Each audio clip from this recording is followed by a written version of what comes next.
All right, I'm going to call to order this meeting of the Sacramento City Unified School District. Interim Superintendent McCarn, our roll call, please. Yes. Member Jean? Here. Member Kayada? Here. Member Benjamin? Here. Member Navarro? Member Rhodes? Present. Member Singh? Here. Member Ibarra? Here. We have a quorum. Do we have any public comment? There is no public comment. Thank you so much. We'll adjourn into closed session.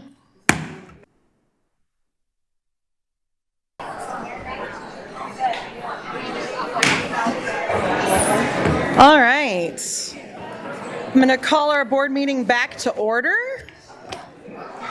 I apologize for the late exit from closed. We are endeavoring to not keep doing that. If everybody would like to stand for the Pledge of Allegiance, Madam Superintendent. Please rise and begin. I pledge allegiance to the flag of the United States of America and to the republic for which it stands, one nation, under God, indivisible, with liberty and justice for all. Buenos días.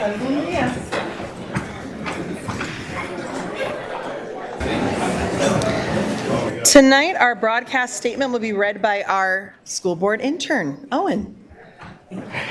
This meeting of the Sacramento City Unified School District is recorded. The recording will be cablecast on Metro Cable Channel 14, the Local Government Affairs channel on the Comcast and DirecTV UVerse cable systems. The recording will also be closed captioned and video streamed at metro14live.saccounty.gov. Today's meeting replays Monday, March 23rd at 12 p.m. and Thursday, March 26th at 6 p.m. on Metro Cable Channel 14. Once posted, the recording of this meeting can be viewed on demand at youtube.com/metrocable14. We welcome members of the audience to address the board. Please complete a speaker form, which are located in the back of the room, and give them to our communications representative, along with any handouts you may have for the board prior to the conclusion of the item's presentation. Please speak into the microphone when addressing the board and state your name for the record. Please limit comments during public comment to items that are not on the agenda. If you do comment on an item that is listed on the agenda, we will ask that you please defer your comments until your item comes up on the agenda. Please also either turn off your cell phones or place them on silent mode. Thank you. Thank you. And now 4.3, our stellar student, introduced by board member Singh. All right, thank you. I have the pleasure of introducing two students from my neighborhood school from Theodore Judah. So can Kai Johnson and Kylie Schroeder please come up?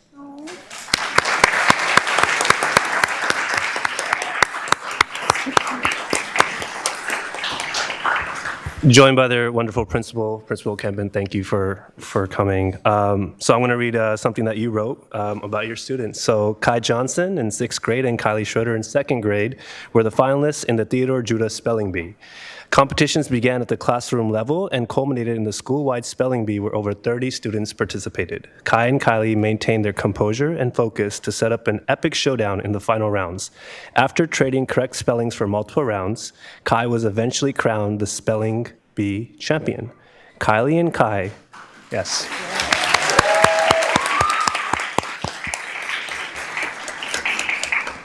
Kylie and Kai demonstrated exceptional sportsmanship and camaraderie, celebrating each other's achievement and acknowledging the hard work it took to make it to the finals of the spelling bee.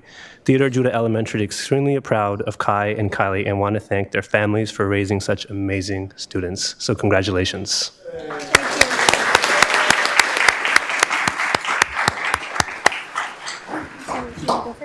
So we would love to hear from both of you. Okay. Thank you. My name is Kai Johnson. I was delighted by the kind words. Thank you, Mr. Kempin. I just want to thank my family, my teacher, and especially Mr. Kempin for helping me get here, and Mr. Kempin for organizing the event.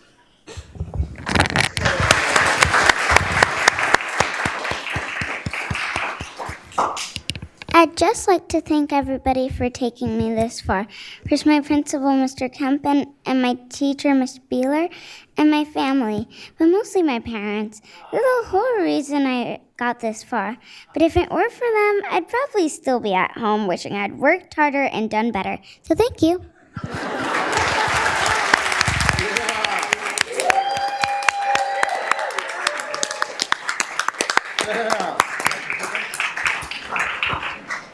All right, so we're going to come down to take some photos, and if you can have your family members and anyone else who joined you today to also come up. Thank you.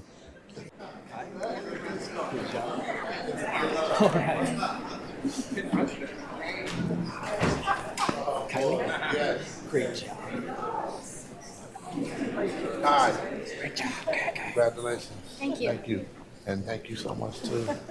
All right, Kai. Should we stand with Kai? Yeah, you just stand in the middle here, Kai. That's for Kai. Y'all come over here. Thank you so much. This is for you. Amazing. Yeah. I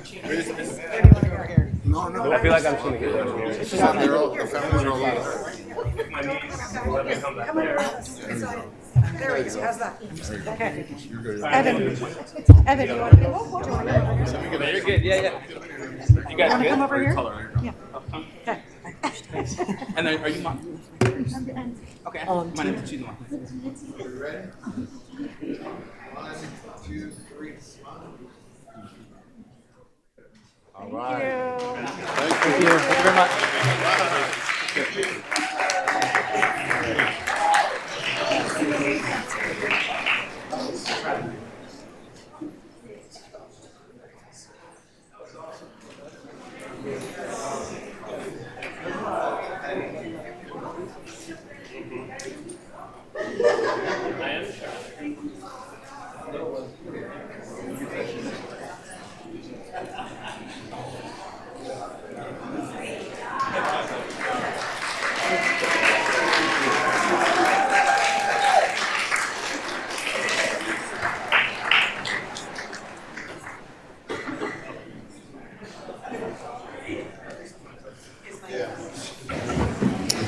All right. Do we have any announcements of action taken in closed session? Yes, we have two announcements pursuant to Education Code Government Code 54957. The board approved dismissal of a classified employee ID number 3927 by a vote of 7 ayes, 0 nays, and 0 abstentions. The board also approved dismissal of certificated employee ID number 5742 by a vote of 7 ayes, 0 nays, and 0 abstentions. Thank you so much. Moving on to 6.0, agenda adoption. I'll entertain a motion. Thank you. Second? Second. All in favor? Aye. Awesome. Item on 7.0, public comment. Do we have any public comment tonight? We sure do. I thought we might. We will have every speaker go for 1 minute, is that correct? How many speakers do we have? Over 50. Yes. And then I'm going to ask, we really do want to hear from you. We want to hear from everybody. Please honor the time so that we can listen to everybody clearly. So Okay. thank you. We will begin tonight with Abigail Mike, followed by Nicholas Dominguez, and then Phyllis Fogg. Thank you.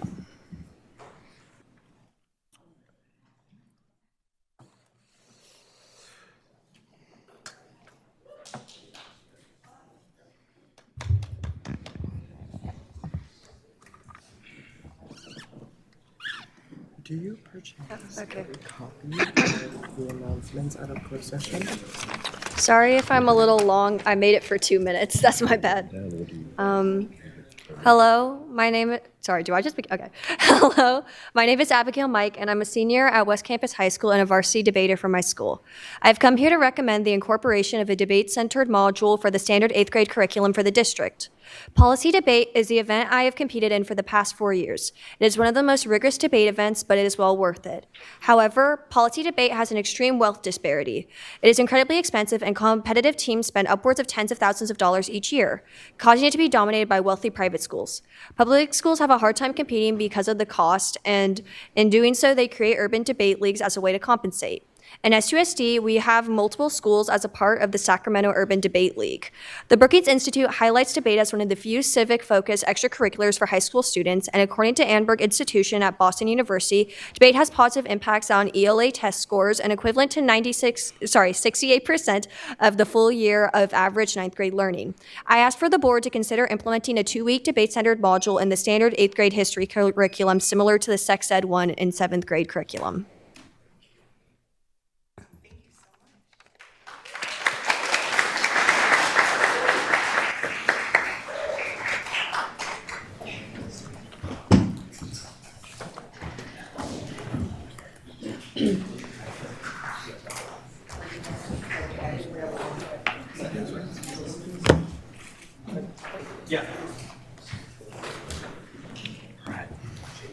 I'll try to be brief.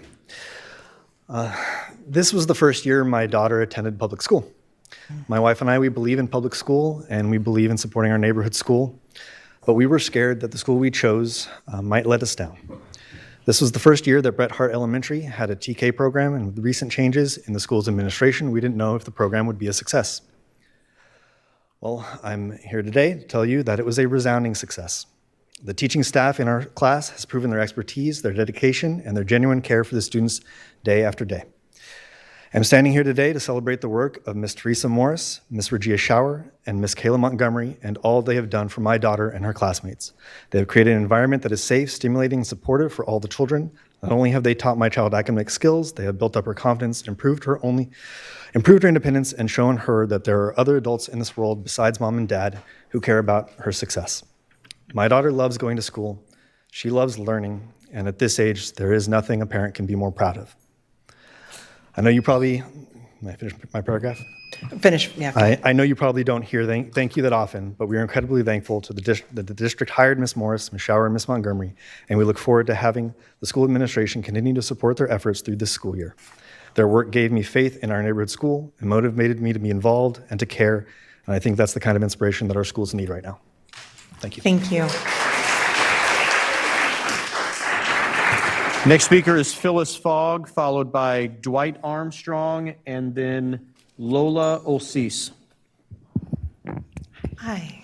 Good evening, all. My name is Phyllis Fogg, and I am a retiree of Sac City Unified School District, where I retired from the benefit office after 22 years. I'm here tonight to introduce myself as the representative for our SEIU 10-to-1 retirees, and to let you know that we have a large group. We're not all here at the same time because we're all over the country, but I do have a few retirees with me tonight. And just saying, you know, we're listening, we're watching, and we hope that the district continues to do the right thing. Thank you.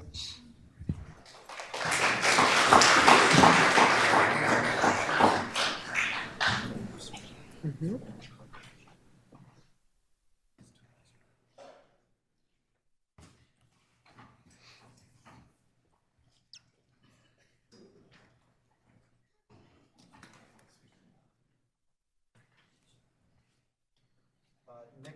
Next speaker is Dwight Armstrong, followed by Lola Olsis.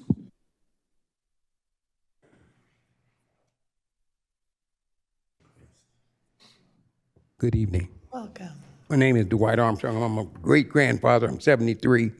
I'm here because I got some disturbing news a couple of days ago that African-American students across the country aren't reading at grade level, and they're not, and 90% of them aren't doing math at grade level.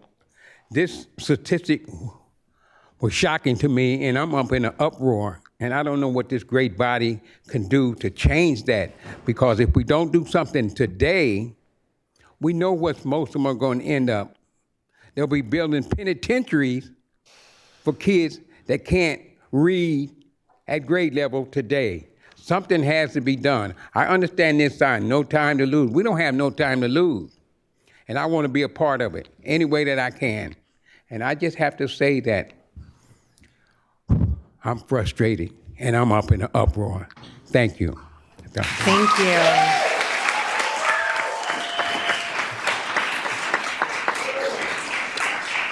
Next speaker is Lola Olsis, followed by Sophia Olsis, and then Heather Simone.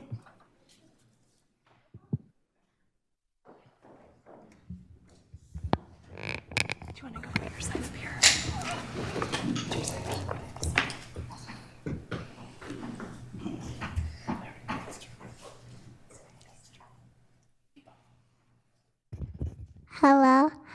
I. Say your name. What's your name, baby? Do you not want to talk? Do you want to talk about, what do you want to talk about? Okay, I think we're a little shy, but she wanted to talk about the heat of AstroTurf and the concerns for Crocker Riverside. She wants real grass. I told my kids about the UNICEF studies on how children overheat 3 to 5 times faster than adults. And we have a lot of friends who have been independently taking temperature readings, and AstroTurf is just not an acceptable option for the children at Crocker Riverside or any children anywhere, at least with these heat. Thank you. Thank you.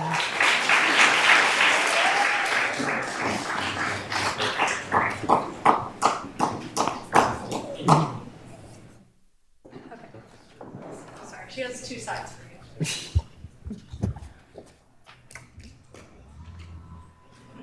Okay. My name is Sophia Oljazy, and my school is Crocker Riverside, and I want to talk about the AstroTurf and how hot it would make kids, and our teacher and some of our teachers are the best teachers, but they're gonna get fired or something like that.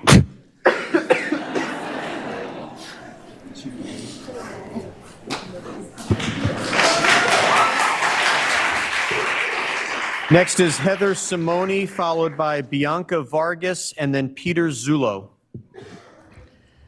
Hi, I also Crocker Riverside. My name is Heather Simone. I would like to talk about, I'm the one that goes around with the temperature reader. It got to be, the turf was 155 degrees at, I have it in my photos, sorry. At 86 degrees air temperature in Sacramento, right down the street from the school at 2:07 p.m., it read 155 degrees. That is way too hot for our kids. I have sent Mr. Chris Ralston multiple studies, and I would like a realistic usability during peak temperature hours, especially August through October, but also reminding us that it is 90 degrees in March. The total life cycle costs and why was it chosen versus real grass and putting in a sprinkler system. Also, please save Miss Reyna and Miss Bingham in our school. Thank you.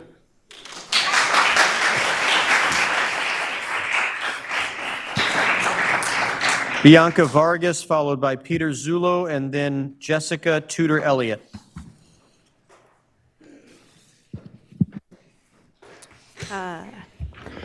Hello, good evening. My name is Bianca Vargas, and I'm a parent at Crocker Riverside Elementary. We've been informed of upcoming campus improvements, including much-needed shade, blacktop upgrades, new play structures, and the removal of all grass to be replaced by artificial turf. Many parents, including me, strongly oppose the turf.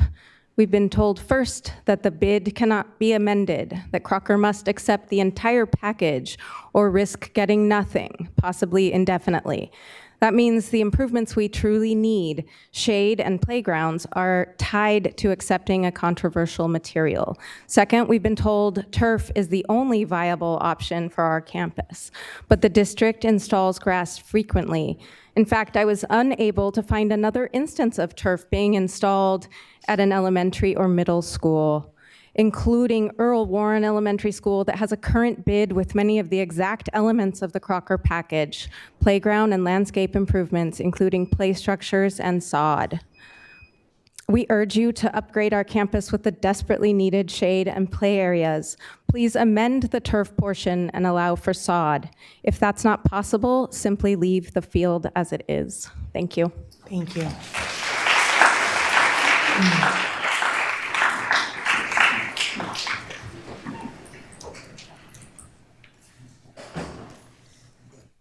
Good evening. My name is Peter Zullo, and I'm a parent of a student at Crocker Riverside, and I'm speaking in support of the proposed synthetic turf on campus. Right now, the natural grass field is significantly pockmarked and beaten down. That's not accidental, nor is it unique to Crocker. It reflects a real challenge that our district faces with ongoing grass maintenance and irrigation management.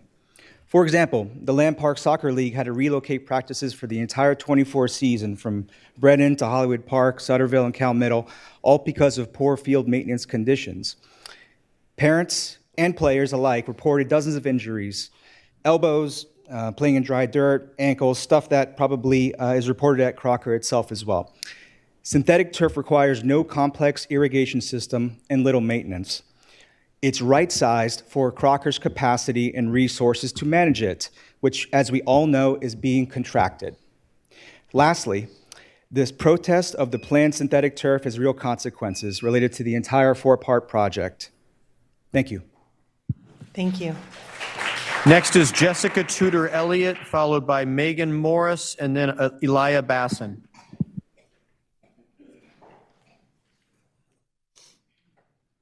Hi, board. Thank you so much for your time today. My name is Jessica Tudor Elliott. I'm a parent of students at Crocker Riverside and Bret Harte Elementary. First, I am very much in favor of the project moving forward to have shade and to have workable play structures for our children. However, I am also concerned that the proposed synthetic turf field and paving over the rest of the green areas, removing trees, is only going to have negative effects on our children. My children, for example, reset when they are out in nature. They love watching. My son watches a red-tailed hawk every day at campus, and it helps him kind of calm down and get his nerves in place so he can go back to the classroom and, focus on his work. But if we have fields that are made of plastic and blacktop surrounded by concrete, there's nowhere for them to do that safely and in a cool manner. And this is not in line with your sustainability and greening of schoolyards on your website. Thank you so much. Thank you.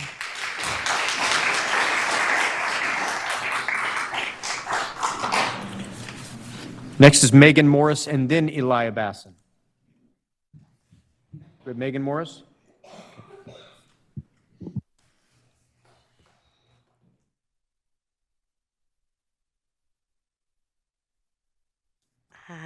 Hello, board. Thank you for this opportunity. I also wanted a chance to talk to you guys about the improvements. I do think the shade is highly needed on the schools, and improvements to the play structures are welcome. I am, again, like a broken record here, concerned about the turf piece of it. I know that there are potential cost savings, but I worry about what is available for our children on those very hot days. And I know we just recently voted to move the school opening date further up into August. And so historically, on average, we're looking at 12 to 14 days that are at or above 95 degrees in August. That's not, including September, October. And at that temperature, turf can reach between 140 and 175 degrees, which basically makes it unusable for our kids. And so I'm worried about what they're going to do with their energy and how that impacts their learning ability when they're back in the classroom. All right, thank you.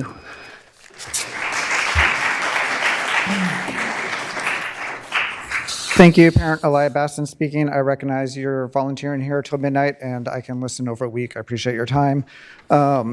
The field, from what I can tell under California, Sacramento Sun, fields will last for 8 years. If this is funded by Measure 8, or Measure H, that takes about 30 years to pay off. So we're going to, please, Kayada, help me with the depreciation of something that's going to last 8 years when it takes us 3 times longer to pay it off. If it's Measure H, I spent hours trying to figure out what's even funding this. If it's Measure H, I think it is not classroom, lab, and technology improvement measure. And if it is a general fund, I think we can delay this part of the contract in exchange for pink slips. I appreciate your time. LA banned, for the entire school district, they banned all plastic grass. I'm sure that bigger district had a lot of research into that, Joyce. Thank you. Next speaker is Lozen Miranda Brightman for 2 minutes with 2 cards. Then Christina Prairie Chicken and Michael Verse.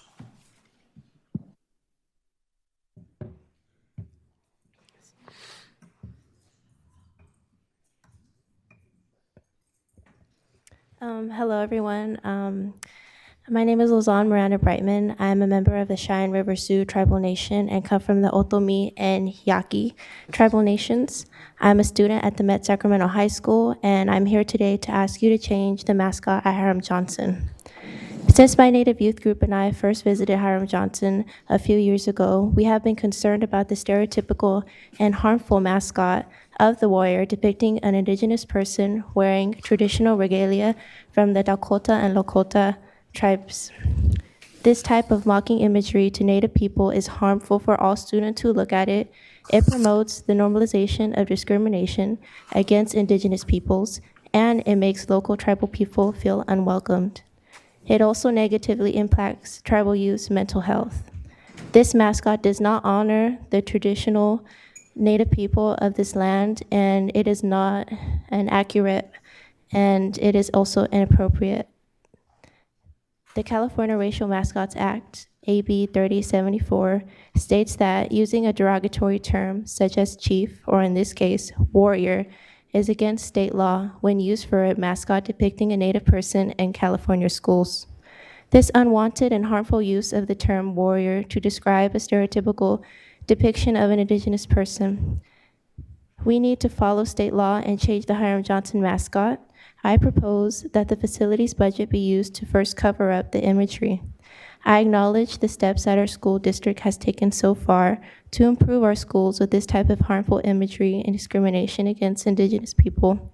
For example, Miwok Middle School, and I believe we can take it a step further by updating Hiram Johnson's mascot. I have created a petition with over 300 signatures from both local tribal people, Hiram Johnson students, and other SUSD students, parents, and family. I hope that you will consider this as a needed change for the betterment of our schools. Thank you. Thank you.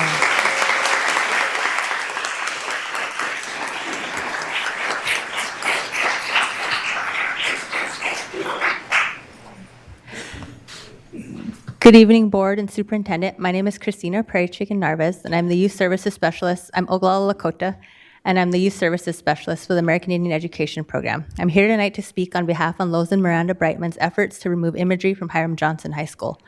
The imagery reference impacts Native youth identity and mental health negatively. Lozen has been in close contact with the American Indian Education Program and the Parent Advisory Committee. Although the committee members couldn't make it to do public comment tonight, they support her efforts and have voted on this in previous meetings. I would also like to take a moment to highlight some information I was given when I started working here in 2012. Our then parent committee raised the issue and had concerns with the imagery. I was told the community had organized in the past to remove the caricature mascot, which was successful, but all the imagery in the school stayed. I encourage the board to provide Lozen with agenda time on a future meeting to share out the work she has done. Thank you.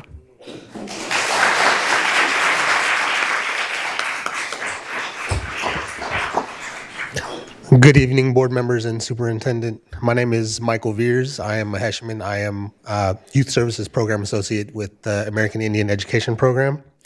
I'm here to support Lozen, a student who has shown exceptional leadership in addressing outdated mascots in our district. Her initiative is fully supported by the Indian Education Parent Committee.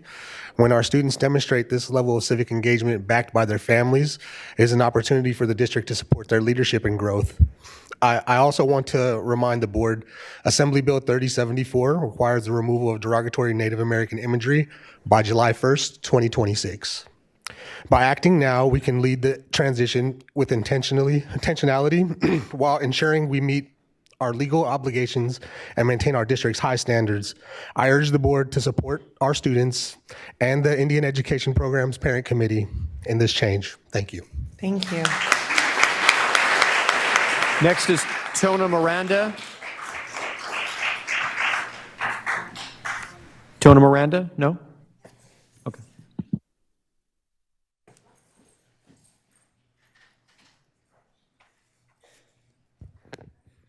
Hello, my name is Tona Miranda, and I'm Pasquayaki. I'm currently the tribal director at Youth Forward and work closely with tribal youth throughout Sacramento to help better their communities and empowerment.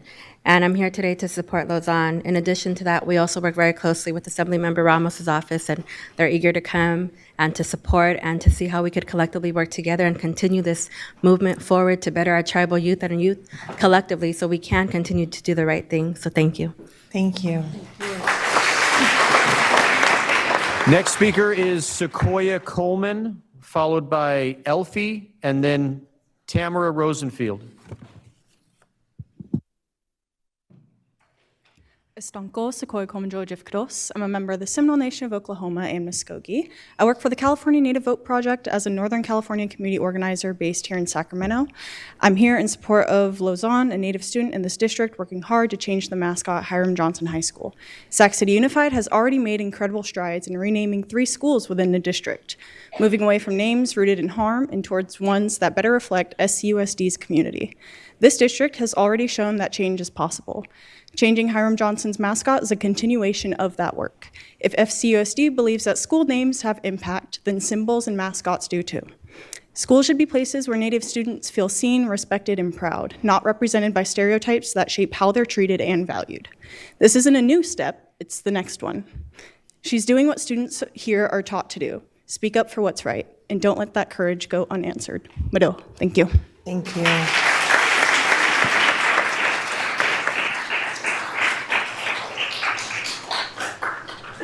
Next is Elfie, followed by Tamara Rosenfield, and Joe Little.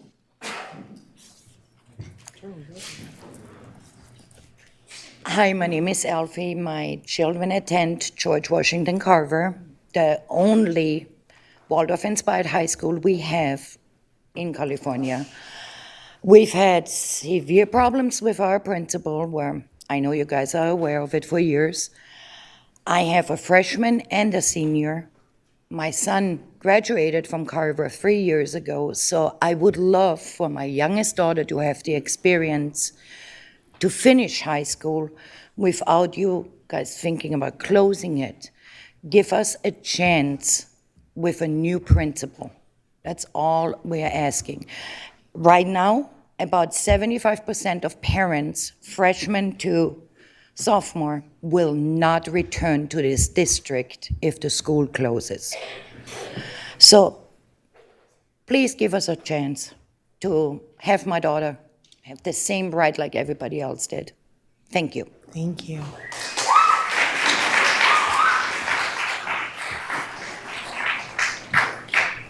Hi, good evening. Oh, a little too short. Is that okay? Okay. Hi, good evening. My name is Tamara Rosenfield, and I'm also here to discuss George Washington Carver. Since I last made my public comment, I've emailed all of you sitting here today and have not gotten any updates. I know many other parents have done the same. Carver students are continuing to be affected by mental gymnastics, by putting pressure on the student body to make a graduation ceremony successful. Larger high schools get graduation ceremonies this year, as you all know, Golden One, with balloons, typical decor that set up a space which is like a true celebration. Smaller high schools are forced to have their underclassmen plan and set up the day. The city of Rancho Cordova has been very supportive of Carver and is willing to fund the Crest Theater. We're just waiting on you. I also want to raise continued concerns about the leadership at Carver. Many parents and teachers have spoken to this very board about concerns several times in the past. The leadership's usage of intimidation tactics to parents, students, and teachers is unprofessional, inappropriate, especially because of her role. My family has dealt with this many times this year, and it's been very impactful with my students' mental health and my family's well-being. A high school campus should be a safe place for all students, families, and staff, and Carver is failing at this. I have watched several board meetings over this past year, and the one theme that's consistently spoken by all of you is transparency and accountability. So, transparency and accountability. You have the opportunity to honor this promise to students and families at Carver. Thank you very much. Thank you.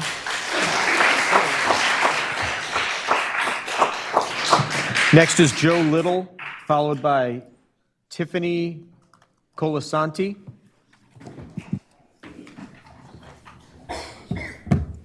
Hey everyone, I know most of you personally. Joe Little, City of Rancho Cordova Council.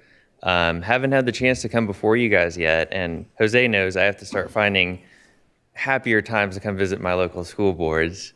I'm here today to talk about Carver. I appreciate you guys working with us and making the graduation thing happen.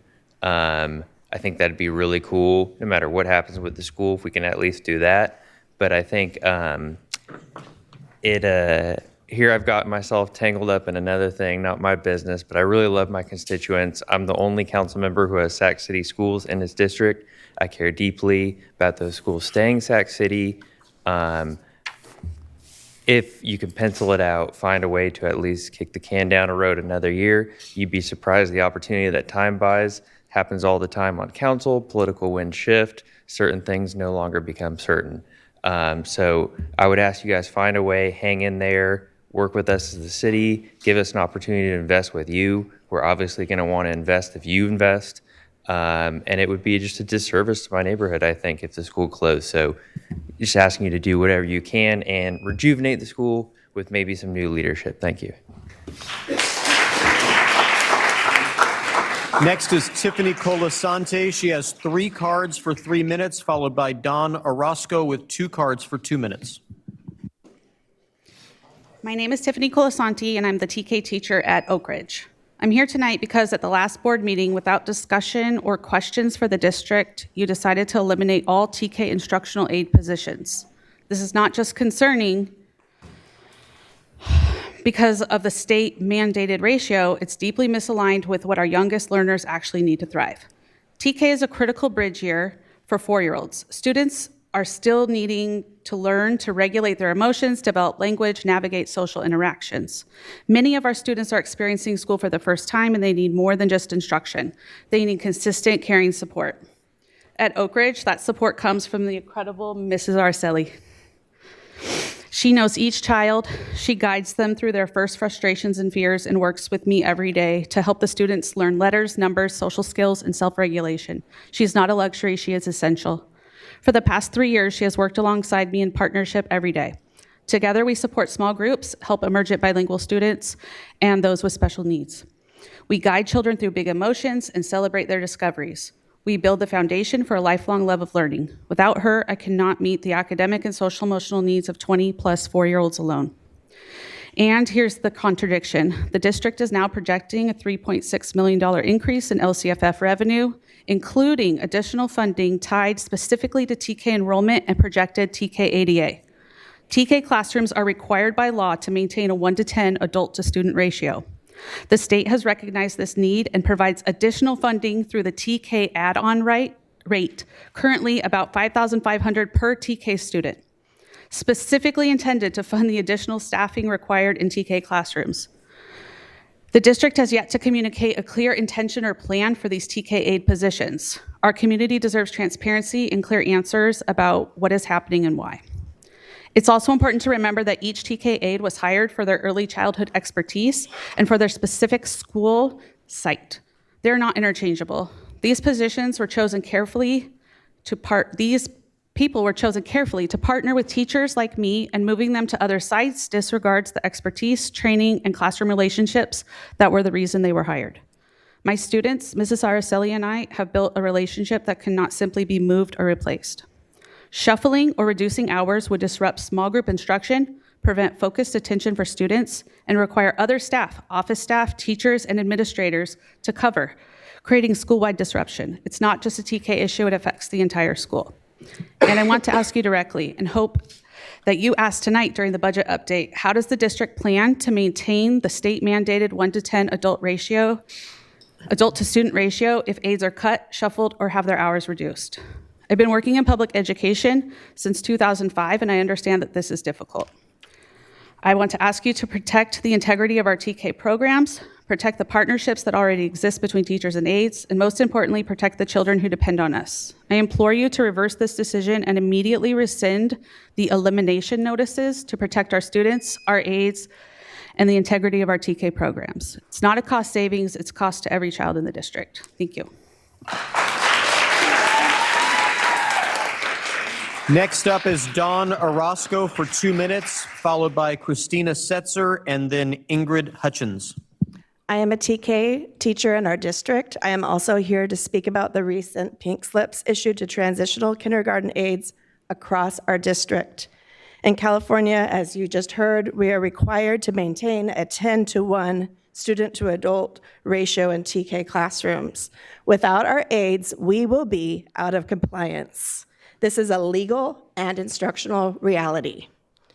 In 2003, when the class size and ratio changed, it took 6 months to hire my aide. During that time, I was out of compliance for more than half the school year. Only 2 candidates were even cleared to interview for my school. I was incredibly fortunate to get my aide, but this process showed how difficult it is to find someone. In fact, we already struggle to fill substitute aide positions on days when our aides can't be at work, which makes maintaining compliance even more challenging. Now Sac City has pink slipped every single TK aide in our district. My aide goes above and beyond her job description. She's served on our school site council, has participated in home visit programs, attends school events, and arrives early every single day. She's reliable, consistent, and deeply invested in our students. She chose this position at my school because of its proximity to her home, her desire to serve her community, and let me be very clear, the benefits that are offered. This is not just a job, it is a commitment to the children and families we serve. We don't understand why an entire group of aides whose positions are essential have been unilaterally pink slipped. But we suspect the district intends to cut hours and therefore benefits for our aides. This will result in losing highly qualified, dedicated professionals who have developed relationships with our school communities and understand the inner workings of our individual classrooms. I just want to say, moving forward, I intend to document and report every day that we are out of compliance. I dealt with it for 6 months, and I do not do it any longer. It happens even during this school year because we don't even have substitutes. Thank you.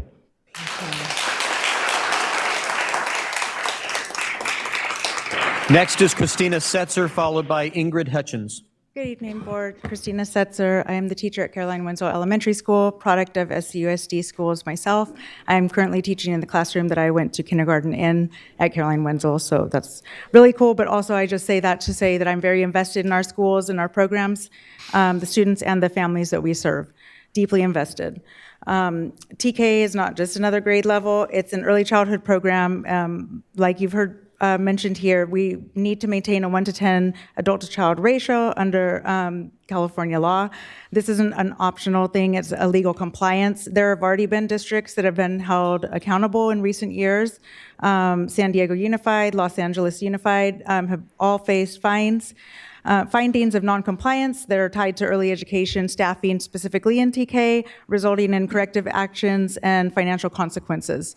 As some of my colleagues have said, there's been multiple times that I've been left out of compliance this year when we have failed to fill the aide positions, and it's a safety concern, and that's my deepest concern here. Thank you. Thank you.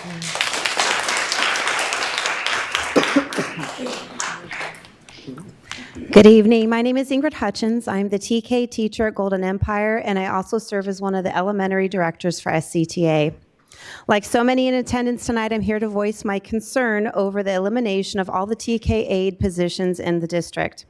Although I understand that layoff notices were given across the district, I'm trying to find someone who can explain the rationale for sending notices to every single TK aide stating that their job will be eliminated. These positions cannot be cut. State law requires their positions, funds their salaries, and will fine us for every single classroom that does not maintain the appropriate ratio of 1 adult per 10 students. LA Unified had, I believe it was a little over $6 million fine in 2023. In the process of sending out these notices, my aide received a notice where she was given a different position. Her position, instead of 6 hours with benefits at a school near her home, was 1.5 hours, 7 miles from her home. It will cost her more to do that job than to just not have a job. There was no recourse for her. There was no, your job will be, if an opening occurs for 39 months, like on everyone else's, if there's an opening in 39 months, you will have that position. She was given nothing but here's a position and told that she had no right to a hearing because a position was given to her. I think when we treat people like that, we don't expect that they will be coming back.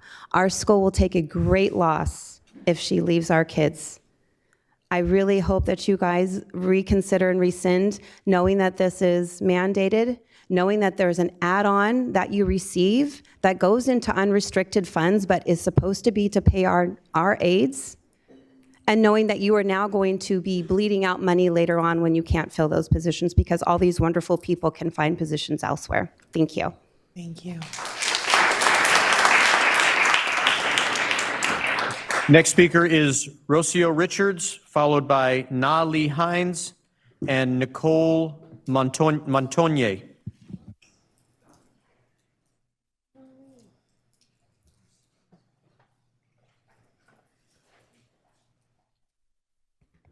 Good evening. My name is Rocio Richards with Teamsters Local 150, and I'm here tonight because real people are about to be impacted by these pink slips. The employees affected are some of the lowest paid in this district. They are the ones who show up early, stay late, and keep your schools running every single day, and now they are the ones being pushed out. What's even harder to understand is this. The district is allowing individuals who chose to leave our bargaining unit to come back and bump employees who stayed, who committed, and who built their seniority here. And the impact is real. Just 2 people returning to our bargaining unit will affect at least 17 employees, 17 families now facing uncertainty, stress, and fear about what comes next. So I ask you, what message are we sending to these people who keep this district running? We are asking you to pause, to work with the union, and to do the right thing, because once these people are displaced, you cannot undo the harm. Thank you. Thank you.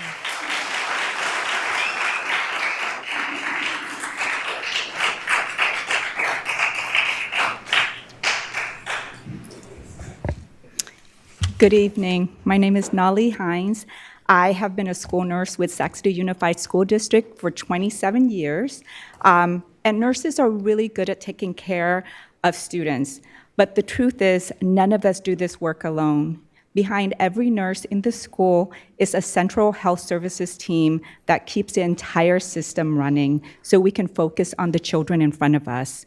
In many ways, they take care of us so we can take care of the children.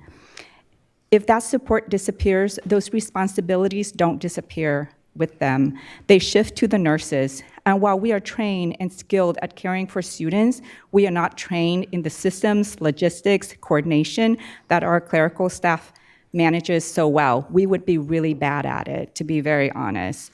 And so basically, they are the air traffic controllers, and nurses are the pilots caring for the passengers. Without the air traffic controllers guiding the system, the planes don't move safely or efficiently. When that coordination is lost, things back up, things get missed, and students may not receive the care that they need when they need it. We need our health services staff. Thank you so much for your time. Thank you. Good evening, Superintendent McCarn and members of the board. My name is Nicole Montanay, and I'm one of the school nurses here at Leonardo da Vinci and Hollywood Park. I'm here to express my concerns about the proposed layoffs for health services, technicians, clerks, our Director of Health Services, and our 504 coordinator. While nurses provide direct care on our campuses, we rely very heavily on our centralized health services team. They manage records and equipment, process medical documentation, support immunization compliance, and coordinate direct care services for over 120 students. Their support is especially critical for our most vulnerable students and allows school nurses to focus on keeping students safe and healthy. Our Director of Health Services ensures compliance, leadership, and accountability across the district, while our 504 coordinator ensures students receive the accommodations they are legally entitled to. Eliminating these roles would not only shift responsibilities, it would disrupt the system that allows us to function effectively, reduce time for nurses to provide critical student care, and increase risk to safety and compliance. Our ability to provide safe, equitable health services depends on this support. I urge you to consider the impact on our students. Students who are healthy and safe are better prepared to engage, focus, and succeed in learning. Thank you so much for your time and consideration. Next speaker is Katie McKenzie, followed by Fumi Tamanaha.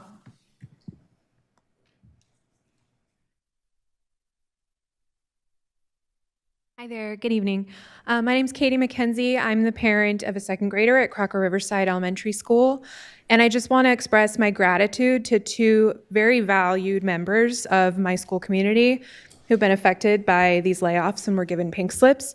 Raina Tuderis, our office manager, and Crystal Bingen, our amazing music teacher.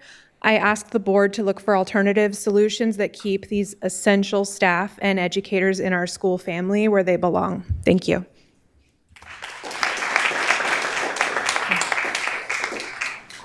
Good evening, board members. My name is Fumi Tamana. I'm a school nurse, and I'm here today to speak on behalf of our school nursing team regarding a critical support position for our vision and hearing screening program. California law mandates that all schools conduct vision and hearing screenings, and here in our district, that means screening over 10,000 students every single year. These screenings inform parents of their children's needs, alert teachers to potential barriers to learning, and allow nurses to case manage students with ongoing hearing and vision needs. Behind the success of this program is one person, our health clerk, who coordinates over 120 school visits, prepares daily schedules, and completes all data entry for every single one of those 10,000 students. Her background in school office operations makes her a master at collaborating with school staff, and her decades-long experience makes her exceptional at logistics. For our nursing team, her support is not a convenience, it is essential. We ask the board to recognize the indispensable role this position plays in protecting student health, ensuring compliance with state law. Thank you. Next speaker is Rebecca Wall, and Rebecca gets the balance of the 10 minutes remaining for this topic.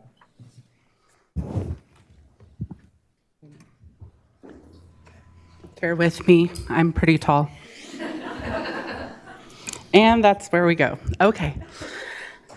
Dear Interim Superintendent McCarn, President Jean, and school board members.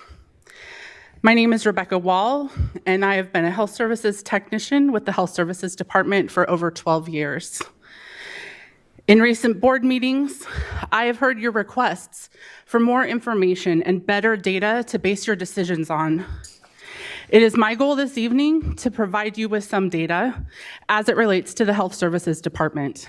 This forum does not allow enough time for me to cover a comprehensive list of all of the functions that my team and I contribute, so I will focus on an overview, and I invite each of you to meet with me to learn more. You each have some letters from people who were not able to be with us tonight that you can review at your leisure. At the last board meeting, you voted to authorize additional layoffs, which included the Director of Health Services, the District 504 Coordinator, a home hospital teacher, 3 health services clerks, and 3 health services technicians, of which I am one. There were many others impacted, but tonight I can speak intelligently to health services. This small but mighty team provides support to a department of 147 people, some of whom have joined me this evening, and this is just a small portion of them. And thank you to all of you for being here. Due to increases in enrollment and direct care needs, this number is actually increasing by 5 more people next year. I understand the district is working to restructure central departments and staff. As these decisions are being made, I want to ensure that the functions that we perform are accounted for and that a transition plan is established to ensure continued operations and function. The work that we do centrally is essential to the function and success of our health aides, school nurses, and hospital teachers who provide services for some of our most vulnerable students in the district. Impacting these positions will compromise health and safety for staff and students across the district. The staff that are being laid off coordinate 143 AEDs. Those are those little devices with the paddles that you shock someone's heart with when they're laying on the ground potentially dying. 506 stop the bleed tourniquets, which are what you use to help save a life if there's a mass shooting in our district or if there's a traumatic amputation like in woodshop. 316 EpiPens that save lives in the event of an anaphylactic allergic reaction. 504 boxes of Narcan, that's the emergency medication that's used in the event of an opioid overdose. And next year, if we are still here, emergency albuterol inhalers. We manage all of the equipment used by the school nurses, including blood pressure cuffs, otoscopes to look in the ears, spot screeners, near and distant vision screening cards, and color vision books for vision assessments, audiometers, tympanometers, and DPOAEs, which are for hearing assessments, including their annual calibration for some of these items. We clear immunization records for TK and kinder and 7th grade students and submit the annual reports to the state for all of the schools in the district. This fall included data for over 6,300 students. We also track compliance centrally and support sites by providing monthly reports for follow-up. As an aside, being compliant on immunizations is a prerequisite for the district claiming ADA for a student. So that's a pretty important thing, and we have had findings in previous audits that require the district to pay back money if the student's not compliant. We collect and document kindergarten oral health assessments for all TK and kinder students and submit the annual reports to the state. We process incident reports and reports of suspected child abuse.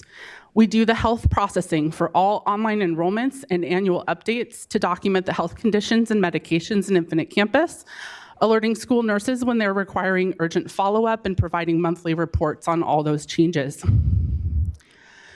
We coordinate the ambulances for the home football games, which I'd like to share with you is required by CIF bylaws before a home game can begin. Last meeting, you approved over $100,000 in expenditures for uniforms and helmets for just one of these home football teams, who will not be able to play a home game without an ambulance there, and we're the ones who make that happen. In the last year, we have administered over 1,900 vaccines to over 800 students at our immunization clinic, and an additional 24 were here just this evening. We have served 1,650 staff, new hires, and volunteers at our TB risk assessment clinic. We have tracked health services absences and submitted leave batches for 2,571 occurrences in the last year. We've processed 300 health services per diem timesheets for submission, 16 overtime forms, and 264 mileage reimbursement forms and requisitions. The careful reconciliation of contract agency invoices by our staff has resulted in a savings of over $50,000 in overbilling charges just this school year alone. Additionally, and most importantly, we coordinate the care for students with nursing services in their IEP or 504. They receive care for a variety of needs that you might not be familiar with, so I'll share those with you here. Some of those are diabetes, G-tube feedings, catheterization, seizure monitoring and support, help with ADLs, which are activities of daily living, toileting, diapering, and ileostomy care for students whose waste bypasses the colon and collects in a bag that needs to be emptied frequently. Tracheostomy care, which includes suctioning the airway for students who breathe through an artificial airway in their neck, ventilator support, oxygen support, and wheelchair support. We currently have, as of today, 120 students on our active caseload, with 182 points of care happening every single school day for those 120 students. We keep their physician orders updated, schedule the coverage for points of care, and coordinate coverage every day.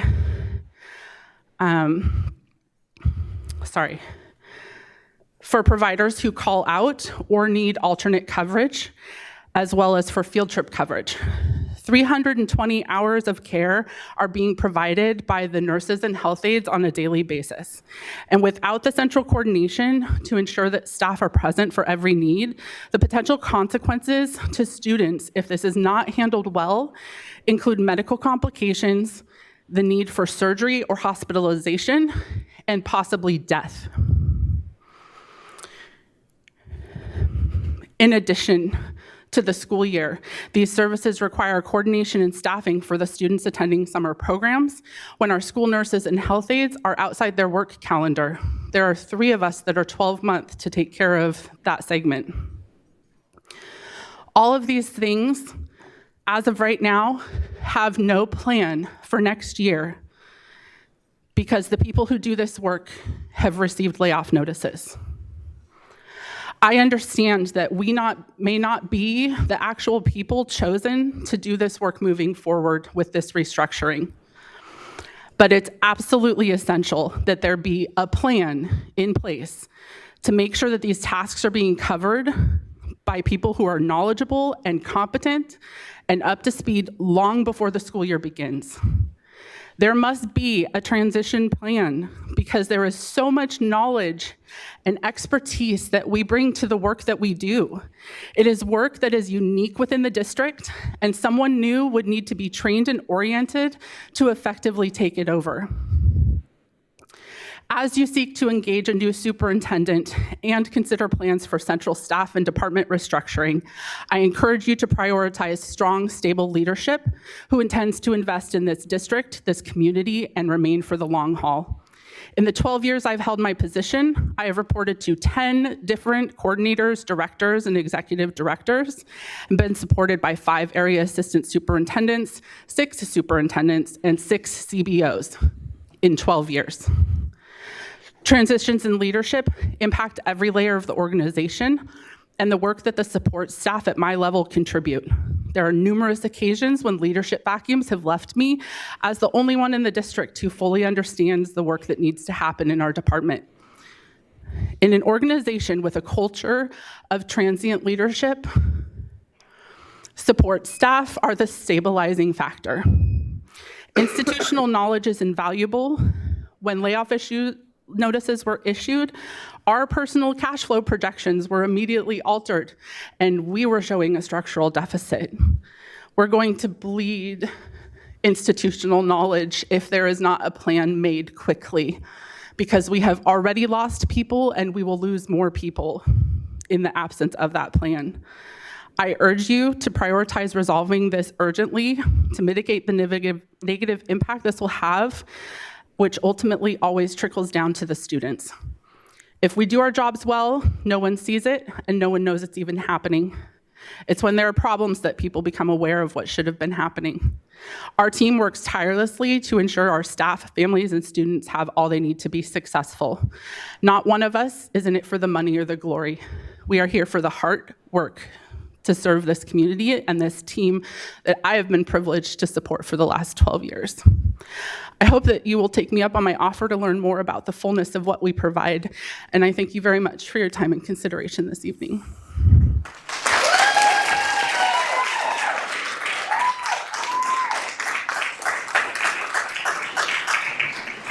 We have We have 2 speakers remaining for public comment. We have Garrett Kirkland, who has 4 cards for 4 minutes, followed by Steve Bruno with 3 cards for 3 minutes.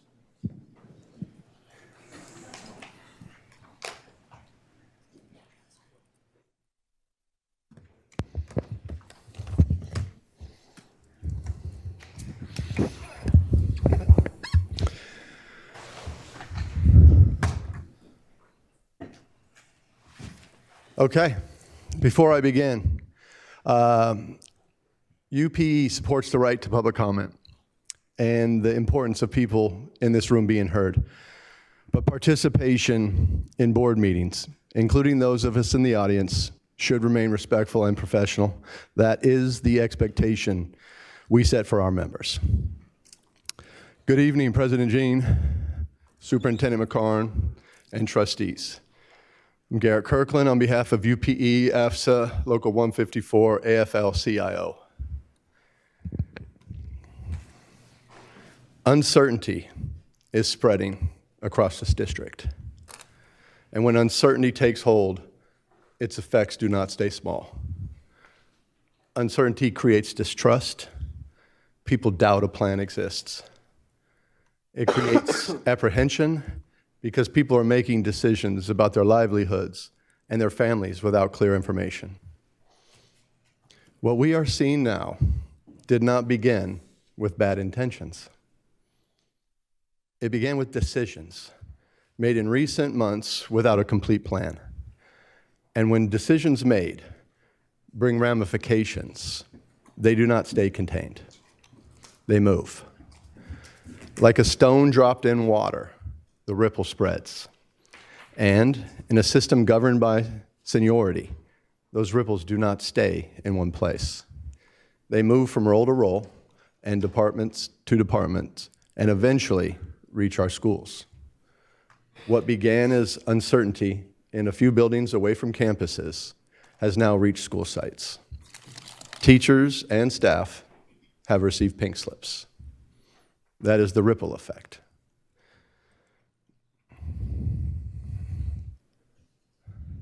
And now we are entering a critical moment.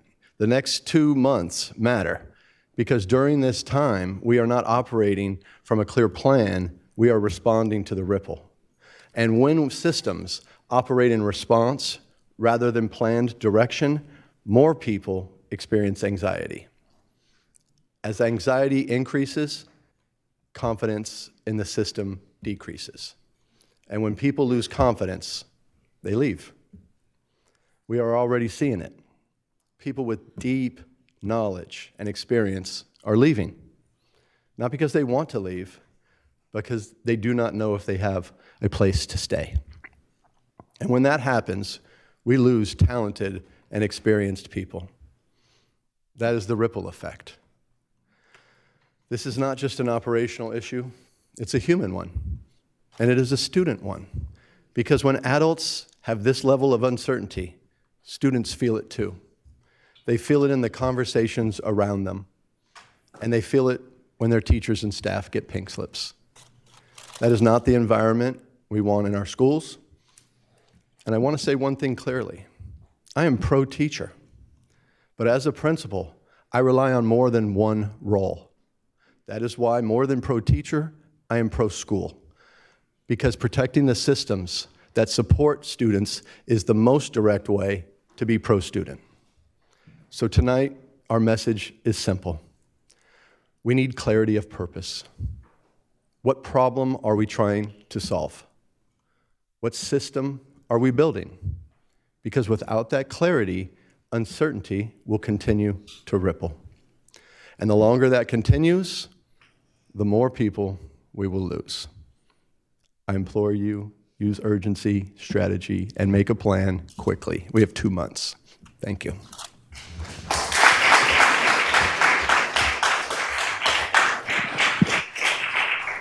Final speaker on 7.0 is Steve Bruno for 3 minutes.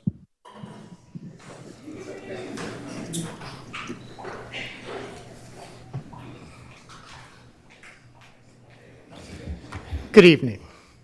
I want to start by apologizing to you guys for my comments last meeting because I stated that you guys have been paying out over $100,000, and you are correct, I was misinformed. I had taken my numbers from the January 29th board packet, but I was misinformed, and I had not done my due diligence to check those, and I apologize for that. You are correct. I had not watched the previous meeting. Sometimes I do take a break from watching the meetings because all of the gaslighting and finger pointing and toxicity takes a toll on me, and I have to take a break from my mental health. But since not all the board members were there either, I think it's fair that not all people can watch every meeting either. But since you criticized that number, but nothing else, I want to make sure that we're all on the same page about some other things. You guys are all still receiving your stipends, right? I didn't see anything on this agenda to cancel this. Okay? While you're still having qualified or negative certification, and you're sending out over 1,000 layoff notices at over $11 a pop, is it really the time to be collecting your stipends? Shouldn't you be suffering along with the rest of us? Does anyone dispute that you approved an SCTA contract that the CBO wouldn't sign? We're all on the same page on that? And I also mentioned some numbers about campaign contributions. And again, because you guys wanted to make sure that I was using correct numbers, I brought papers. According to California Form 460, filed January 31st, 2023 by Sac City Teachers Association Political Action Committee, for that election cycle in 2022, Tara Jean received, it says, $189,451.28. Member Singh was $146,766.69. Member Kayada was $179,323.93. According to the one filed 1/30/2025 by SCTA, for the 2024 election, Member Ibarra got $97,966.88 in contributions, and Member Navarro got $121,870.64 in contributions. So again, I apologize for not having done my due diligence. I am going to try to be more accurate moving forward. Have to cut a lot of content here, but that's okay. I will be back. Another thing I'd like to address is it seems in recent board meetings, there seems to be a lot of disrespect, lack of appreciation, or even contempt for those who work in Cerna Center. And you guys keep saying you want to keep the cuts away from the classroom. But I don't think you realize how much of what is done in this building affects the people in the classrooms. Health services directly affects people in the classrooms. The students' email accounts, your email accounts, those are managed here at Cerna Center. The online educational components, managed here at Cerna Center. Payroll, I think we can all agree payroll's kind of nice, managed here at Cerna Center. So I think you guys need to take the time to appreciate the work that gets done in this building and the fact that these people are part of this district too. This shouldn't be trying to prioritize one group over another. This should be a collaborative effort to try to work together as a district, not favor one group over another. Thank you. Thank you. No more public comment. Moving to 8.0 consent agenda. Do I have a motion? We do have public comment on that, President Oh, Jean. yes, thank you. We have two speakers. We have Jose Gutierrez with 3 cards plus translation services, so a total of 6 minutes. We also have Terrence Gladney for 1 minute.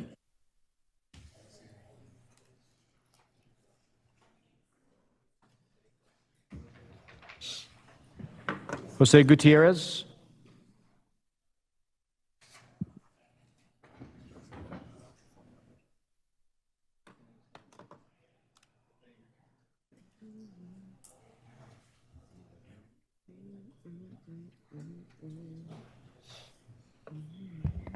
Hola, mi nombre es José Gutiérrez. Estoy un poco nervioso. No me gusta lo que están haciendo con la escuela, de que estén descansando a los maestros, porque eso está mal. Mi niño va a la escuela y he aprendido mucho. calmado, okay, tranquilo.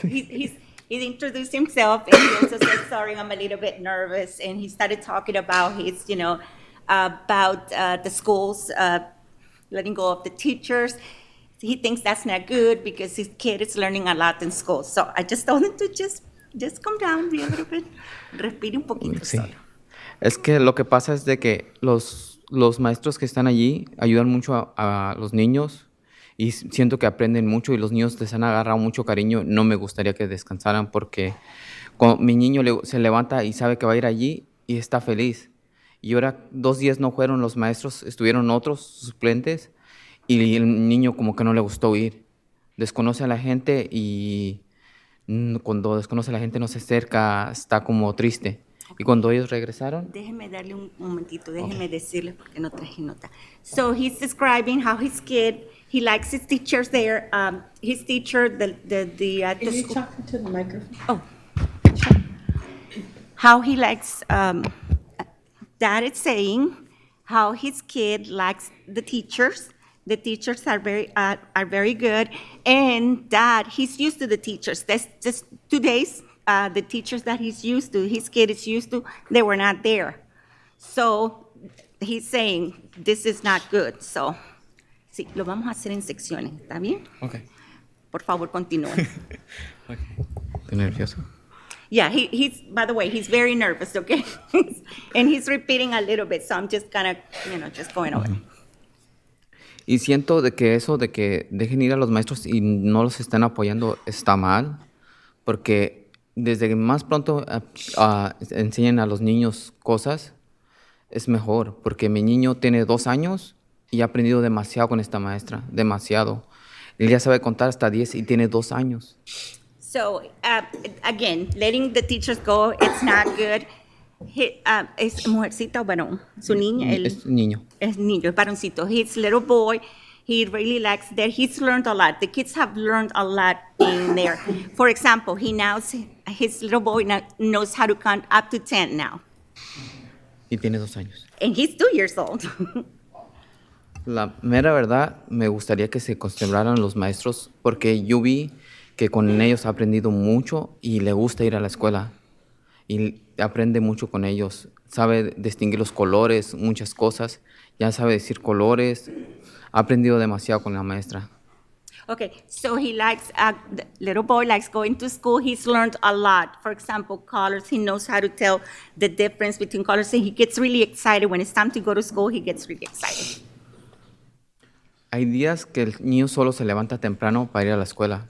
Y solo aprendió a lavarse las manos, los dientes y todo eso. Y le preguntamos dónde se le aprendió y dice que es la maestra que le enseñó. So at school, he gets up really early and so excited to go to school. He learned how to wash his hands, brush his teeth, and we ask him, where did you learn how to do all that? At school, my teacher taught me. So, la mera verdad me gustaría que si siguieran conservando a los maestros porque a él le ha ayudado mucho. To be honest, I would like for you to please keep the teachers because it's helped my kid a lot. ¿Eso es todo? Okay. Thank you very much. Muchas Sí, gracias. Gracias.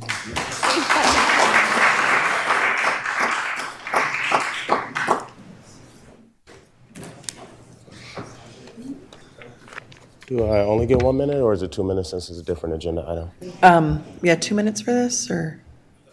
Oh, I thought we were on consent agenda. We are. Yeah. Yeah, go ahead and give it 2 minutes, yeah. Thank you. 8.1 is apparently a 25-26 transportation plan that's being approved in almost April. It looks like the bar that the state set, I guess, for approval, or the deadline is April 1st. But I just really feel it's a reflection of some of the reasons why we are where we are. While the state may set the bar as April 1st, I would expect that a transportation plan for the comprehensive school year would have been approved prior to the start of the school year. But that being said, looking at the transportation plan, it looks like it's written to meet the requirements of the state. And I think that we should set the bar higher. Transportation is access for our students. Transportation is equity for our students in our district and our families. So I'd hope that you guys will bring this back as a non-consent item as part of a comprehensive safe routes plan and vision. It talks about access where there's no sidewalks and lack of safe crossing areas. You guys know I'm deeply rooted at Cabrillo. This year alone, we've had a teacher that's been hit head-on in a vehicle. We've had one of our SCTA representatives hit by someone running a red light right in front of the school. And I've seen and heard many times screeching sounds by, on Seamus and Fruit Ridge because it was designed and still serves as a connector between 99 and 5, and people treat it that way. They come down that hill near the library at over 40 miles per hour, and there's been community meetings and everything else. So again, just comprehensively, while this looks at some of the things that exist, it also doesn't talk about some of our barriers to our neighborhood schools being able to function, especially at the middle school level. It doesn't talk about the deeply rooted bias and privilege has been given. There are multiple bus routes that lead from the Pocket to Miwok, directly bypassing other stops and making sure that those students have access to get to an open enrollment school. Here it talks about neighborhood students having that privilege, but this is students outside of the neighborhood that are being served in that way, and I know that we don't provide that for all of our middle schools. What it also doesn't cover in the costing, I'm interested to see where does the money that comes from our school sites that they have to pay for field trips, how does that factor into the transportation budget? Because they are being charged to provide access to our students to use these buses, and it often includes fuel costs, but this report also includes the fact that we're gifted 13 electric buses. So I would expect that either the cost should decrease for our school sites or be eliminated completely, but again, that's what we would have if we had a comprehensive plan. So again, obviously, there's all these other things that are, in the air right now, but as we look to rebuild and redesign this district, these are the types of things that we can improve on. Thank you. All right. I will entertain a motion for consent agenda. Member Jean, I will, Yes. President Member Jean, Singh. I will motion to approve consent agenda, but pulling 8.1K for Would you like to discussion. pull 8.1K? Correct. Okay. But I'll Are- motion to approve the rest. Motion to approve. Do we have any other polls? No. No? Okay. Do I have a second? I'll second. Thank you.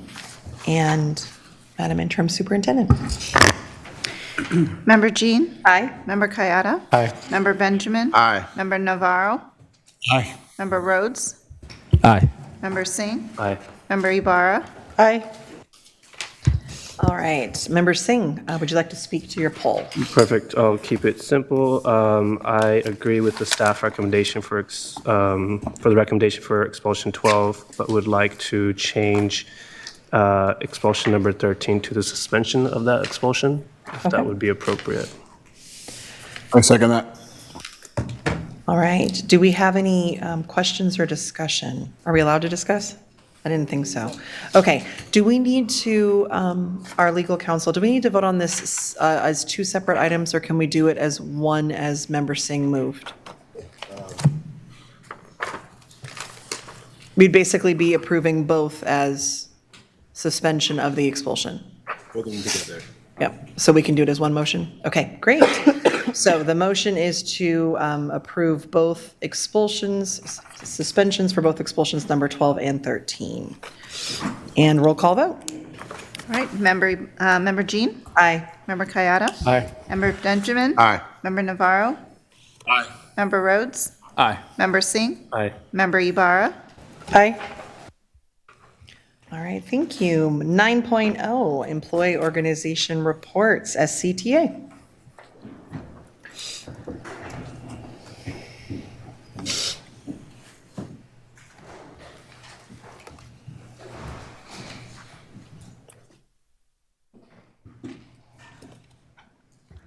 Good evening, members of the board, Board President Jean, Interim Superintendent McCarn. I'm Nikki Davis-Malevsky, President of the Sacramento City Teachers Association. I'll be very brief tonight, as we feel like we've been asking and asking for information for months. And here we are, we finally have the second interim in our hands, and it brings up more questions than answers. We are happy to see that the recommendation is for a qualified certification, but it is unclear what the second interim reflects. How much of the decisions you've already made by this board and the progress that's already occurred has been included. The numbers do not appear to show the inclusion. Why do the projections show certificated salaries, which includes both certificated management and classroom, restricted and unrestricted, barely go down next year when you have made significant reductions both in layoffs and by not replacing attrition of certificated positions for next year? Also, the enrollment is still puzzling. There have been various projections of increases, and now the second interim is showing a decrease for next year and a little increase for next year. This document raises all kinds of questions that I know you have as well. It's very concerning. Based on this continued disclarity, while we normally do not encourage the use of outside contractors, we see later in the agenda that the board is going to consider bringing in one for augmented fiscal services. Reluctantly, and of course we're concerned about the cost, but we find it necessary to say that we support this move. It may be a critical step for the districts and the decision makers here to get clear information that you need. In closing, we would like to recognize the passing of Howard Lawrence. Not only was a great friend to union and community, he was a great union and community organizer, but he was a great friend to education and labor and so many people here in our community. He helped lead the partnership of SCTA, ACT, and the district to establish the parent-teacher home visit program, and that has thrived here for over 30 years and has grown throughout our nation and others.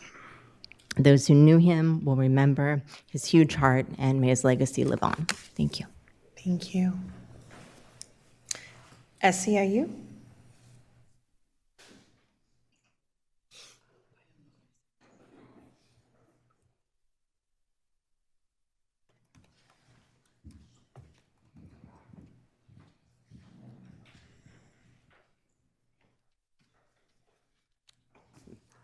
Good evening, Interim Superintendent McCarn, Board President Jean, members of the board.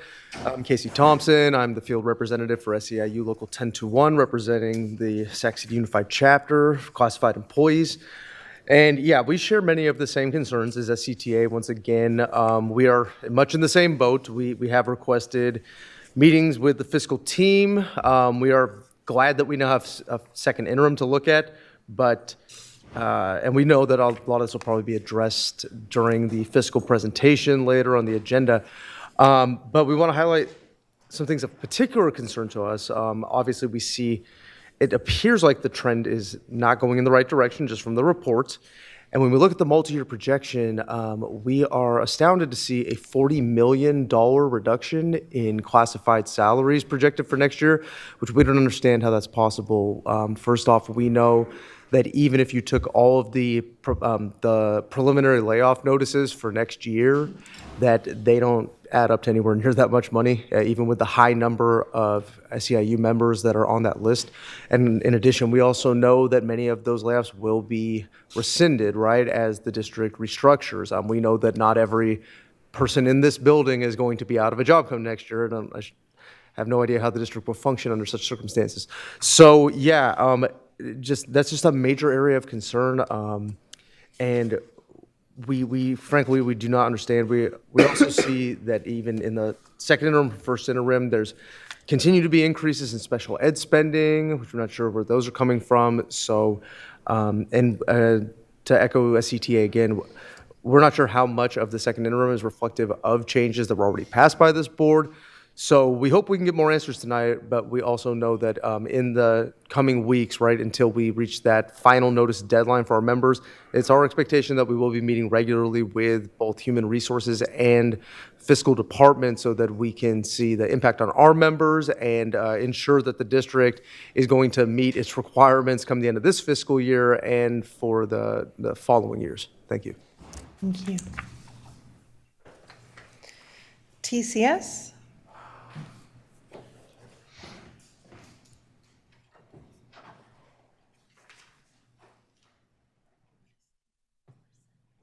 Teamsters, UPE, AFSA, Local 154, AFL-CIO.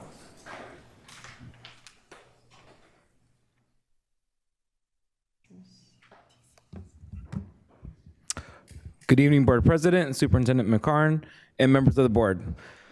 My name is Chase Tafoya, proud principal of Albert Einstein Middle School and your middle school UPE AFSPA Local 154 AFL CIO representative. Want to begin by grounding us in the reality of our second interim report. It appears that we are more than $100 million deficit this year, close to $250 million the year after that, and more the next year after. This is a serious situation, and it demands strong strategic fiscal leadership. That is your responsibility as board members. Not to just reduce spending, but to do so with a clear, coherent strategy that respects all labor groups, protects school communities, and maintains the systems that keep this district legally and operational sound. Right now, we are not seeing this as a strategy. You have issued preliminary layoff notices to central office staff and entire departments. These decisions are creating instability, confusion, and real harm across our system. We are already losing highly skilled employees, many of whom were once strong teachers and site leaders. And I want to be very clear about something. We often hear the phrases, chop from the top, reimagine the district office. But what is happening is not staying at the top. It is cutting through every level of the system. Because when central office staff are cut, they bump into school sites. And now school site-based staff, deeply embedded in their school communities, are receiving layoff notices. Your reimagining is displacing the very people who have built relationships with students and families.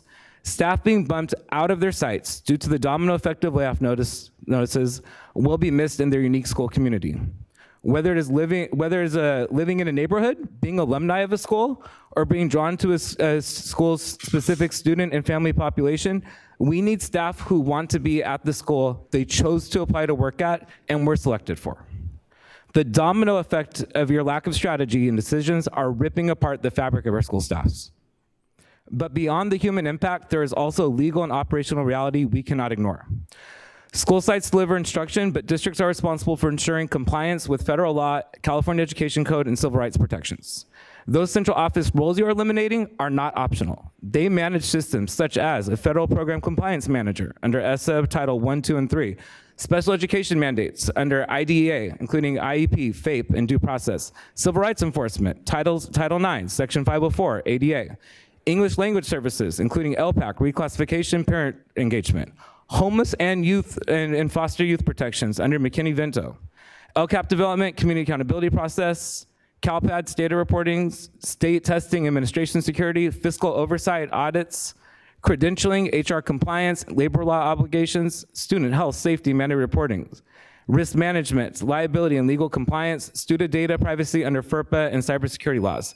These are not optional functions, they are legal requirements.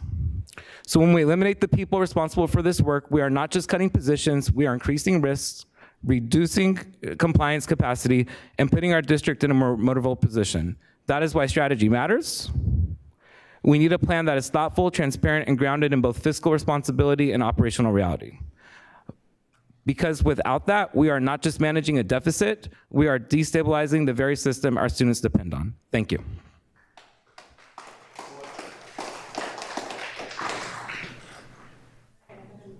I'm going to move to 9.4, information sharing by board members.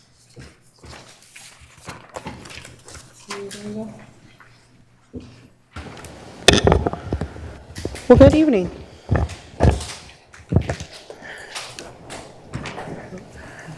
I am going to address this once and once only, and you're allowed to have feelings about me, but I'm also allowed to speak my truth. I keep hearing over and over the consistent messaging that I'm bought by SCTA. And then there was numbers quoted earlier today tied to that. Y'all, I live 4 turns from here. You gotta drive through potholes and all the craziness that goes on right here when you get to 65th and Elder Creek. And then if you look on the public information, you'll see where I live. I'm not hiding anything. And I have zero shame that after 12 years of standing on that side of the dais with the rest of you, asking the same questions that you're asking now that I'm continuing to ask on this side,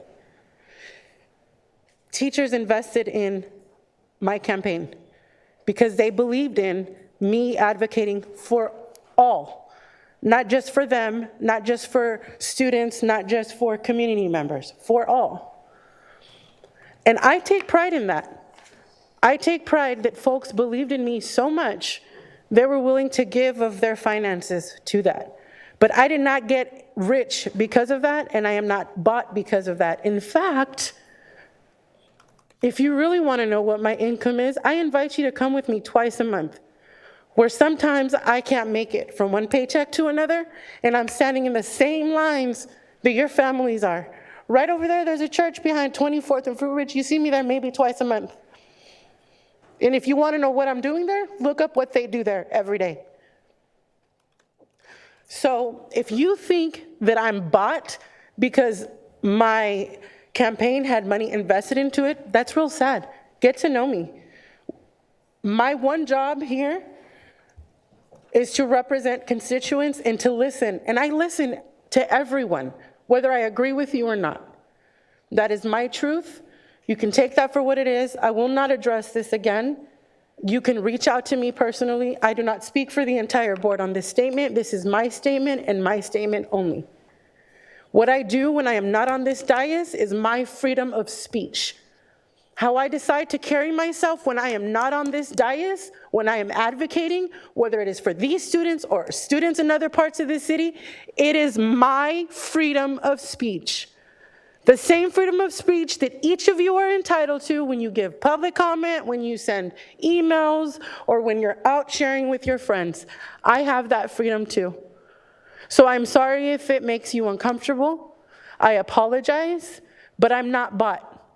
And if you want to carry that narrative, and if the media wants to carry that narrative, by all means, go for it.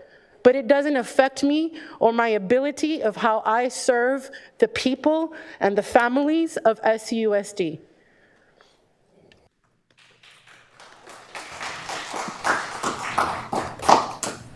Any other comment? Yeah, pretty much. I'm just making sure more information. Yes, we are. All right. Members saying. Thank you. I'm not sure. Sorry, I was sorry. It's all good. You just heard me. I just want to address the Cesar Chavez situation. Thank you. As we know, March 31st would be Cesar Chavez Day, and considering the allegations that have come out, I know that our district has put out a statement, and I'm grateful for that statement, but I just want to address the fact that we as a school district, I would say, and I'll speak for myself, not only greatly disappointed with the allegations, but want to encourage the truth-telling. It is Women's History Month. For us to be spending this month speaking about the truth-telling of Dolores Huerta and so many others is not only telling of the realities that folks face. For someone to come out 60 years later and talk about their trauma is deeply troubling. I understand that we have a school named after Cesar Chavez, and that's in Trustee Rhodes' area. And I just want to call out the fact that that is a community conversation that needs to happen. And we will hopefully have that conversation, because movements are not defined by any specific individual. We've all gone to school. We've all heard the great stories of the United Farm Workers and all the work that they did to uplift farm workers across the Central Valley, starting in Delano. And I don't think that should be lost on us in terms of the organizing and labor power that community put together and has created changes for every single person, and we all benefit from that. So disappointed to hear what we heard and learned, but hope to move forward in community and in collective discussion with our district and our parents and families to figure out what steps are next and appropriate for our families. So thank you. Thank you. Any others? Member Benjamin. Yeah, and I echo those sentiments as well. Kind of hard to swallow these allegations. But on another note, I want to say that I want to uplift the fact that on Saturday morning at Oak Ridge Elementary School, we'll be having a spelling bee. And so I want to invite you all out. We've seen two spellers today that got up and spoke, and it was dynamic, right?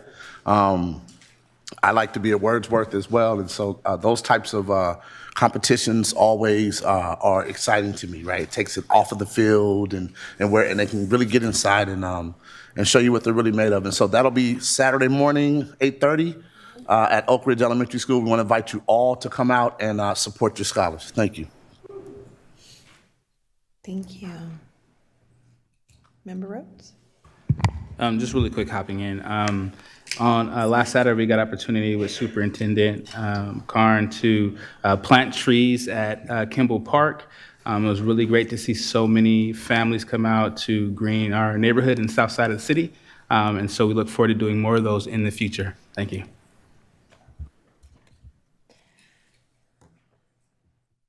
Moving on to 10.1, recognizing Trans Day of Visibility.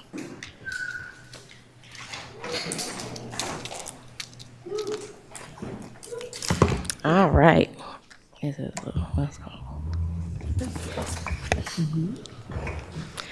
Good evening.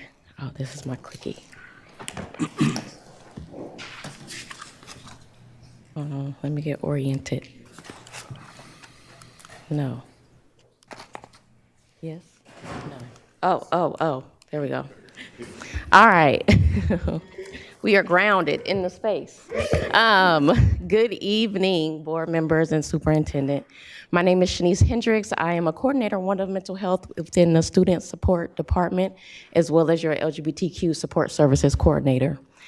We come to you tonight to celebrate Trans Day of Visibility.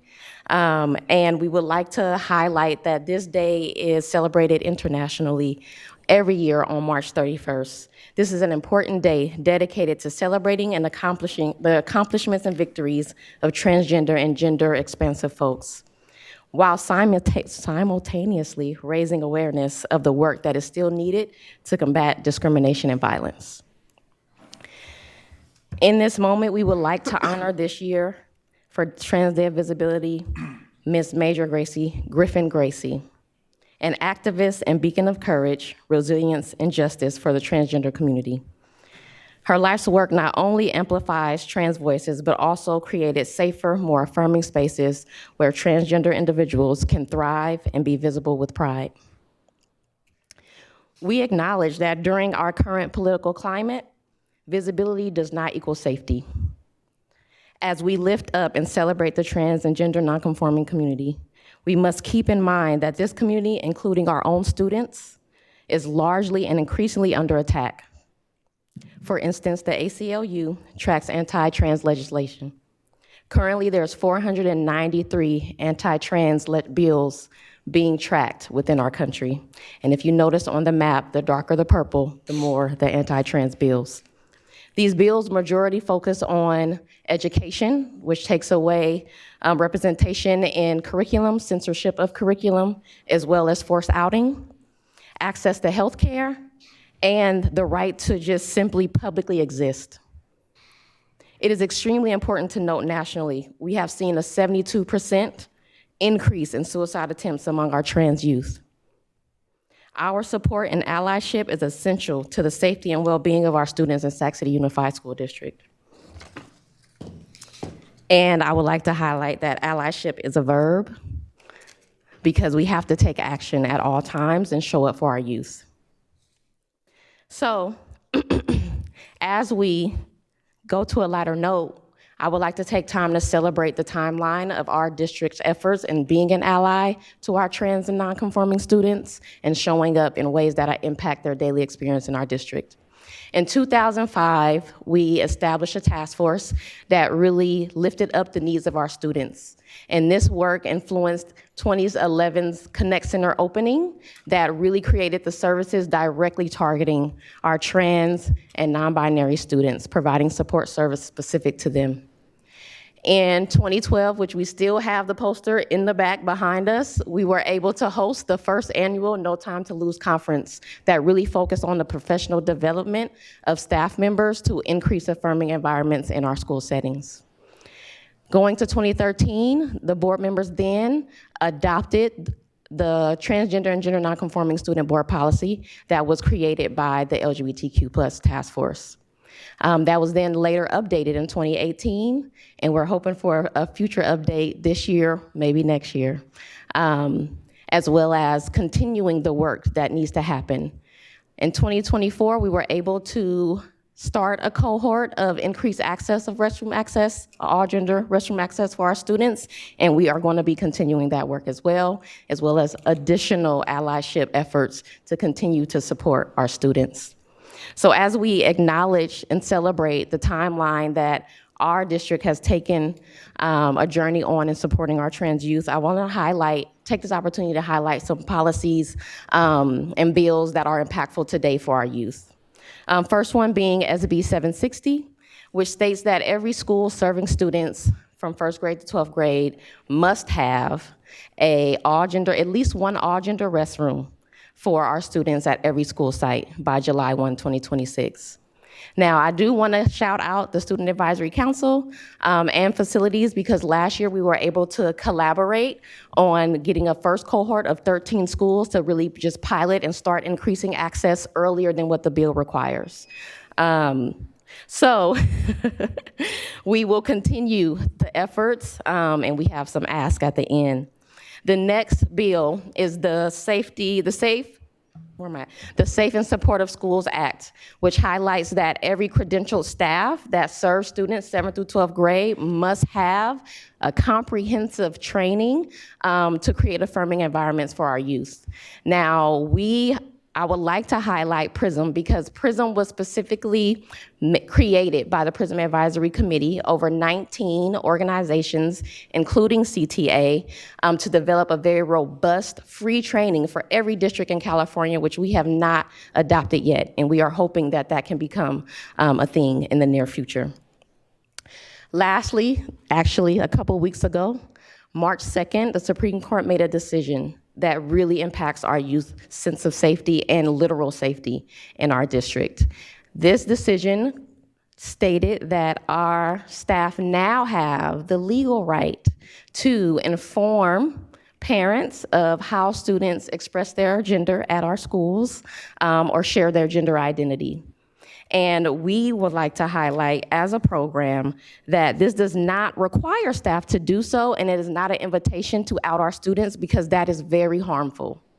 And if we are true advocates of what our LCAP Goal 3 is, we focus on fostering safety for our students, inclusion for our students, and the well-being of our students.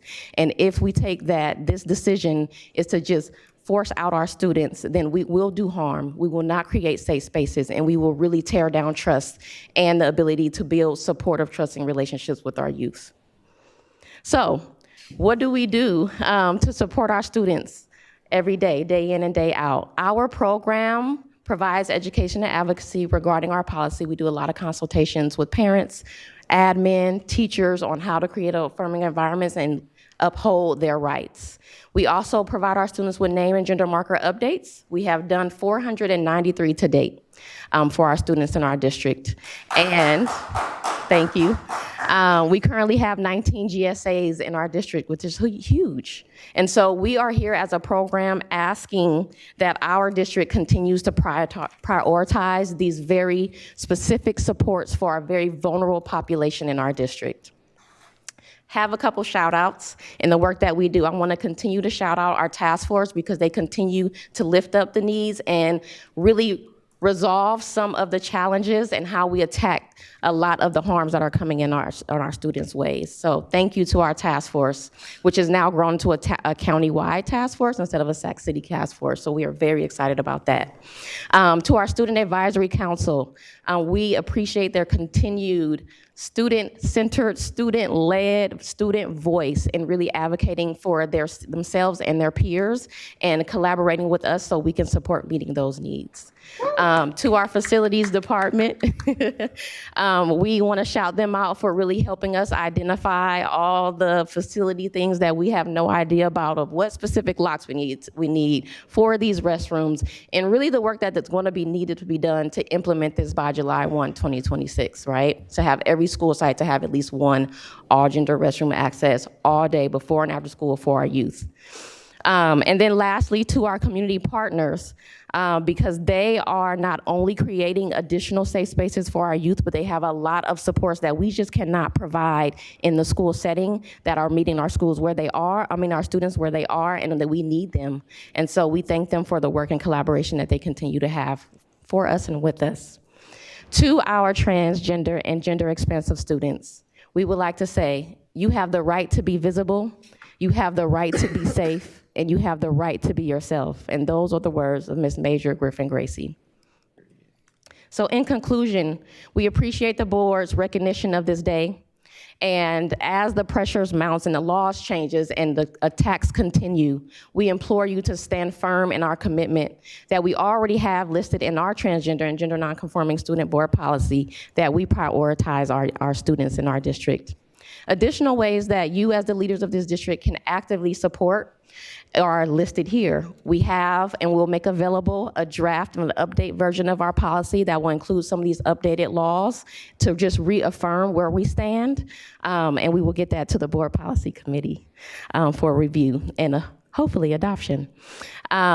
We ask that you continue to support facilities with doing the work to really get into our school sites, identifying those all gender restrooms that will need to have at least one on every school site by July 1 to be in compliance.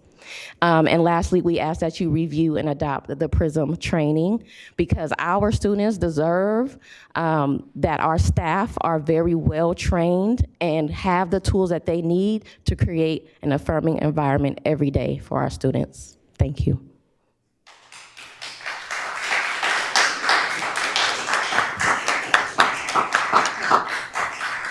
Do we have any public comment? We do. We have two speakers signed up on this topic, Romel Antoine and Casey Mantilla.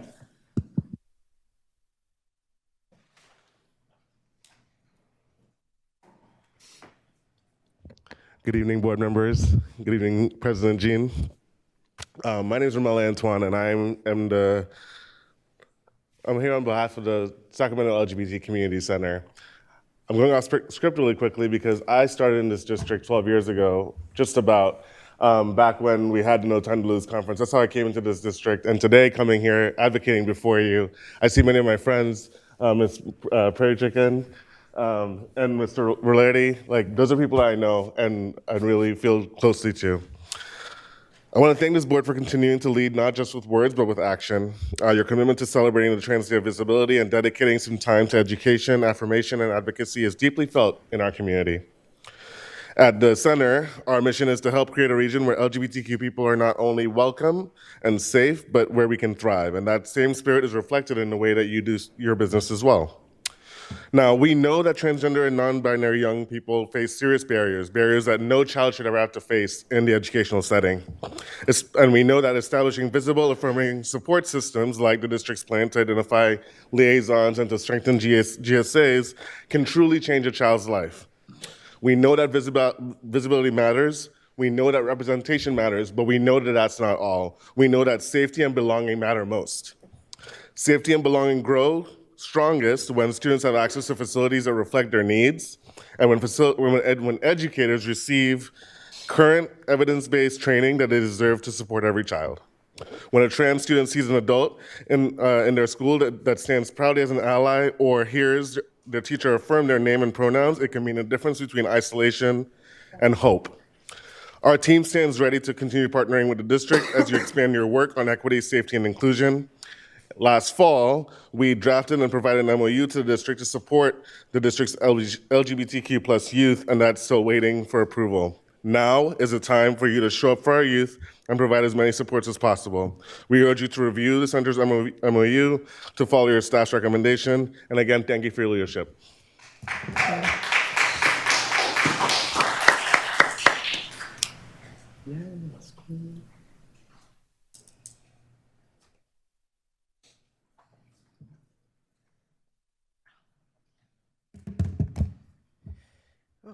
Good evening, board members. My name is Casey Mancia. My pronouns are she, her, and I'm a staff member at the Sacramento LGBT Center.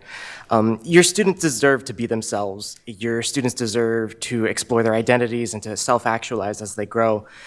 Observing Transgender Day of Visibility affirms the school district's goal of creating a school community that allows all students and families to be safe in this community.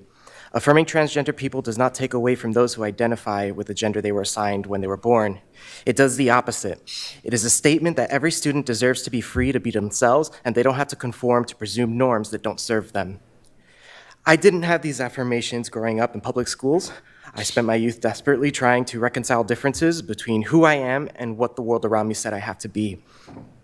I lived feeling like I was wrong and broken. This distanced me from my peers as a student, and I wasn't seen as a girl, and I felt alien among the boys. That was accompanied by the fear of being called into question should any aspect of my physicality, expression, mannerisms, anything stray from the label of boy or young man. Notably, this comes from the lens of a trans woman, but I speak on behalf of all my trans siblings, trans women, trans men, and trans non-binary people. You have the opportunity and responsibility to spare your students the agony I had growing up. You can do that by observing this holiday and by having staff learn about transgender students via the PRISM training. Accepting trans people for who we are frees us and cisgender people as well from the fears that bind us to preconceived notions of gender and reminds us all to more truthfully be ourselves. I urge you to make the statement that all your students and their families can be themselves by recognizing Trans Day visibility. Thank you for the time. Thank you.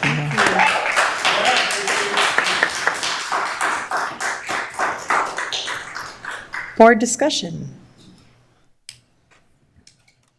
Member Ibarra. I appreciate this update so much. And I also appreciate the shout out you gave to the Student Advisory Council. There was so much concern around the bill that you quoted earlier.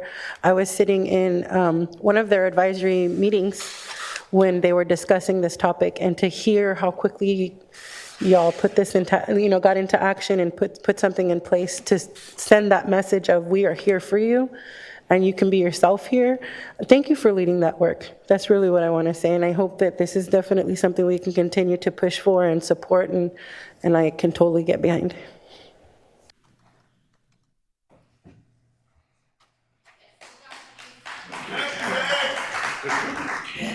Member Kayada?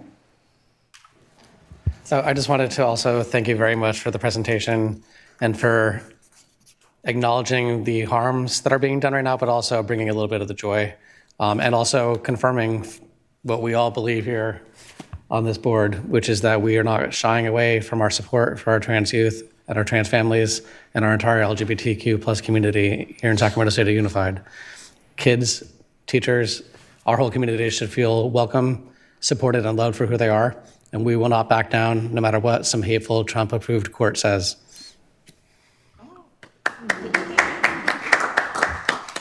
Member Singh. I can say I echo these sentiments. I can make it quick, but I do want to acknowledge the support of the LGBTQ Center for their work.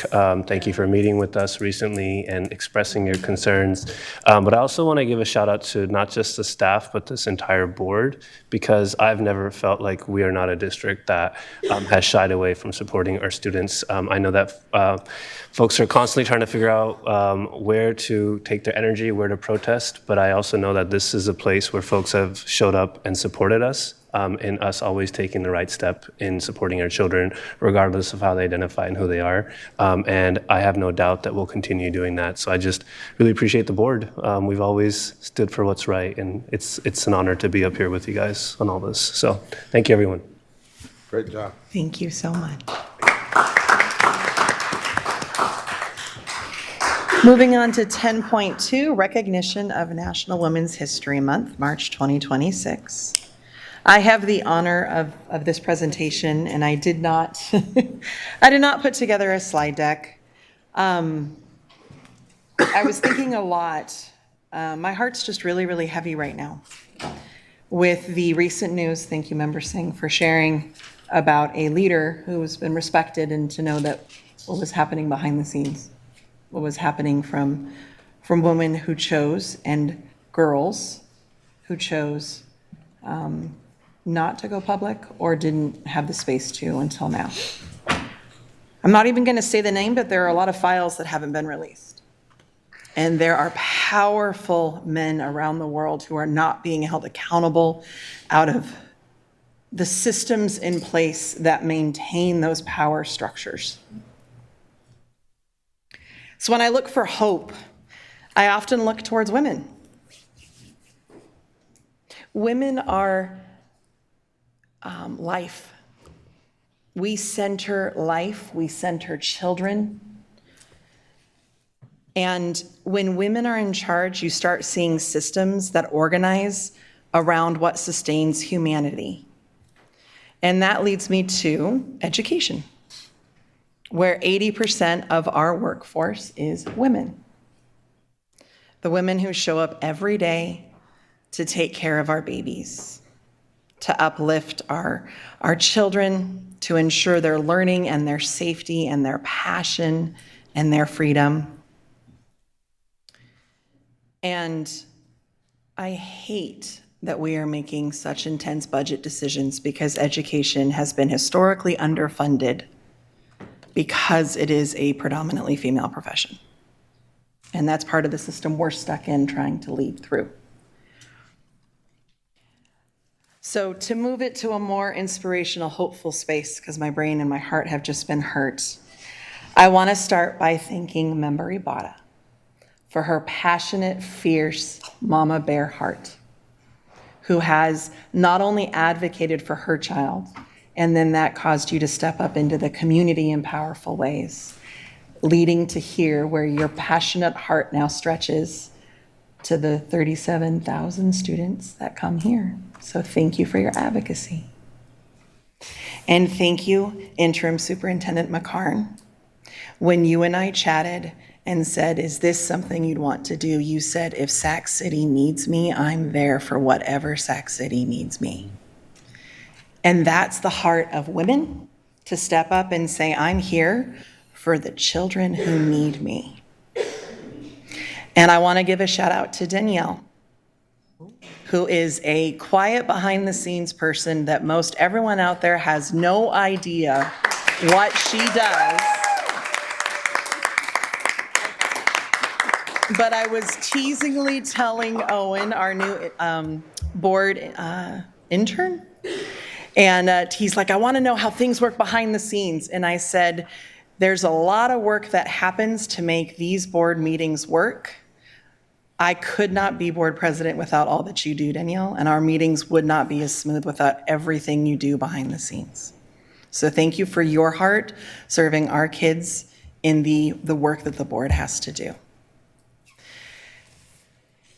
And I want to give a shout out to our labor leaders where we have female presidents and our many site administrators that are female.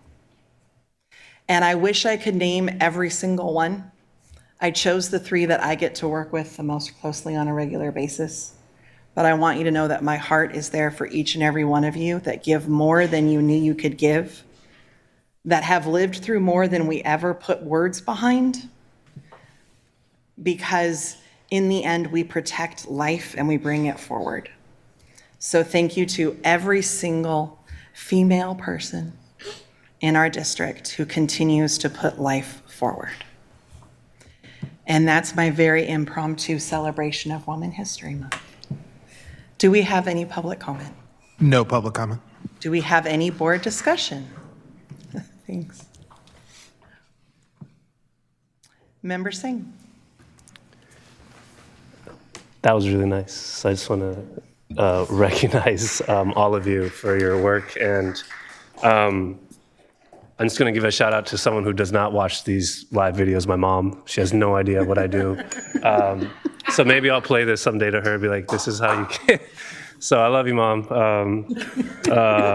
Another person who doesn't watch my videos is my wife, so I love you too. And I really just want to be, just for a second, just say that it is such, next month will be, my son will be 2 years old. And I cannot begin to describe the admiration and love, and I'm just in awe of women. I'll be vulnerable and say, I don't know how y'all do it, but there's a lot that you carry, and we don't see it as men often. We tend to overlook it or hide behind our random vulnerabilities, but really appreciate that we have a leadership team, not just you all, we have staff. There's all women over here.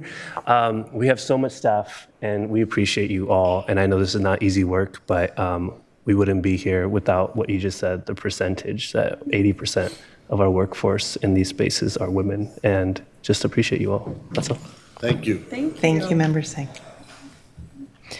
All right, moving on to 10.3, Homeless Education Services Program Update. Welcome.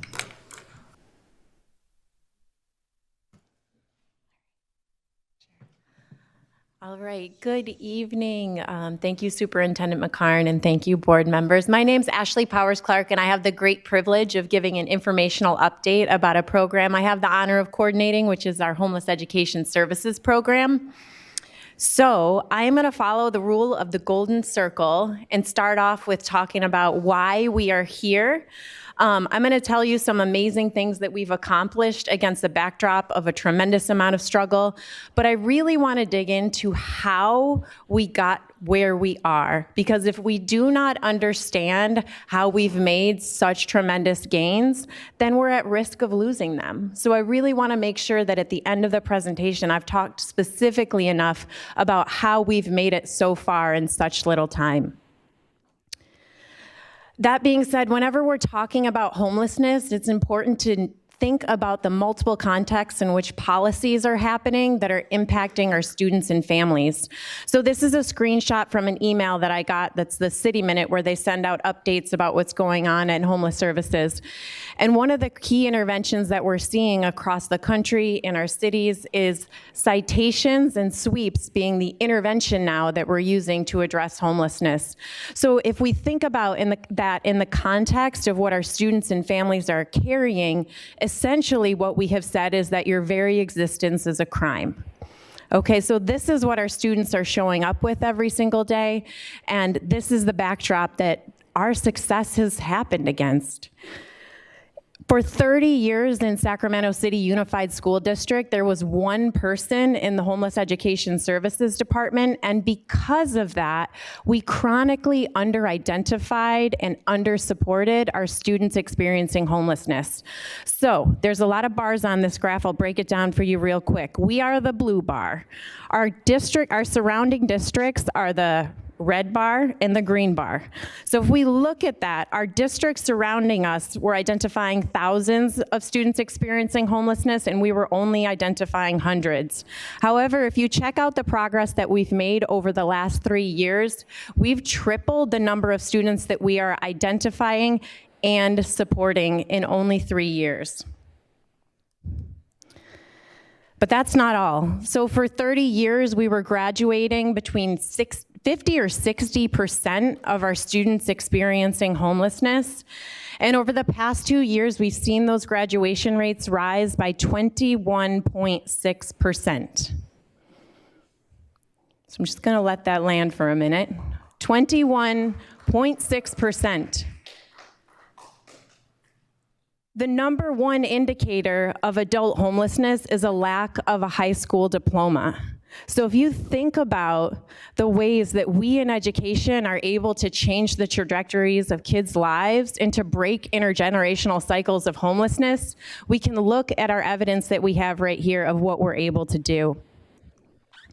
Now, I had an idea that this was a very good improvement, so I looked at every single homeless education program in the entire state of California, and out of a cohort of 57 districts that were similar to ours, meaning that had about 2,000 in their graduation rate, we had the highest growth of any district in the state across that 2-year period.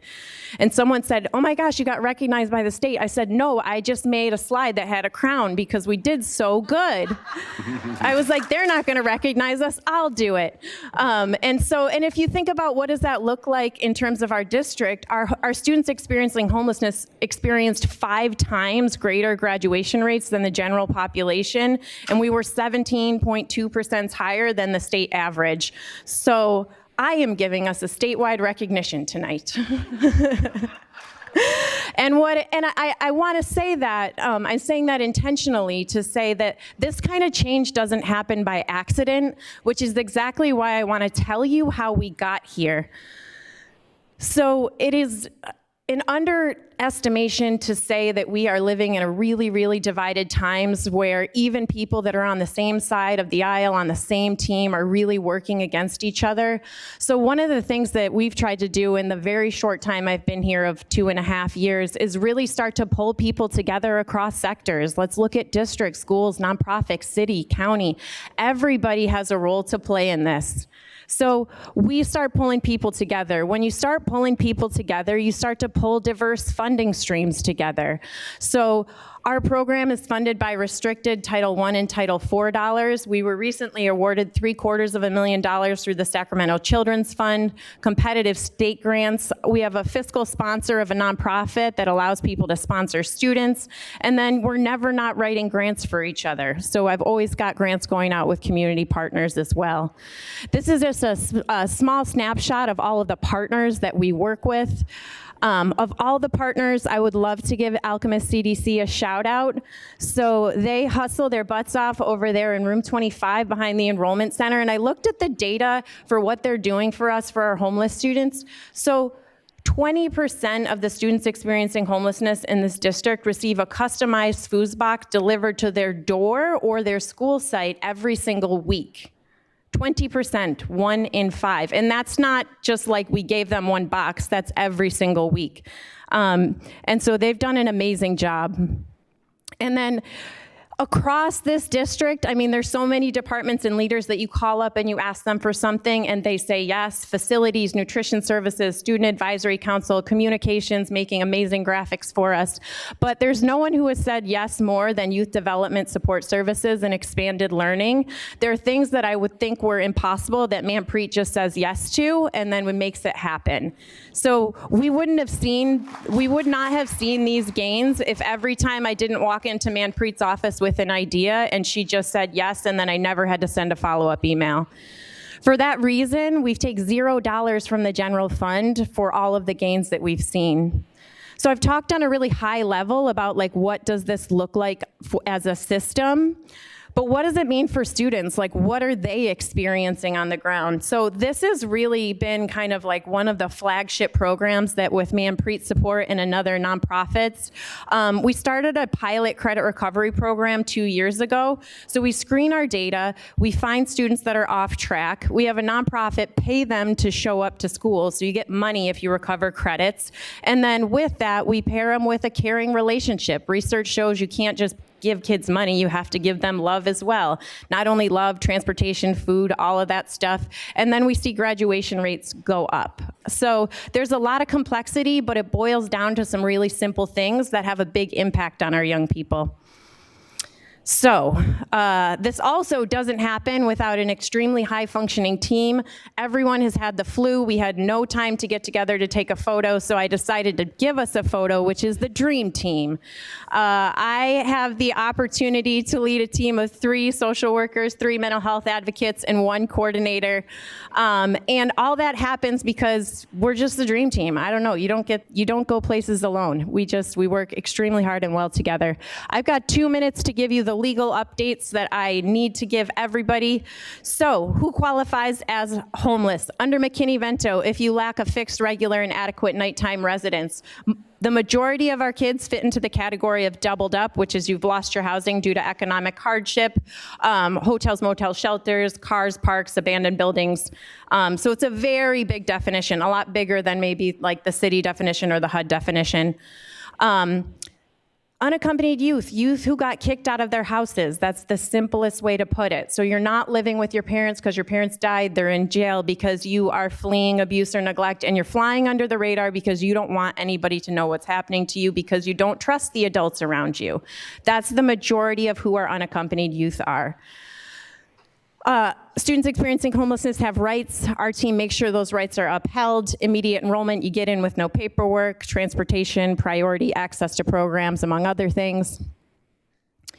And our future is bright. So our Sacramento Children's Fund grant is going to be supporting youth leadership development at Burbank and Hiram. And one of the areas where we really do need to do better is identifying unaccompanied youth. So this grant is really going to focus on working with young people themselves. So how do we build support systems where you actually feel like you can trust the adults around you? How is it that we can build support that's going to work? Because right now we need to do a better job making our schools safe.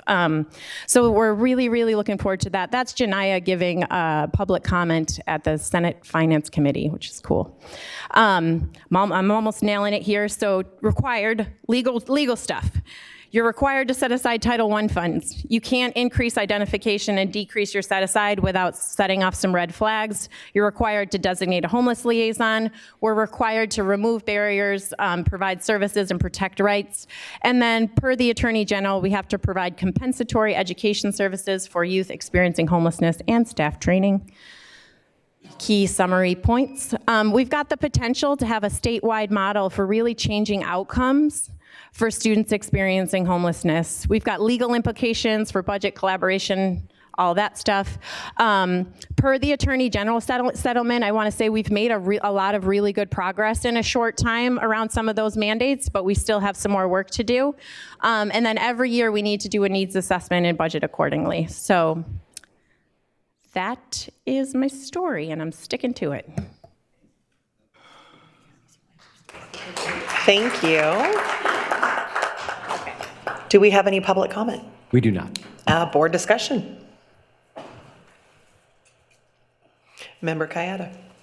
Well, of course, thank you for the presentation and other presentations you've been involved with that really show us the value of the work and that you are, I'm not going to claim credit for this, not just following the letter of the law here, you're following the spirit of it, and you are truly seeing these students and their needs, bringing them out of the shadows and getting them the support they need. Testament to it is getting that Children's Fund grant. You didn't mention, the city was actually talking about not giving it to us, and you rallied and you were there. And you were there late into the night, and I sat there watching it from home, and you were sitting in a relatively uncomfortable chair, fighting for our youth. And you put together such a great grant proposal that you outcompeted a lot of other very great nonprofits as well, because we're already doing the work, and we have the capacity to do better work. And you proved that to the city, and to me, I will say. So thank you for all your work. Thank you for seeing our students, and thank you for fighting. Thank you. Member Singh. I also want to say thank you. I remember reading these stats. I think Member Rhodes and I were at Howard Johnson High School for a ribbon cutting ceremony, and I read out these stats that kind of stuck with me. So it was something about high school dropouts are 3.5 times more likely to be arrested, 8 times more likely to be incarcerated, and 10 percentage points increase in graduations can reduce murder or assault rates by roughly 20%. And 70% of everyone in state prison does not have a high school diploma. So the simple way to seeing this is we are creating a safer society through this. We are creating a more functioning society where folks are able to support themselves, live fulfilled lives. And also, we as a district are responsible for creating the stewards of the future. And not giving them the proper education would be a failure on our part. And those percentage points that you showed are amazing. Yeah. I was not expecting a 22% jump. That's close to just the average graduation rate in California anyways, right? So I just appreciate your work. I appreciate you showcasing how your department has understood the budgeting and has used the funds in a way that clearly showcases how you are able to use restricted funds, and you're obligated to do that. And I would have no questions on that because you're doing exactly what you're supposed to be doing. So we just appreciate your work. So thank you. Thank you. Member Yabata. I won't repeat what they just said, but I do agree with them. I do also just want to add that this is such a vital part of what we do here in SCUSD. And as I was organizing, and I was a parent organizer before taking on this role, I connected many families to our student support centers that were then able to get the services provided that you just mentioned in here. And even some family of mine who experienced being in-house for some time. So the work that you all are doing is continuing to grow. But what I take pride in is that I am part of a district that my kids go to that are so responsive to the needs of our unhoused. And I think that we saw this presentation, but I just want to call that out. Like, the responsiveness to it is phenomenal. Continue what you're doing. Thank you for the hard work, because I know it's been a lot of different challenges going on in our district because of all of the construction and stuff going on, and I know that that shifted some of the work that you guys are doing as well. So thank you for all of your work and for this great update presentation. The last thing I'll share, as a lifelong educator, so often we end up in the system that we're in, and it feels so hard to know how to disrupt it and to break through the things that are in the way, the barriers. So thank you for the way you're doing it and what you've succeeded in doing. And it's incredible how when we do that, we see the changes immediately. And we know that while it's exciting for us to have that number, what's more exciting is that those kiddos have a brighter, bigger future. So thank you so much for the work that you're doing. Thanks. I think that's it. You're done. Thank you so much. Moving on to 10.4, recommendation for approval, humanities courses of study and adoption of ethnic studies instructional materials.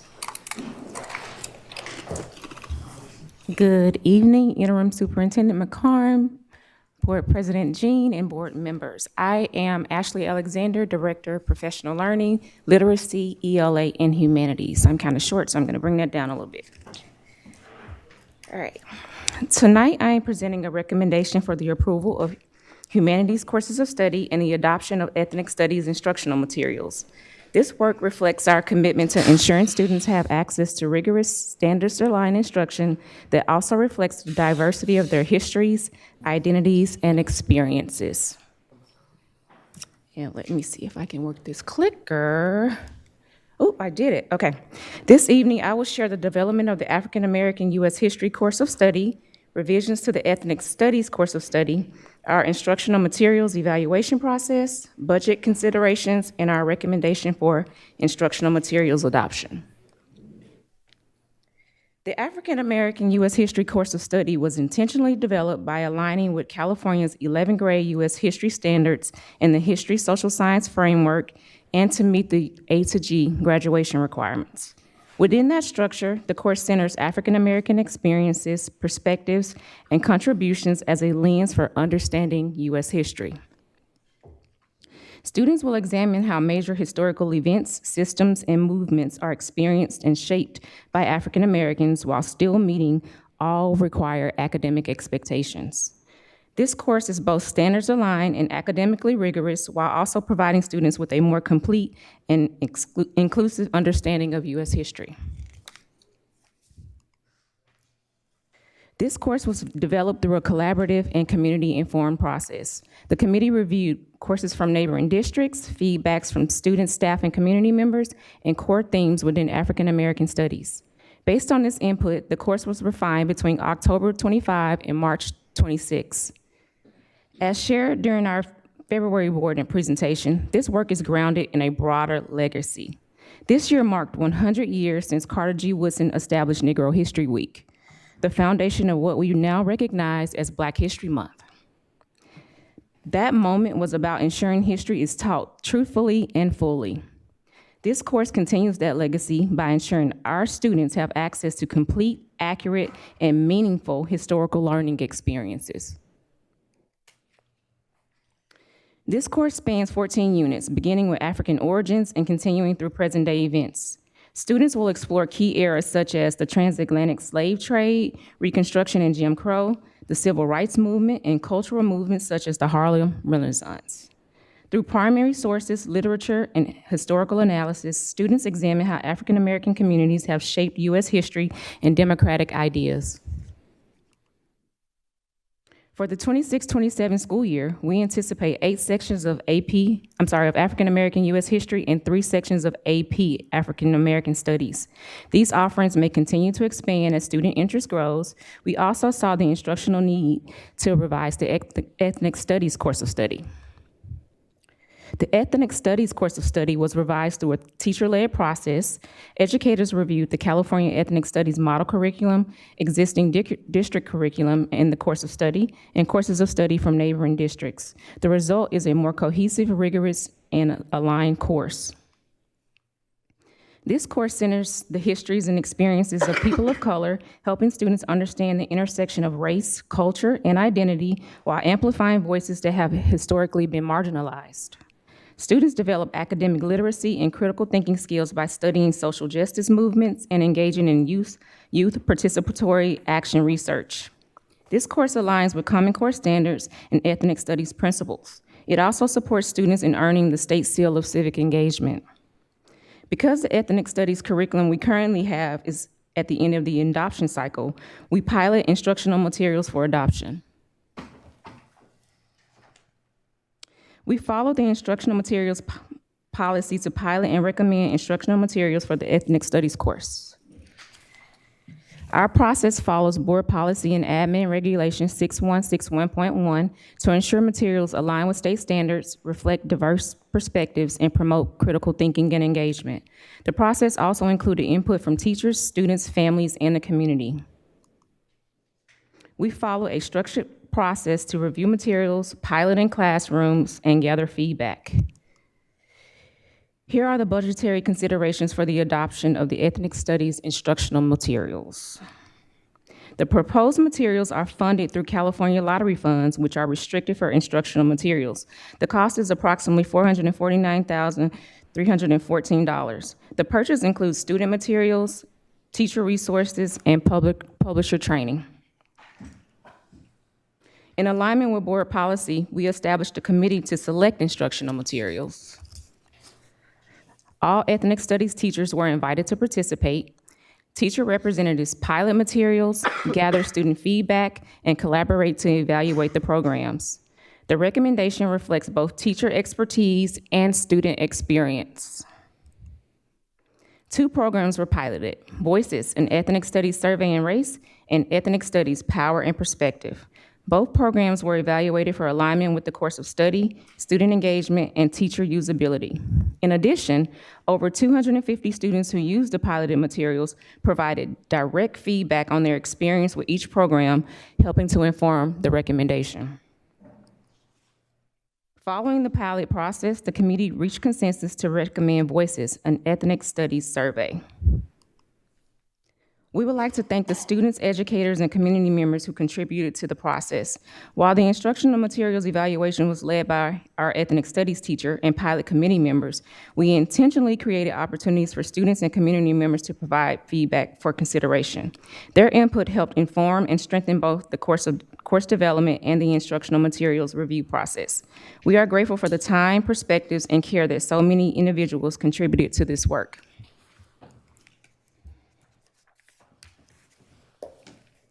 As I conclude, this work represents an important step in expanding access to rigorous and culturally relevant humanities courses for our students. These courses are grounded in California history, social science standards and frameworks, and strengthen students' critical thinking, academic literacy, and civic engagement. For our students, this means access to more inclusive and representative history, opportunities to deepen their analysis and voice, and preparation for meaningful participation in their communities as informed and engaged citizens. This evening, we are requesting approval of the African American U.S. History course of study, the revised Ethnic Studies course of study, and the adoption of the recommended instructional materials. Together, these actions support a more inclusive, rigorous, and engaging learning experience for all students. Thank you, and I welcome your questions. Thank you so much. Do we have any public comment? We do not. Any board discussion? Member Rhodes. No, this is just very exciting, and I will motion to approve when it's appropriate. Let's go. Member Ibarra. This is so exciting.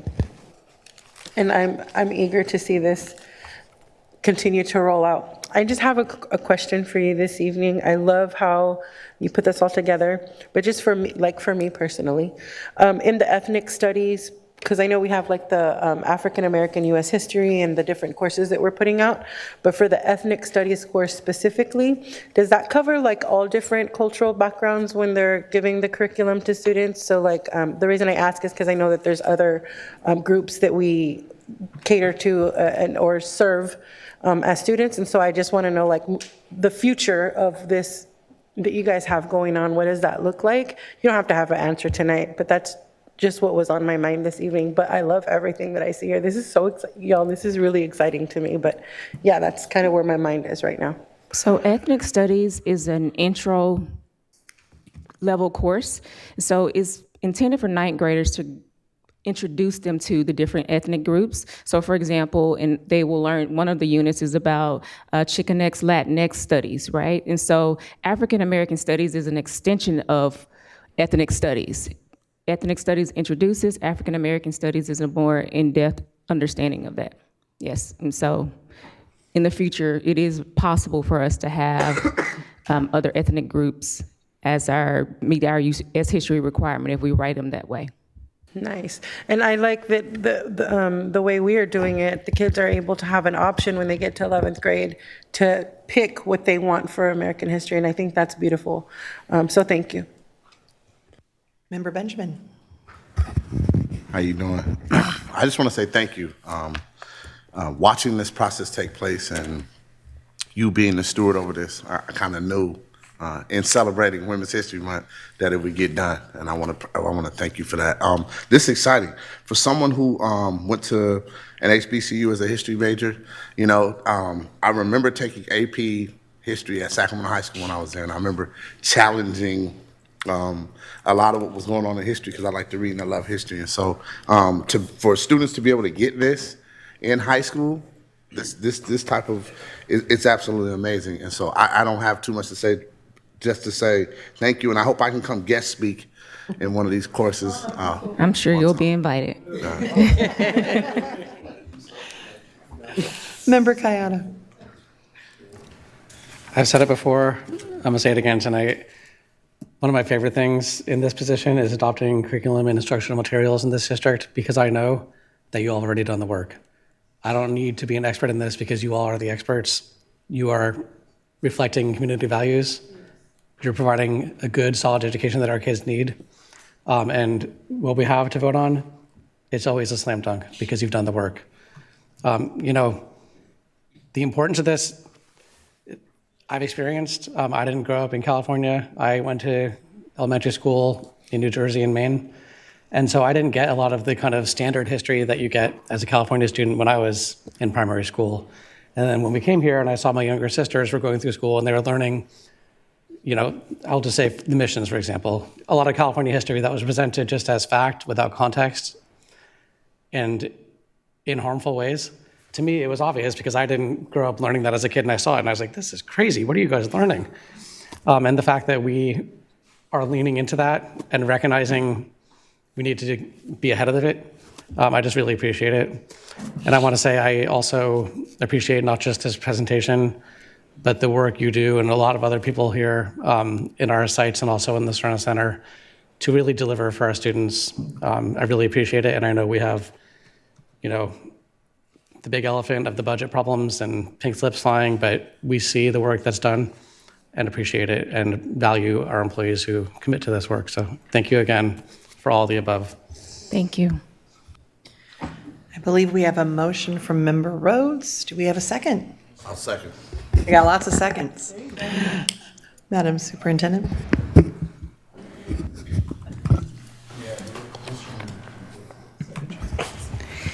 Okay, Member Jean?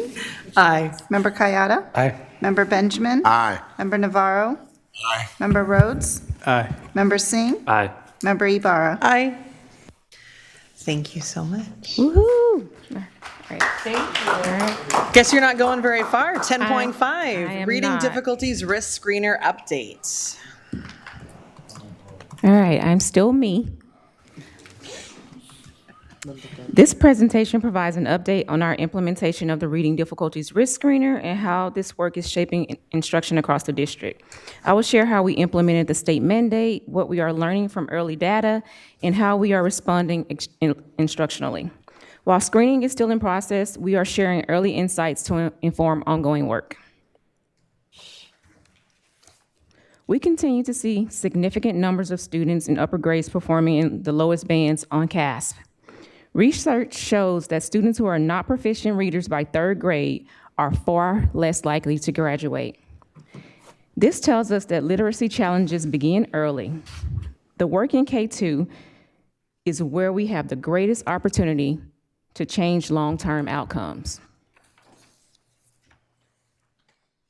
The Reading Difficulties Risk Screener, or RDRS as we call it, is now required annually for all K2 students. SCUSD selected DIBBLES, a brief one-on-one assessment focused on early literacy skills as our screening tool. One-on-one assessment, that's really important. The purpose of the screener is early action. It helps us identify students who may be at risk, respond quickly with targeted support, and monitor the effectiveness of that support over time. It is important to note that this assessment is not diagnostic. It can not diagnose dyslexia, qualify students for special education or a 504 plan, or be used for high-stakes decisions. It is a screening tool designed to signal when additional support may be needed. While there are limits, the screener aligns with IDEA requirements. It can inform decisions about further evaluation, but cannot delay the child find process. If a disability is suspected, evaluation must proceed without delay. The state requires districts to screen all K2 students, provide aligned supports, monitor progress, and notify families. This also requires a comprehensive system of evidence-based instruction and intervention. The ELA team trains staff to administer the screener to more than 7,000 students so far. This included teacher modules, 6 hours of training for reading intervention teachers, and administrator training.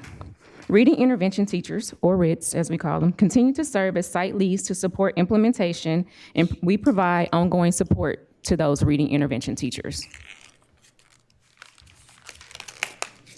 The assessments were given over a 4-week period. The ELA team conducted site visits, held office hours, and maintained ongoing communication with the reading intervention teachers. The ELA team continues to support both reading intervention teachers and site administrators to keep families informed of their students' progress in reading. The team also provided an additional 2-hour in-person training opportunity for teachers in preparation for the middle of the year testing window. Data is available in real time. We are using it not just for compliance, but to inform instruction, guide intervention, and support decision-making across departments. All Case 2 students were assessed unless families opted out. Adjustments were made for newcomers, and some students with IEPs were exempted with parental consent. This first data set shows the number of students screened across kindergarten through 2nd grade. For 1st and 2nd grade, this reflects the beginning of the year screening window, which was August through September. For kindergarten, this represents the current middle of the year window, which remains open through March 20th. So the data is still in progress. For students in 1st and 2nd grade who were screened at the beginning of the year, the middle of the year window, which is happening right now, is being used to meet the progress monitoring requirement for those identified as at risk for reading difficulties. At this point, you can see that just over half of all 1st and 2nd grade students have been progress monitored during this window.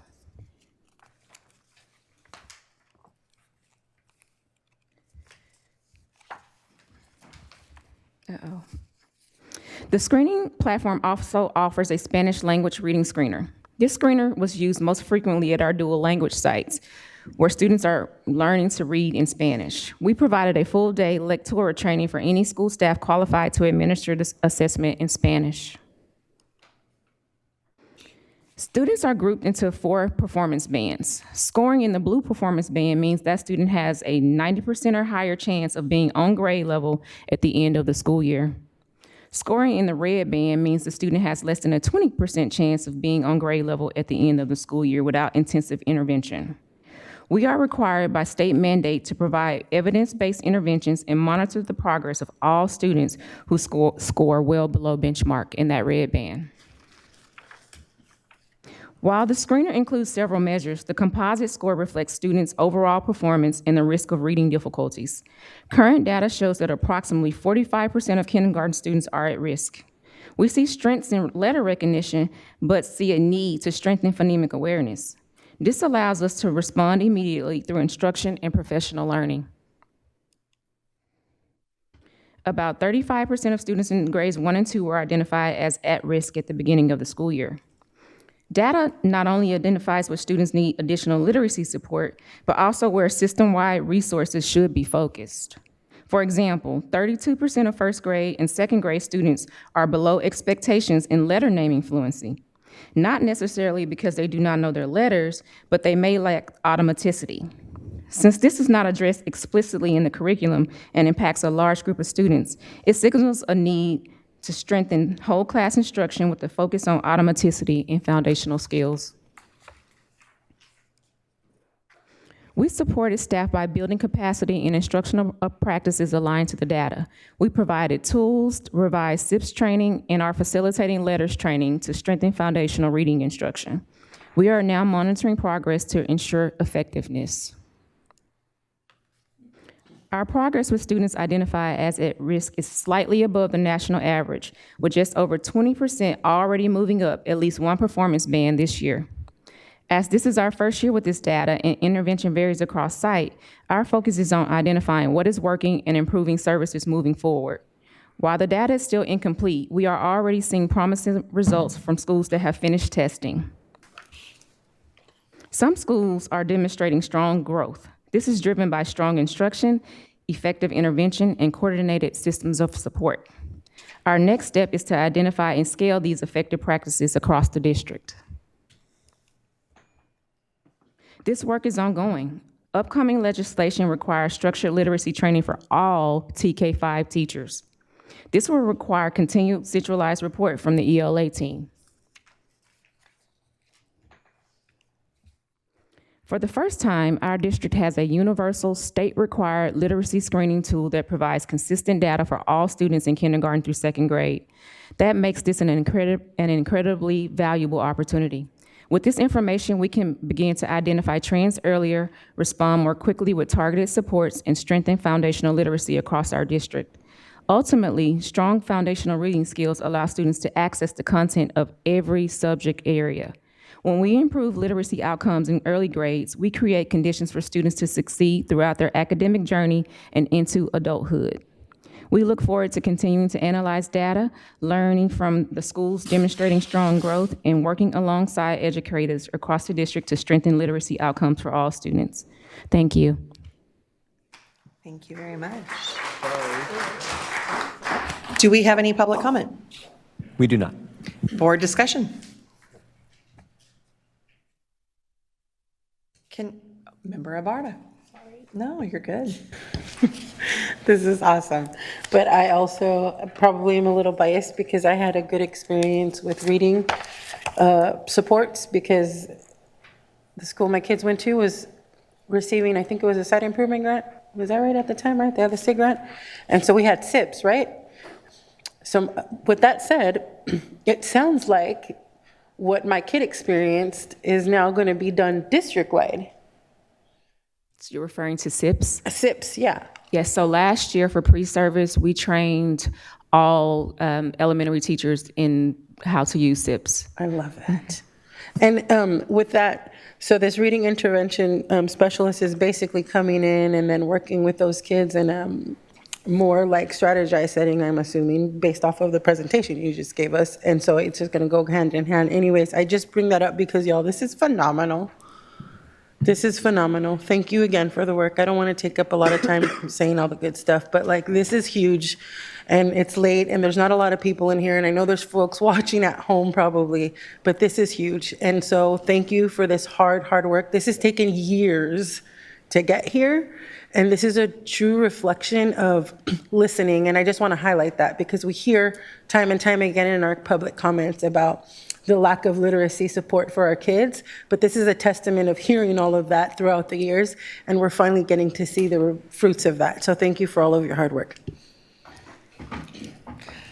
Can we go back to slide 15, the kinder screening results?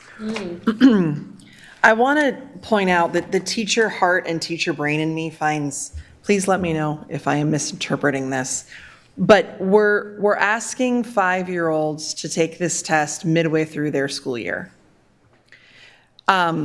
And one of the questions that teachers often have is we're holding them to what standard based on what knowledge that they're supposed to have at what age, and is this developmentally appropriate?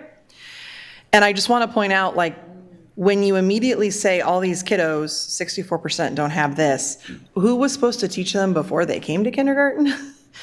I mean, in the sense of like, what knowledge are they meant to have? What are we expecting them to arrive with so that we're able to teach?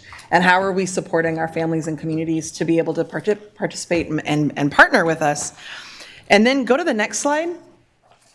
Every single number is so much lower or larger in the appropriate way. Our teachers are magic. Just want to point that out. Our teachers are magic. The success numbers are going up, and the numbers that students aren't doing as well are going down. Our education system does work. Just want to celebrate that. Unless I misinterpreted anything. No, so you were asked, did you ask about the kindergarten composite score, 45% at the middle of the year? Yeah, I didn't necessarily ask. Okay. I was just commenting. But if you have anything you'd love to add, feel free. Well, we opted to screen kindergartners in the middle of the year so they could have some instruction prior to taking the screener. Brilliant. And the DIBBLS, the screener that we're using, is an evidence-based screener. It is not just in California, it is used across the nation. And so according to DIBBLS, it is developmentally appropriate for kinders. Yeah. And again, it's the teacher in me kind of goes, great, and who's deciding that? Like, how did we get hit hard with this idea that students aren't measuring up, and then we don't always ask, where did that measure come from? So I just want to celebrate, really more importantly, slide 16, where we're celebrating the magic that's happening through the work of our teachers and our staff, and that these screening results demonstrate that their hard work is paying off. So absolutely, we're definitely seeing some gains. Yeah, it's fantastic. Any other comments, questions? Thank you so much. All right, thank you.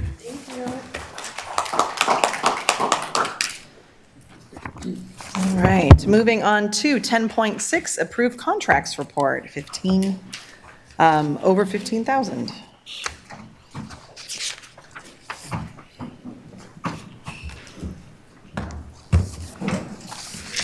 Good evening, President Jean, Interim Superintendent McCarn, and Governing Board. This is the presentation of all of contracts over 15,000. Are there any questions on any of the items? I didn't get anything in advance, so wanted to check in. All right, we'll start with, is there any public comment? We do not have any. Board, do we have any questions, comments, or discussion on this list? Again, this one's been moved off of consent agenda just to give us time and space to talk things out. So is there anything we're wanting to chat about? All right, I don't think we have any questions this month. Thank you so much. All right, moving on to, sorry, we have to approve it, right? There's still action we have to take. Okay, I will entertain a motion. Thank you. Do we have a second? Thank you, and our vote.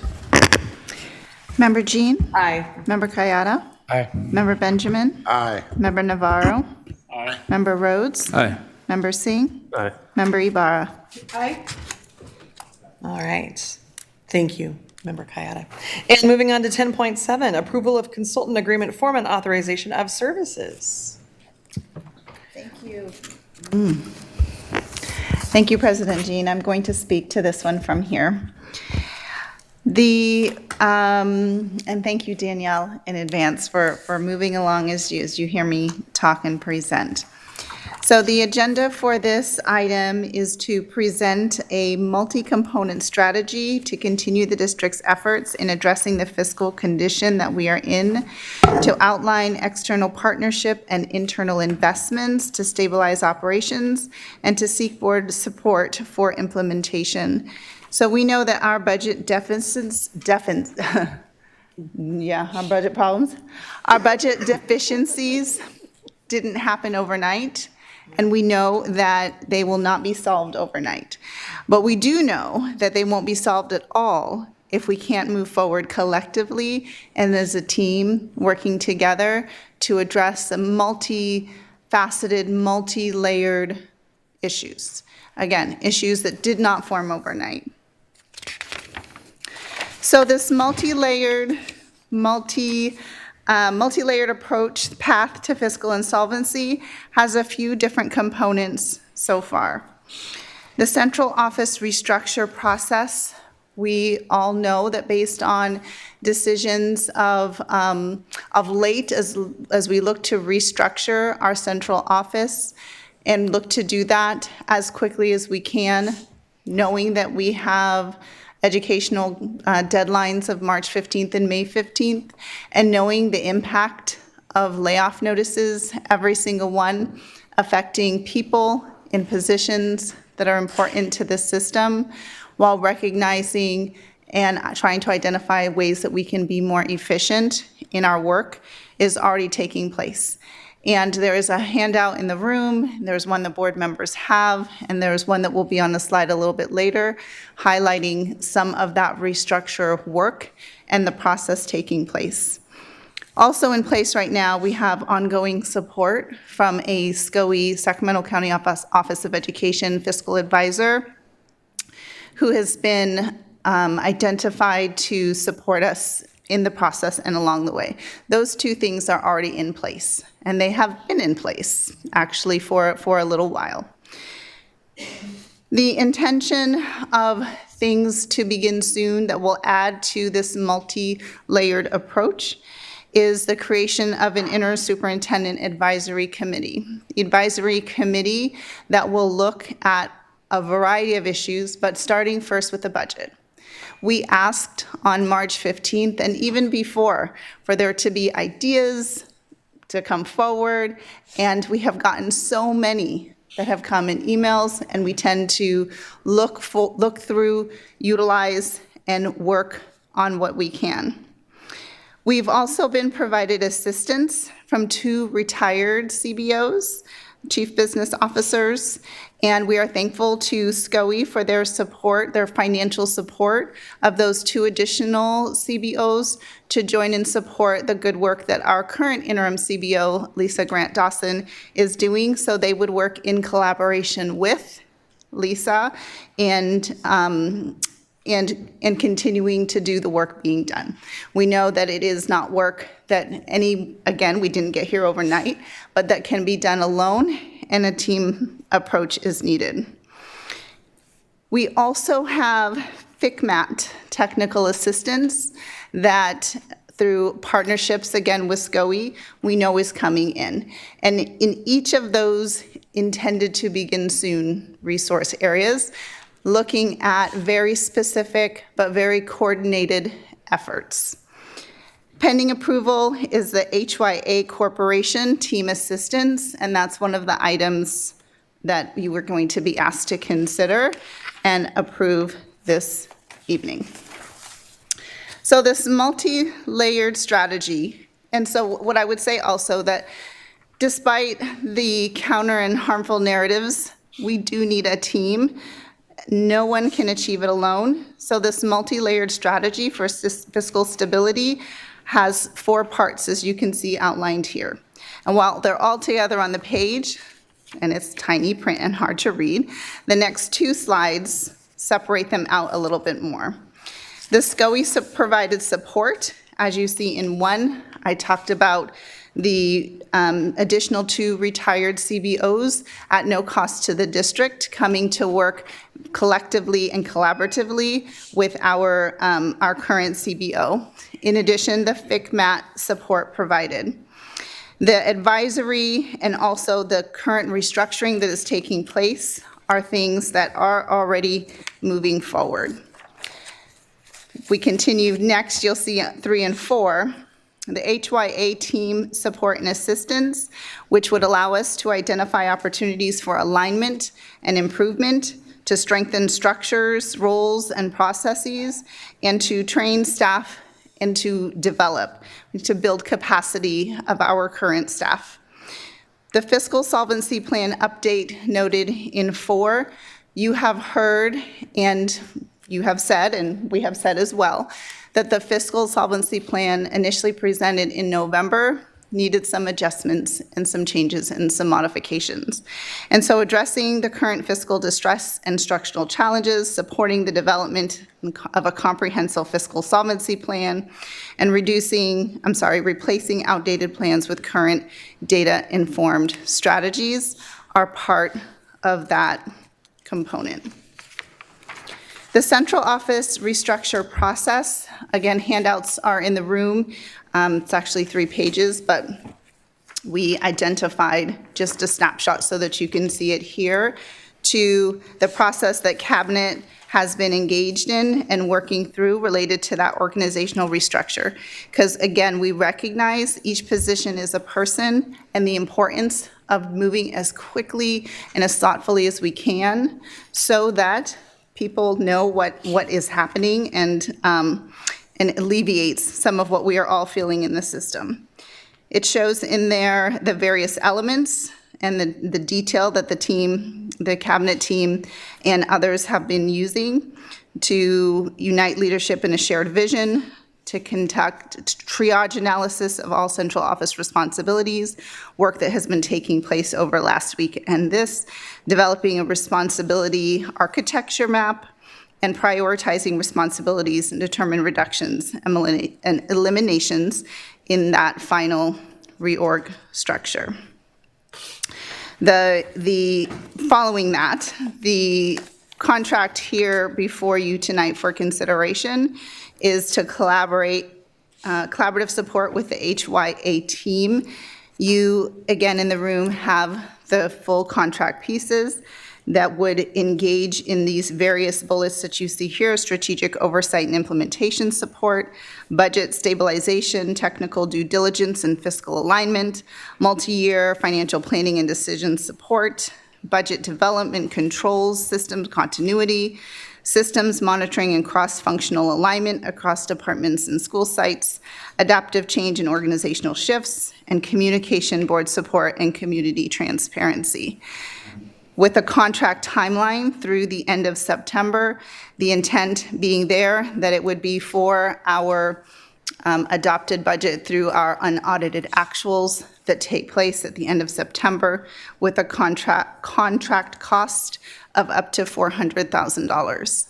This would not be to replace any of the components that we have now. It would be to work in collaboration with. So working in collaboration with our current team, working in collaboration with those additional supports that I just shared, and working to pull all of those parts and pieces together. We're told to move forward differently, and while we're trying, despite continued obstacles, internal and external, that is what we as a district and a team are trying to do. We understand that engaging in the same behavior produces the same results, and we take the fiscal situation very seriously. So with that, staff recommends approval of the contract with HYA. We also recommend unfreezing the CBOO, in our case, position, so the district can start recruitment and hiring. We are thankful for our interim CBOO coming in to help and support, but we know as an interim role, that was intended to help us bridge and help us work with what we had in place and prepare for the next. So we need to be preparing for the next. We need all of those components working together. We need our current, as I already said, our current CBO working with the additional CBOs offered through SCOE with the additional pieces because we need help helping ourselves. So I do just also want to say that please know that as with all expenditures, SCOE and the fiscal advisor has the ability to rescind this if you decide to approve. Just so there's clarity on that. That's it. Thank you so much. Do we have any public comment? We do. We have 2 speakers on this topic, Carl Pinkston, followed by Terrence Gladney.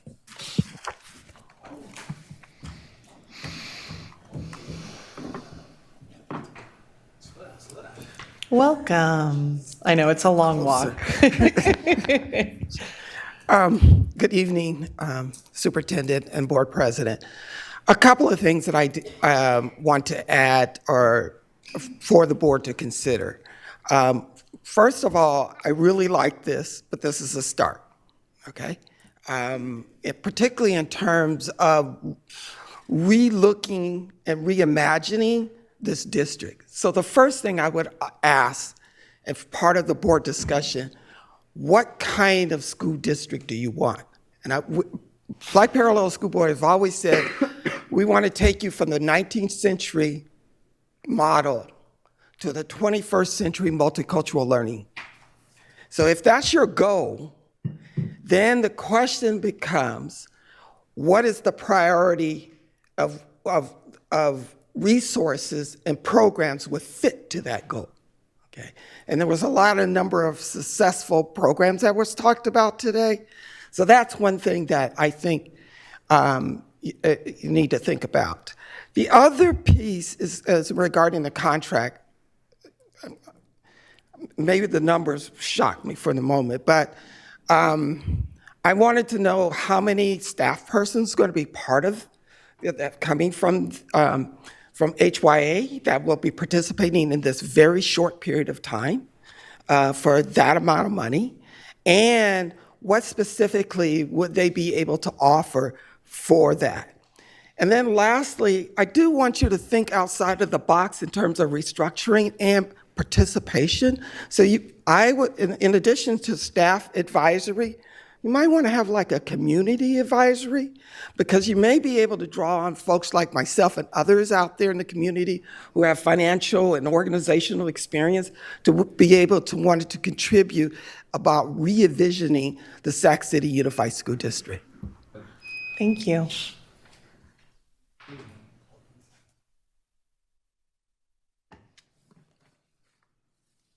Hello again. Earlier this afternoon, I was with some of my scholars I work with at Pony Express, and one of the things I had them do was weeding in the garden area. It's great for their hands to be involved in everything else, but with young people, especially with them today, the boys I had and the energy level they were at, they were kind of like pulling the tops off the weeds, right? So aesthetically, it looks better. But I know that I have to go back in, I have to get to the root of the weeds, right? That's kind of what this feels like. We've already sort of like sliced the top off of the district and pink slipped, but now we have to get to the roots and we have a little bit less to grab. So while this process looks great, I think that it's a little bit out of place, and it's going to be a lot harder to execute some of these things with the amount of talent that we need to do things right by our students, knowing that we've already had an exodus of people already, and some of the harm has already been done. The other concern that I have is that where we are right now in the process, sort of like the preliminary stages, you guys have entrusted a lot of the same leadership that helped, in addition to you guys, get us in this place, figure out how to right-size the district. So I know what happens when I allow my scholars to sort of self-grade. Sometimes they're a little bit easier on themselves, or even if we do peer grading, we know that they're a little bit easier than they otherwise would be. So it is necessary to have an external set of eyes, which we have in this prospective process, but it's after we've already sort of decided that everyone sort of gets the same grade. So I think that we're in a dangerous point, but to Carl's point, if we are going to lean to those outside forces to rebuild, then that's a great opportunity. But I'm just concerned with what we have to rebuild with at this point, because we sort of put the cart before the horse. So I pray and I hope that, we get to where we need to be. But I think that that's a shared community concern. So we'll see where we land. Thank you.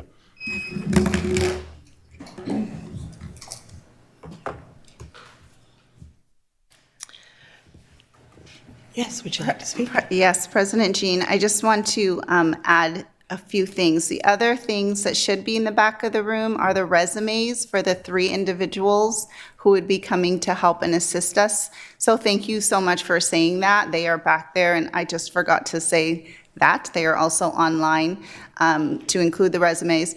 And the Interim Superintendent's Advisory Committee is not just staff, it is, and so thank you for asking that too.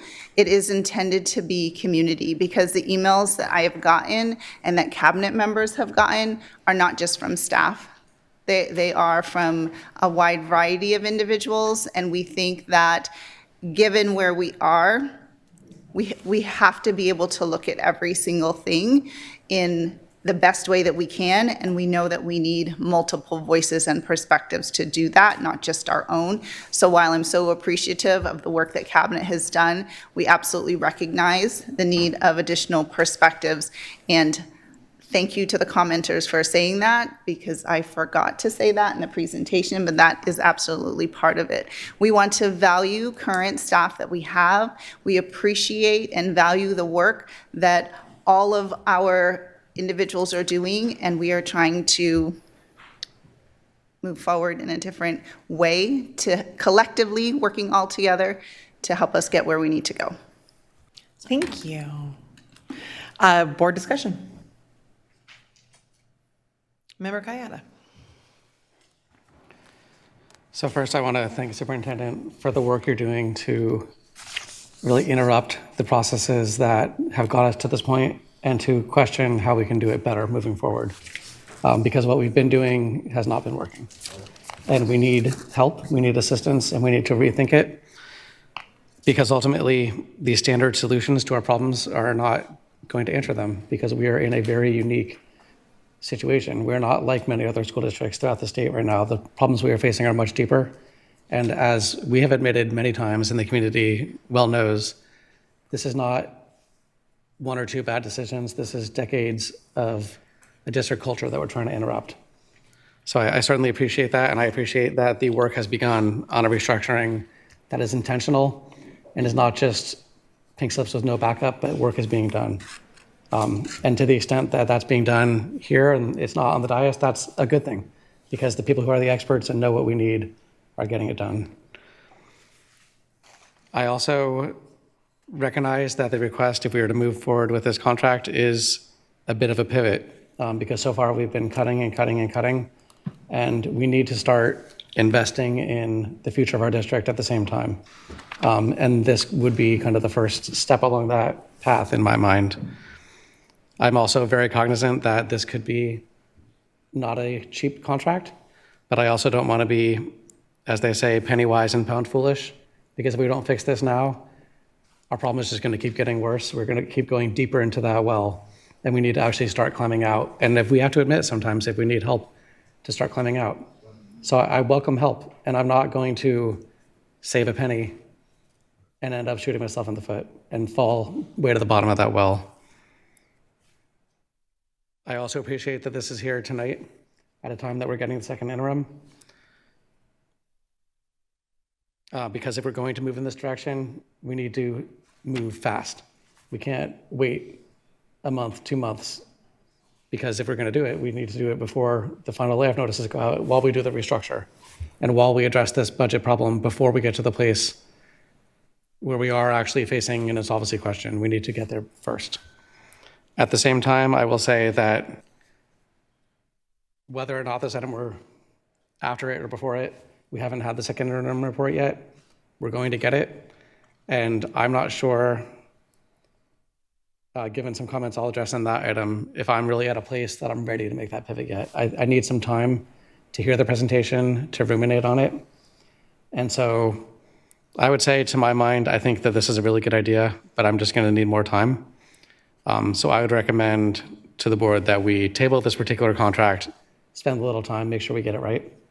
But that we do unfreeze the CBO position, because we need to start planning for that. And that's not new spending. That's spending we're going to have to do anyway. Any other comments? Member Ibarra. I agree with the comments that Board Member Kyoto just made, but I also want to just acknowledge and thank your leadership in this approach, Kansi, because every time we check in, every time we're here on the dais, every time we're in the same meeting spaces, I see you hearing and listening, not only to us as a board, but to the constituents, to the staff, and to everyone else, and you are continuously acting on that. And so I just want to highlight that. I also want to say that I'm at a place of a lot of distrust, not necessarily in specific folks, but just in the entire process. And so this gives me a little more certainty as we begin to really get closer and closer to the deadline that we're also tirelessly trying to see good outcomes. So I'm hoping that after we have this next discussion, and we can table the conversation it's been proposed on the table, that we can actually move forward with this approach. But I also want to hear our interim update first so that we can really talk about what that looks like. I had one question. So as we look at the scope of the services, it's very, very thorough, but I noticed that it also mentions may be selected. Can you speak a little bit more about what your thinking is with that? The idea of the scope being general is because it's clear that while we are working hard, we're still uncovering rocks. We're still looking and we're still identifying because, again, our deficiencies and the things that we struggle with didn't get here overnight. They didn't get here even just this year. It has been a while. And so without knowing the full scope of what those things are, the intent is for a wraparound service to be able to support us how we determine we need to be supported, to work in collaboration with the current team that we have to offer that additional support. And you can see it's not just actually in the business area, it is in other areas as well, right? Personnel is in there, communications is in there. I mean, it is more expansive because we just don't know yet. Yeah, that's part of what I appreciated as I was reading through this, is it definitely covers financial realities, but there's elements around what does it look like for personnel, and we've had a lot of conversation around position control and how do we address that. I liked the communication piece. There's elements in here about board policies and ARs. And so, yeah, this idea of how do we collectively move together in all of the areas that are impacting this? I found it intriguing that they're offering that kind of scope of services. I also appreciate the maybe, so that we can be part of the conversation as to what are we asking and inviting them into, rather than it being someone coming in and taking over. It is a collaborative approach. Yeah. Were there any other, I was going to have one other. Oh, funding source. So it looks like the intent is an hourly rate, but not to exceed a certain amount. Do we have some ideas on funding sources of this at this time? We have some ideas. We have some savings in positions that have not been filled, strategically not been filled per the freeze that has happened and in other ways. And we have some money that we're looking at that was set aside for other things. Okay. Yeah, are there any other questions? Member Ibarra. I was going to ask about that, so thank you. You're welcome. My other question is, I know that you have like a timeline on here kind of mapped out, but there's not an actual like date. And I'm not asking for one tonight, but this, I just want to make sure for clarification, this is not meant to be permanent. That's my understanding, correct? Correct. It is meant to be through the end of September to give us an opportunity to have our adopted budget, to have then our unaudited actuals that come in September. It's intended to be that kind of range and perspective. Thank you. All right. Any other questions, comments? Member Rhodes. And mine will be brief. I just looking over this, Superintendent, looks like you've been putting a lot of thought into how we reimagine the whole process and what we need for supports. And so I would be in full support of this. Sounds like, though, my colleagues went a little time to hear this interim financial report, which I'm okay with also giving them that. But this is wonderful work, and I'm very supportive of it, but I'm also supportive of the board getting the information they need to make comprehensive decision that they feel comfortable with as well. Thank you. And yeah, I'll reiterate, I appreciate your creativity. I know that you've spent many hours and thoughts and processes through it all, so the team. Thank you to all in your creativity. All right, do we need to do an official action for the unfreezing of the position? For the freezing, okay. All right, so the current motion on the floor, do we need to separate them, or can we just say we're going to table approving the contract at this time, but we would like to move to unfreeze the chief business official position? Since it's one item, I would do it all together. Excellent, perfect. So I believe that was moved by Member Kayada. Do we have a second? I'll second. Thank you, Member Singh, and our vote? Member Jean? Aye. Member Kayada? Aye. Member Benjamin? Aye. Member Navarro? Aye. Member Rhodes? Aye. Member Singh? Aye. Member Ibarra? Aye. Thank you. All right, moving on to 10.8, approve professional auditing services ending June 30th, 2026.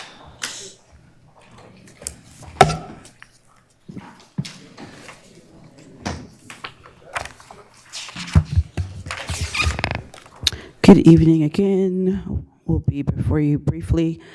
This item is brought to you as I would call it a follow-up from questions and the fact that the district had a one-year contract with your current auditor. The district did a request for proposals in 24-25, received several responses.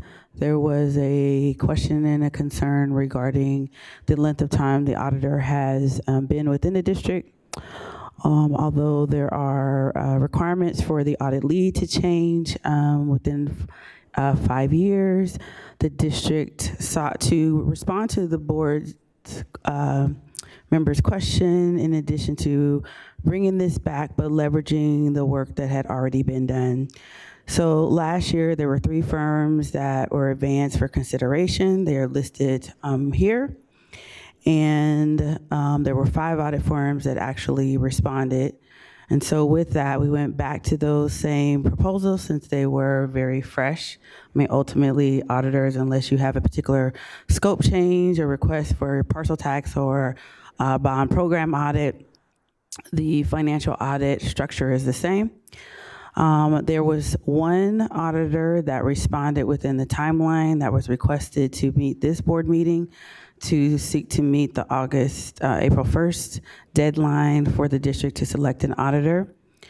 We provided the information from the 25-26 year as it relates to what the proposal stated, and we also provided to the board the proposals last year. Again, there were 23 team members that reviewed this, but we provided this to the board so that you can make the decision.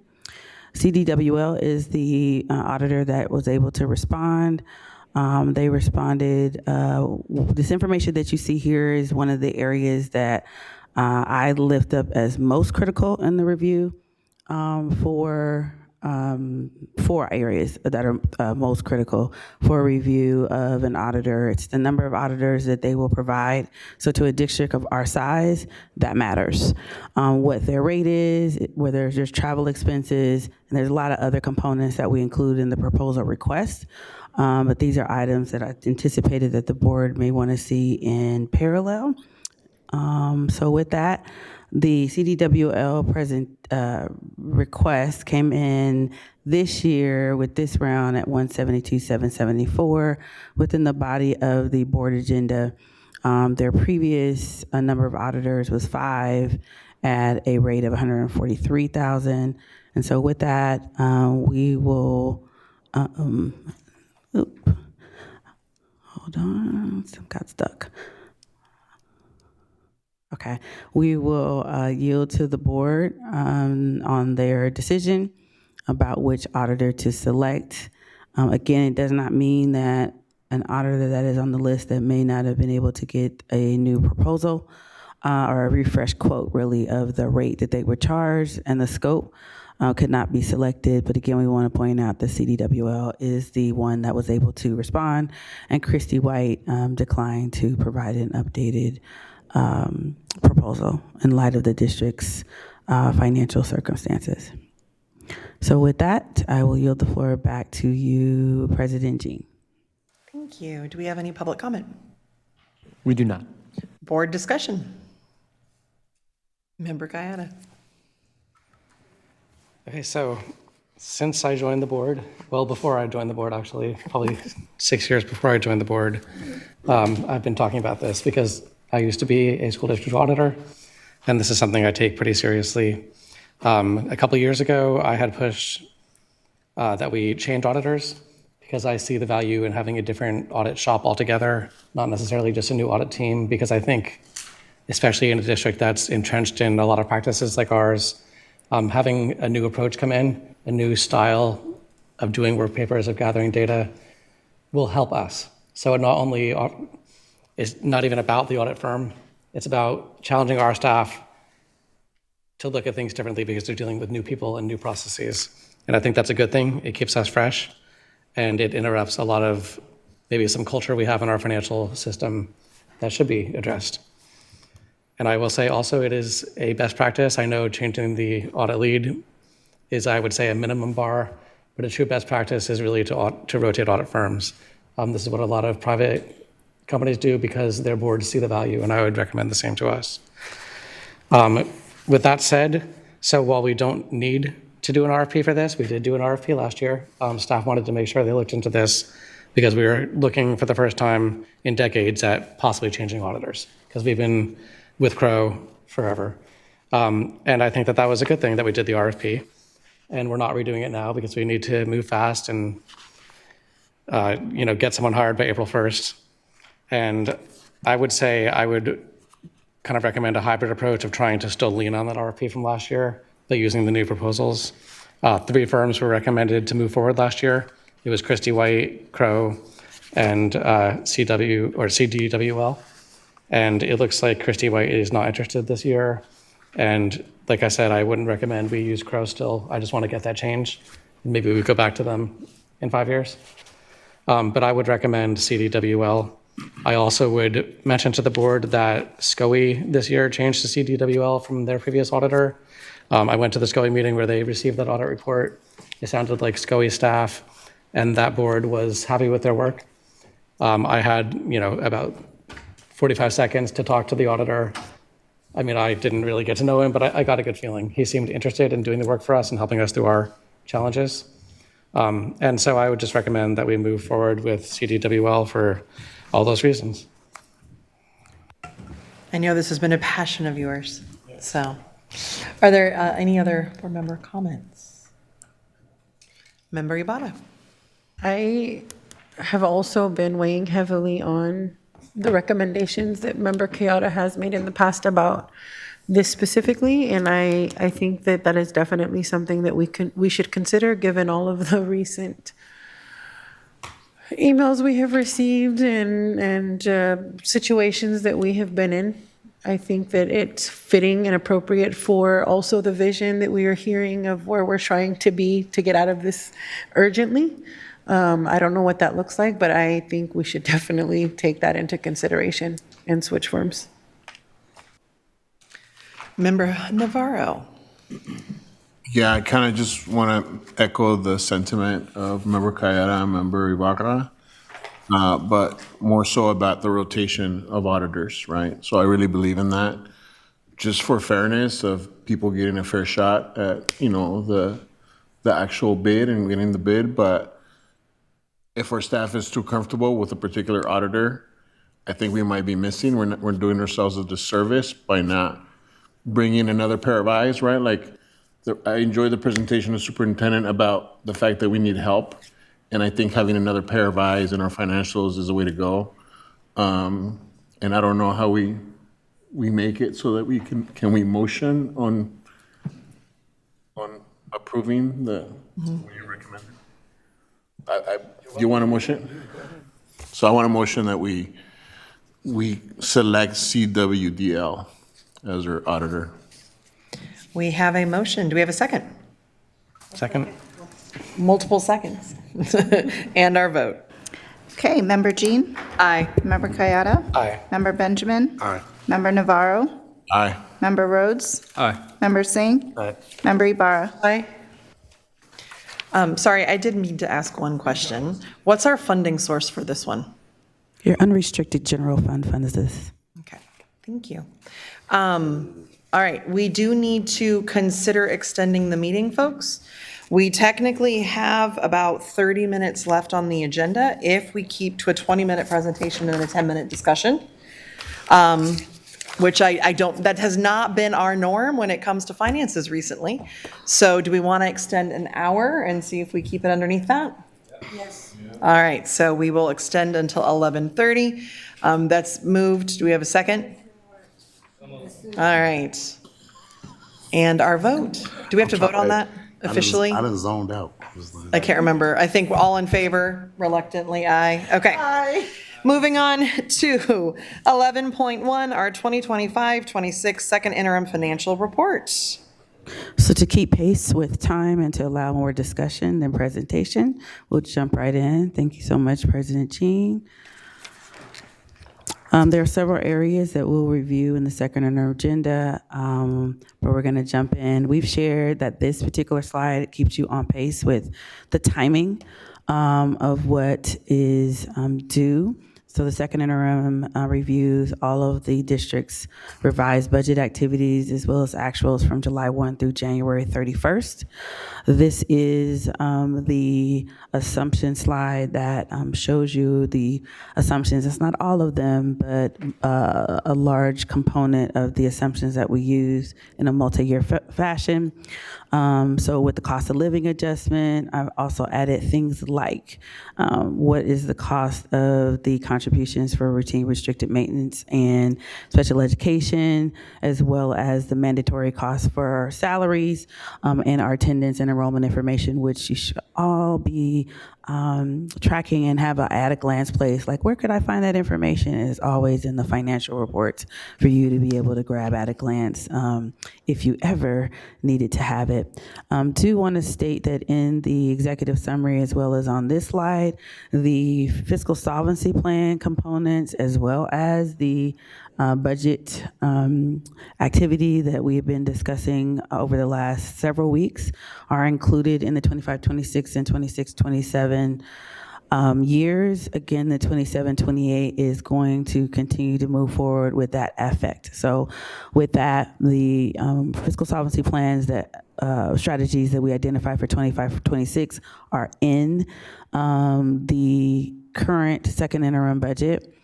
In addition to that, for the 26-27 adjustments, which include, again, budget development, as well as on the same night of March 5th, when we did the last presentation for fiscal solvency plan, there was also a vote to approve additional reductions in staffing, primarily here at Cerna, and so those are included as well. So this is a summary of a comparison, and I wanted to maintain a chart that you're more familiar with as far as template of your comparison from first interim to second interim. So again, at your first interim, and we're looking at the first column in the royal blue section. The district reported $502,767,000. And in the second interim, we revised that to $510 million. So I'll share a bit more about what the components of the unrestricted revenues are. You're also seeing a slight change in the next column over of restricted revenues, but ultimately they are flat. In the next section, when we're talking about expenditures, again, we'll talk a little bit more and peel back what's included there. But this just gives you a line-by-line comparison of the first to the second interim so that you can see that activity. You'll see something similar to this later in the slides, sharing the multi-year projection. And so this is where you're seeing that net change difference. And so when the district adopted its first interim and reported that first column again in the Royal Blue section, the $34 million deficit, that included using the beginning fund balance, which is right above it. The true deficit would be in the gray area where it says net increase or decrease in fund balance. But because you have a beginning fund balance, that's what has been absorbed essentially, because if you're negative 96 million and you have a positive 62 million, it's going to yield a 34. Moving over 3 columns, you'll see that again, our deficit is 170 million. And although that includes the reductions that we've made, we also had some increases, which we'll talk about as we move through the presentation. Once you absorb that beginning fund balance, that's how we get to an ending fund balance of 108 million. This, again, gives you a summarized view. So again, we want to give you multiple layers to be able to walk through the difference between first and second interim. But again, it tells you the same information, just without all of the details about the different areas of revenue and or expense in a single line activity. So when we start to unpack the unrestricted general fund, we're seeing that the revenue increased by $8.1 million. So I'm going to slide back. And you can see in the gray column, so in the gray column to the right, the first section, $8,100,000. So that's what we're referring to, and those are the numbers that we're referencing when we're looking back at these particular areas. So we did increase our local control funding formula revenue. Why is that? So one, when the first interim local control funding formula calculation was done, the unduplicated pupil count was reduced.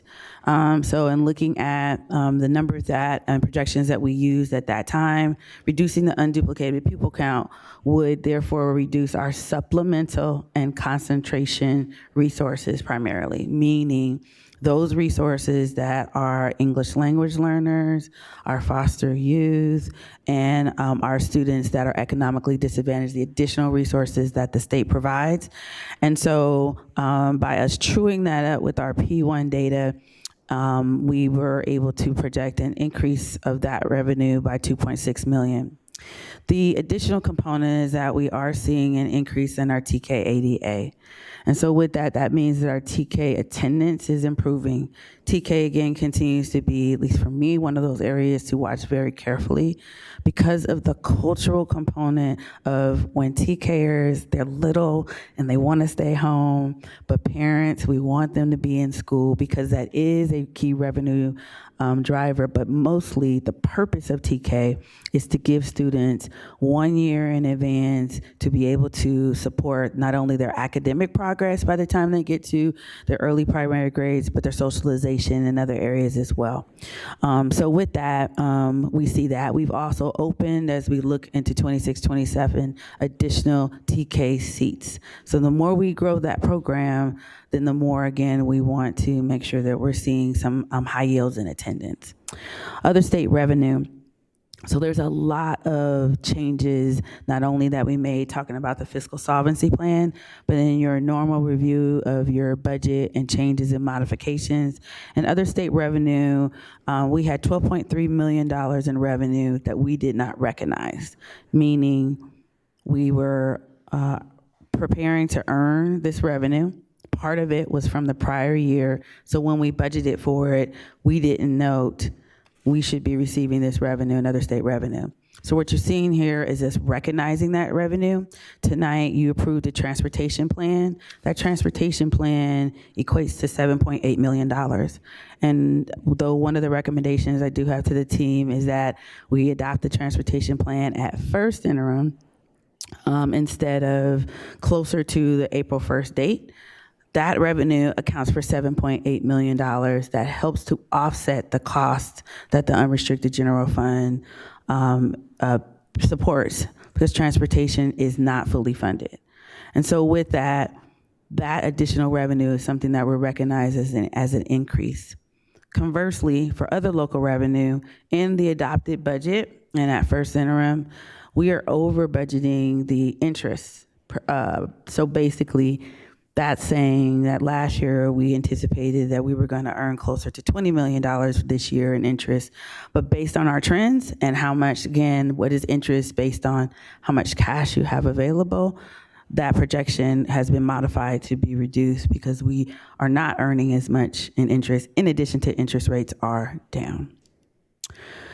For unrestricted expenditures, there's an increase of $89 million in expenditures. So certificated salaries, there is a decrease. Now, these decreases are offset by several different areas of change.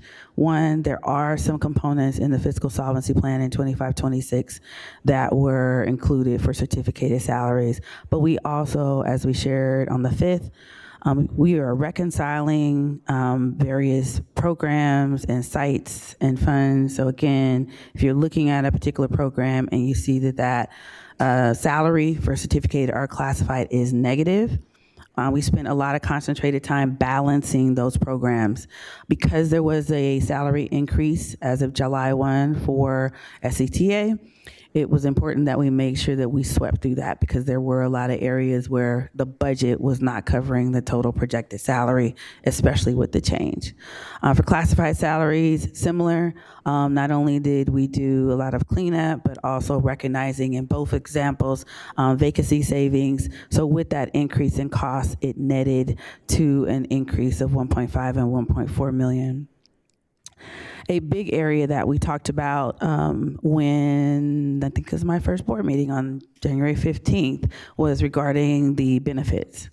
So at that time, when we looked at the net change in benefits, the change was from at adopted, our budget for benefits was $140 million for the unrestricted general fund. By first interim, it was 108. So I'll slide back really quickly. So royal blue, first column, expenditure, which is the second section, third row, 108 million is what we reported at first interim. So it was 140 at adoption. So as we reviewed all of the adjustments at that time, I looked and shared with you that we used, again, part of the fiscal solvency plan, 20 million in OPEB, and an additional $12.2 million from another restricted resource.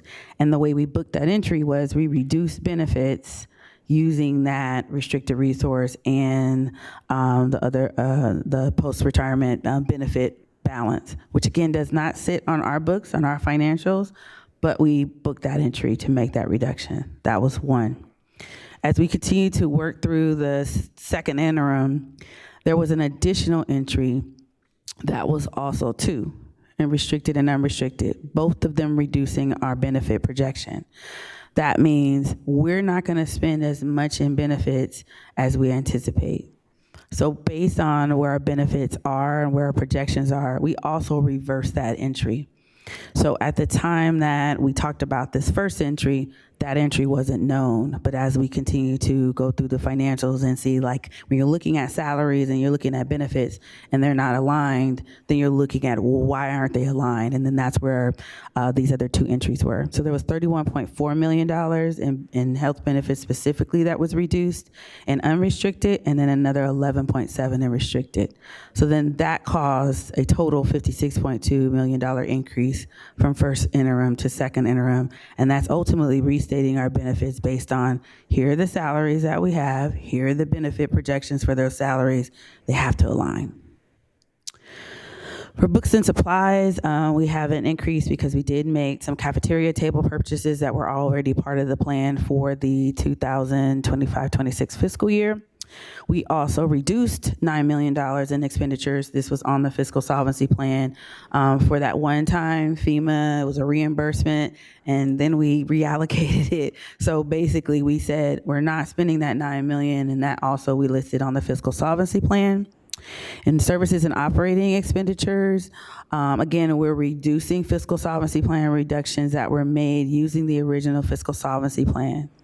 But then we did have, that should have a K behind it, $689,000 in cost avoidance that we shared with you on the 5th for contract services for 25-26 that we were not going to utilize, in addition to truing up $8 million, a reduction in electricity, which was posted after first interim, but yet in the budget between first and second interim. So we made that adjustment as well. Next, we talked about in the fiscal solvency plan that there were several areas that we would be utilizing as one-time resources. One of them was, the initial projection was 10 million, but we moved 9 million from Fund 67 and 68. Those are balances that have been sitting for several years. Again, on the fiscal solvency plan, we referenced that. So essentially, that's an inter-fund transfer, meaning it's a separate fund, Fund 67 and 68. And so it shows up in your general fund as a transfer from one fund to another. But we also had to make a contribution to the adult education fund. That was on your original plan as an area of focus as it relates to adult education. For 25-26, there's a projected $500,000 projection. And so those are programs, again, that we'll come back and unpack in April some of the programs that have required additional support because we don't earn enough in adult education. And so therefore that will be, a continued discussion for the board to review as it relates to programs that we're funding that cannot fully contain themselves because they don't have enough funding. These slides, again, I won't spend a lot of time on. They essentially articulating in graphic format what I just discussed. The restricted general fund, very similar. This is a very linear summary. On the first blue and gray slide, you see that second column is reflecting the difference between first and second interim for restricted. I mentioned already that the revenue didn't change much, so no key highlights there. But we did see an increase of $6 million in expenditures, where again, the major change was that entry that I shared with you about that was in the adopted budget that really was not tied to salaries and benefits, but was reducing our benefit projection, and we reduced that.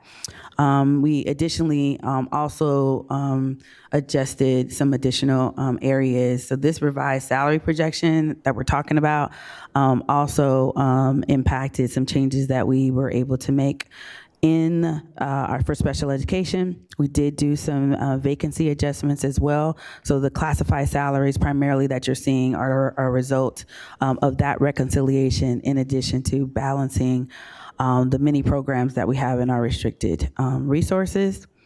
Books and supplies also increased by 3.3 million. So again, in the myriad of restricted resources that we have, there are several areas in books and supplies that we showed increase to. We also showed $9.3 million increase in non-public agency contracts. That again was from the $30 million that the board approved at first interim. We've also included, per the updates you received, the additional $18 million that special education needs in order to complete the year. And again, why did that happen? Because at adopted budget, we reduced the contribution for special education. So they did not have their full funding to be able to operate in the year. And then we have some other capital outlay projects that are covered under restricted programs that we increased. Lastly, in this particular section, when we're looking at our general fund contributions to restricted programs, ongoing major maintenance did not change, but we did again reflect an increase for special education. So from 154.2 million to 172.3 million. There's a chart I'm gonna jump to really quickly because when you look at the financials, if you look at the summary pages, which is on the first page of the SACS form, when you peel back the layer, there's a second section of these reports that get into the detail. And how do you know that? Because the object codes are listed very specifically. So when you're looking at the contribution from unrestricted resources, You also have to now look at contributions from restricted resources, because in the fiscal solvency plan, we had restricted resources that we indicated that not only were we going to recommend utilizing, but to help offset the unrestricted general funds costs. So in the projected year total, that is second interim. The board approved operating budget is first interim. So you see the 176 million contribution from unrestricted resources, that's special education and ongoing major maintenance. For the projected year, you're still seeing special education, ongoing major maintenance. I just indicated we increased special education by 18 million, but now you're seeing underneath it 20 million that's coming into the general fund, and I articulated that those areas are coming from restricted resources that we're using in a one-time manner to offset that cost. So when you add the two together, it nets to 176 million, but it does not mean that the contributions didn't change from the unrestricted general fund, which is why we're sharing that, and that those areas are in your SACS report. Again, you are looking at a chart that articulates everything that we just said. So when we get to the multi-year projection, the multi-year projection again is showing the current year, 25-26, and the 2 out years. So one of the areas that I highlighted, and you heard Superintendent McCarn talk about, we didn't get here overnight. There were, activities that happened prior to this point, and want to thank President Jean. One of the first things she did for and with the board was to host a board study session on reading the financial reports. And so I'm sharing this and pointing this out because the next couple of slides are going to take you back as the board continues its communication and its strategy building with the staff on how to really build a fiscal solvency plan that's sustainable. You see that middle line, excess deficiencies of revenues over expenditures. This structure is standard for financial reports, which you've now, as a board, already reviewed. So when we're looking at that first section on second interim budget, the revenues minus expenses, and it's cutting off the top of the revenue number, equals a negative 4.8 million. When you add it to other financing sources and uses, so that's where on the norm you would just see that negative contribution. Again, we just talked about the amount that the unrestricted general fund pays to support other funds that are not fully funded. And so that's how you get to, again, that 170 million negative. Then once we talk about the beginning fund balance of 62 million, that's how we get to that 108 million. As you look across on the years, we're bringing that 108 million into the next year. And so as we're working on building strategies, not only to reduce 25-26 actual expenditures, because this is budget, but 26-27 and 27-28, that's the challenge. And so why is that 100 million still sitting here? How come we, every time we find some additional resources, there are additional expenditures? So in the 26-27 year, we walk in the door with additional commitments. So one, with the additional reductions that we made, with the reductions, for instance, to CERNA in 26-27, there are several reductions that you can see, and the biggest ones will be your classified salaries. So when you look at what we shared with you was 42 million just in the unrestricted general fund of positions that are funded from unrestricted resources.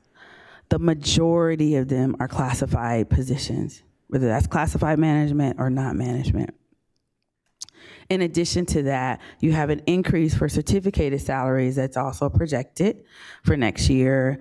You also have health and welfare, back to our assumptions that is projected to go up 8%. So when we're looking at costs that are going up in each of these lines, while we're reducing, we're also we have costs that we are known and already planned that are increasing. That's what makes that piece so challenging. You also see the contribution line growing. So that 176 for 26-27 projected to turn into 195 million, and then 27-28, 206 million. So I want to point out a few things about the multi-year projection. One, we are still going through budget development, so the actual budgets that each of the departments have presented are not fully stated here. Why? Because we're going through still each of those department lines. The reductions have been added. What are you reducing? The 20% in those areas in your budgets. There are other positions that are being requested. Some of them are swapping one position for another. So there are additional expenditures that during budget development have been requested and presented based on the district's work.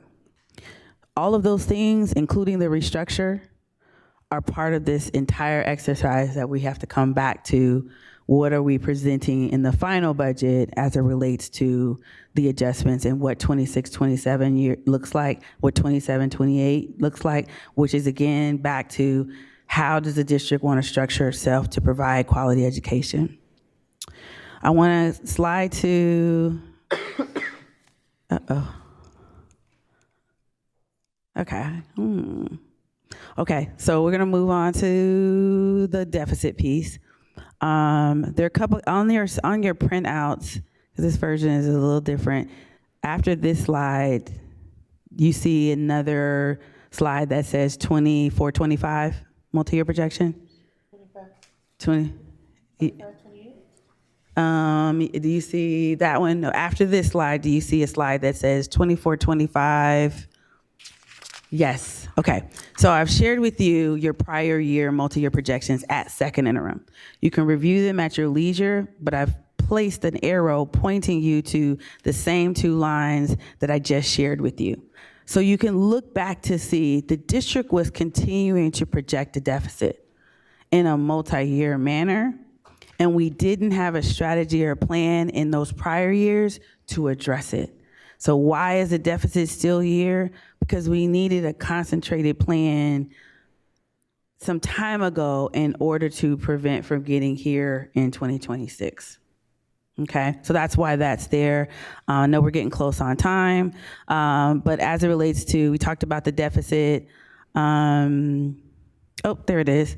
The second interim, and then your 23-24 second interim. So I just provided that for context so you can look back at where we were and where in those moments in time, what it was looking like as it relates to a projection as far as where the year was going to go. Okay, so really quickly, cash flow. This same slide we provided to you on the 5th, and what was blank was the second interim, March 19th. So now that we have added additional expenditures, so remember the components that we talked about. We have to unfreeze several components of activities. There were salaries, and then there were other expenditures. We're starting to see those things move. Special education budget, we're starting to see those areas move. So how do you get from 13 to 28? You're starting to see expenditures hit. And so that's what we need and wanted, because we don't want all those things to hit at the end of the year. Talked to you on the 5th also about sending out a communication about additional timesheets and other labor that we may not have and have prepared to pay. Some of those things are budgeted, some of them are not. How do we know that? Because we already see expenditures where there aren't budgets. And so those are other areas that, you know, we're addressing on how is that happening in the planning and or the strategizing for the year. So our ending balance for cash flow as of second interim is $4.9 million. At the end of the month, we will do this again and provide yet another cash flow update, as again, we're still committed to doing that monthly. Lastly, wanted to share with you, we told you on the 5th that we were going to share an interactive dashboard, and there is now a second interactive dashboard. So I won't have time to go through this dashboard tonight, but wanted to just give you a few slides. This dashboard is again intended for you to be able to have an interactive play with not only the 25-26 budget. We're on this slide. This gives you all of the district's resources, how much we have budgeted, how much is encumbered at the top, how much is expense. So this is every fund in the district. As you peel back the layers, we are seeking to really provide a way for folks to not be intimidated by the budget, but to really in this collective work to learn more about it.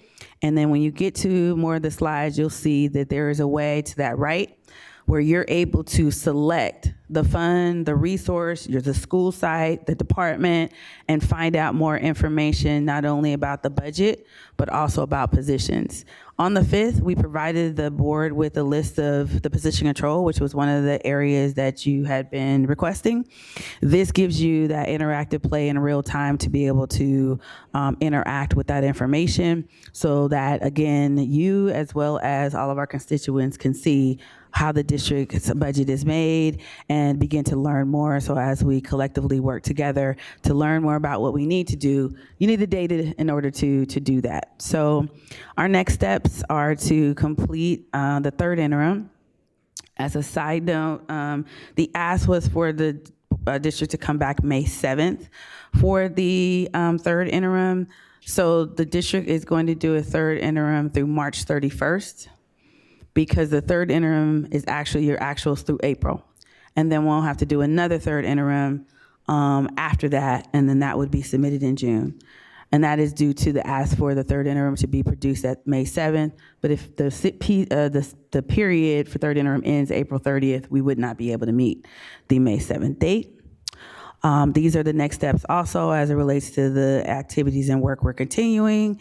To include, the road to get to June to adopted budget, as well as the governor's May revise and our continued efforts on our fiscal solvency plan updates, in addition to the other tasks that you've seen and as well as the superintendent has shared. So with that, President Jean, I'm going to yield the floor back to you. With hopes that, I know that was fast, but I know we have an hour and my clock went down on me, so I don't even know where we are in time. So, Thank you. Do we have any public comment? 2 speakers, Carl Pinkston, followed by Terrence Gladney.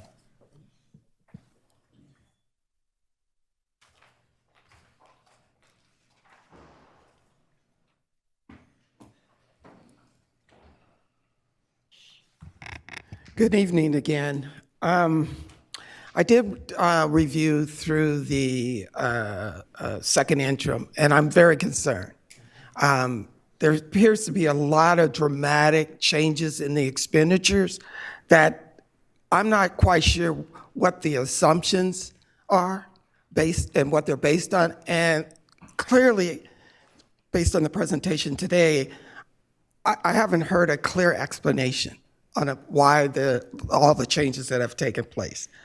One of area, for example, that was most concerned to me was in the special education. And in the special education, it went from 152 million to 172 million, and I don't know why. In fact, I'd like to know how much are we spending on special education to date, whether it's, as of February 28th, how much we were spending and broken down by object code. Because I'm really concerned in the sense that in the past, it's never been this high. And then all of a sudden, and then 1 year, it exploded. So is it because of non-public services got out of hand? Is it because nobody's not watching the shop and they're just spending money all over the place? I'm deeply concerned. The other is that budgets reflect at a particular moment, but I've noticed when I have ran the unaudited actual going back from 2010, it is consistent. There's only been 2, maybe 3 years when there's been a deficit, but almost every single budget report has showed a deficit, which never made sense to me. How your unaudited actual shows no deficit but a surplus, but your projections going out for budgets always consistently was a deficit. And then lastly, in the operating expenditures, well, books and supplies, for example, it was like a one-time for cafeteria supply, but it kept but each year thereafterwards, it's like a continuous increase. I didn't see a drop. So if it's a one time, I should only see a peak one time, and then the following years start to drop. So please explain that to me, how you can do that over and project it out. And then lastly, I just, what's most concerning is object code 5000 to 599. And I noticed that it's about $188 million. I got it when we were during COVID, when we had to buy a bunch of stuff and get a lot of, sub-agreements from everybody. And we had after-school programs that we want and tutoring we wanted to do. I get it. But we're not there anymore. So why are we spending so much money in sub-agreements continuously throughout, and then projecting them all the way out into the future? And then lastly, and it was articulated that this particular, I was going to come here today and say, don't pay attention to those budget numbers, because it didn't make sense after you made all these reductions and it wasn't reflected. But then I realized you had 45 days, that 45 days is up to get something in. So I really appreciate that there is going to be a third interim in May, but I would love to see the actual, through this escape report, the actual expenditure related to what we're budgeting for 25-26. Thank you.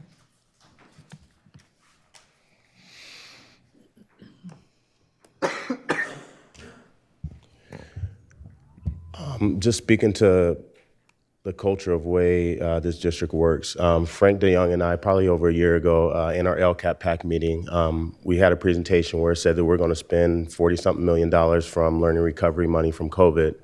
We're going to use that to cover the days that we lost from the strike, or that we added from the strike. Then the money that we got back as a waiver from the state from the strike, we're going to spend on our reading interventions specialists, which seemed to be inverted. And now we're in the position of that grant money that we could have actually allocated to committing to 5 years of reading intervention teachers.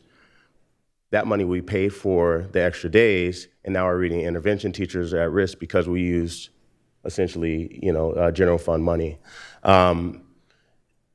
We operate too often in silos. Frank and I have come here and talked about LCAP, and you guys look at it as an aside from the budget. But when we look at our expenditures and the way we've expended, this district has always looked at concentration of supplemental dollars that Black, brown, socioeconomically disadvantaged students, foster youth, and everyone else. You guys have always looked at it, or this district has always looked at it as extra money to spend and subsidize other things. So when I see this budget report and we say we got $8 million in extra revenue from those students, I have serious concerns that you guys will not authorize the spending on those students that are generating the dollars.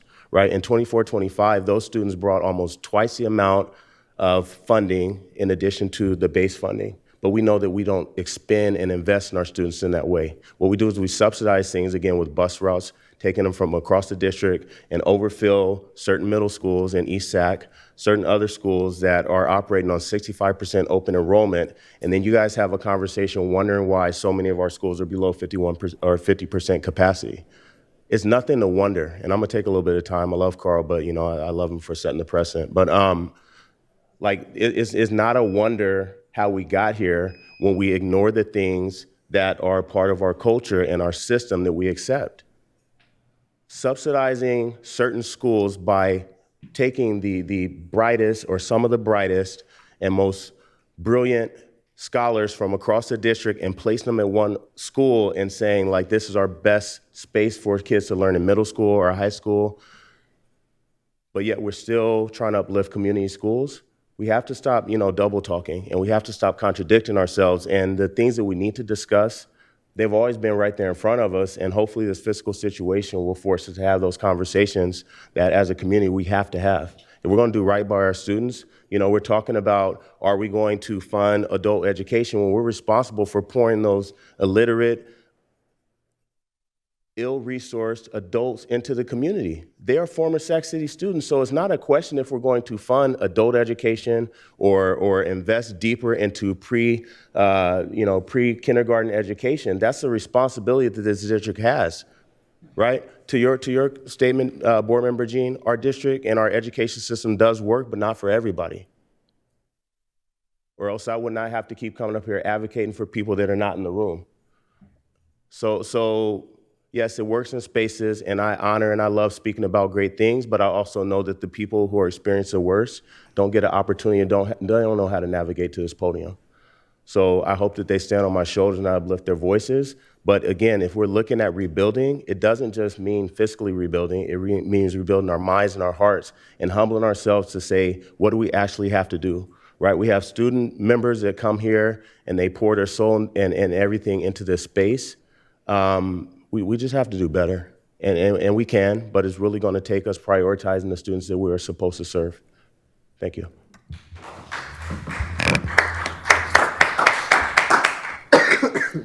Board discussion.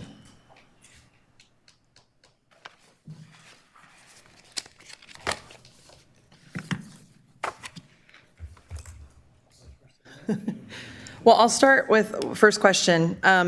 Looking at page 26, as we're looking at the second interim multi-year projection, how come the reserve for economic uncertainty is at 0 all 3 years? So in the financial model, it will not allow you to put a reserve because you're negative. So the reserve would be, like on the Excel sheet, you can add it, but it would be about 20 million. So that's why. So once you go negative on the SACS report, it's not going to let you put a reserve in because you're already negative. So if we go to... Sorry, let me go to the... No, it's fine. So if I look at the write-up of it, or I our added the first comment. page. Yeah, our first page, it, I guess it would have been helpful if I'm thinking about it, like if that had been included here. Because I'm looking at the number going 108, it's actually 128, isn't it? It's in the executive summary. It's noted there. Which is not the board cover sheet, the executive summary, but so noted. I didn't see it in the executive summary. Okay. I read for it, I didn't see it. Member Kayada. Go for it. That was the first one I really wanted to get out of the way. I'm still processing others. You always wait to speak to the last, so I wanted to. Oh, I appreciate that. Go for it. So, for public awareness, the Budget Committee didn't see this. It's been a bit of a moving target because it posted on Friday as qualified. I read it, and then it was clearly a negative report. It got updated, which is appropriate because this is a negative report. But it feels like we're always a little bit behind the 8 ball on seeing this a way that allows us to process it. I guess the question I have is, did our fiscal advisor have a chance to review this before it was posted? She did. The fiscal advisor reviews, so for the multi-year projection and other areas, she's able to see those in real time as we're building this area. So yes, she did. And what about the superintendent? Was there coordination on how this would be presented to the board? Coordination on how it was going to be presented? Or what the numbers were? I mean, I'm just trying to... Yes. So, this is a constant cabinet conversation as far as where the budget is and how it's moving from fiscal solvency plan to these areas. So, yes, we're in constant conversation about it. Okay. I think, I don't want to go down this line of questioning, but, we set the direction that we'd like to see a qualified budget, not in name only. We actually wanted to see the changes implemented that would allow us to be qualified. So I guess I'm kind of asking, maybe not for an answer now, but I think I would like to take this back to the Budget Committee if the board thinks this is appropriate. But what else should we be doing? What other help do you need? Do you need help? And what recommendations do you have for us? Because we've been acting.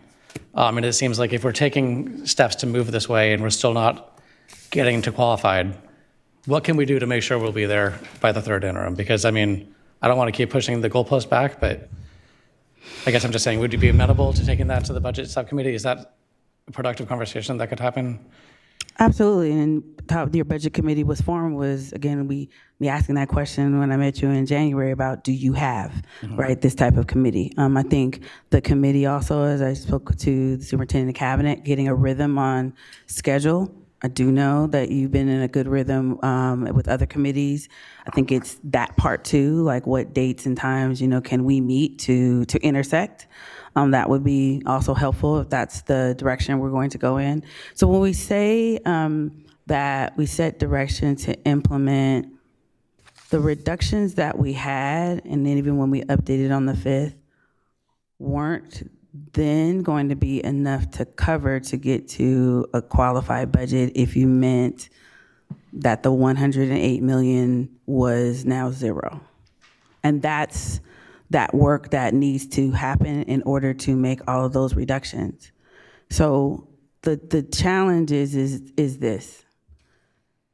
So I don't know how this is 24-25. In 24-25, second interim a year ago, you see in the middle section, this is the projection of where you were going to be. And so do you see the second section where it shows expenditures? This was showing that you were going to make nearly $30 million in reductions in unrestricted, and then another $100 million in restricted. You didn't have a strategy or plan that said, here's how we're going to make those reductions, because by the time you got to your budget adoption, those expenditures remain. But this is what reflects as far as numbers and reduction. If you keep going down, it showed what your deficit was going to be. That's why I have those arrows pointed there, and that your ending fund balance was going to be 19 million at the time. I share that to say the work is, how are you going to make sustainable reductions, and those reductions have to expand throughout the district.